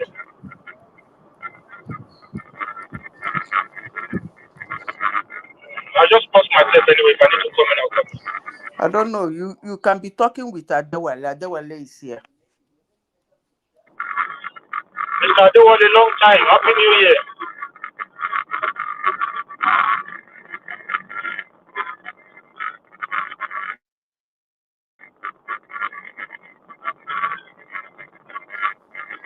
Do you have any electronics that is on? If there's any electronics that is on, put it off. Is it making a sound here? Put off any other electronics that is around you that is on. There's absolutely nothing else that is on. But we are hearing voices at the background.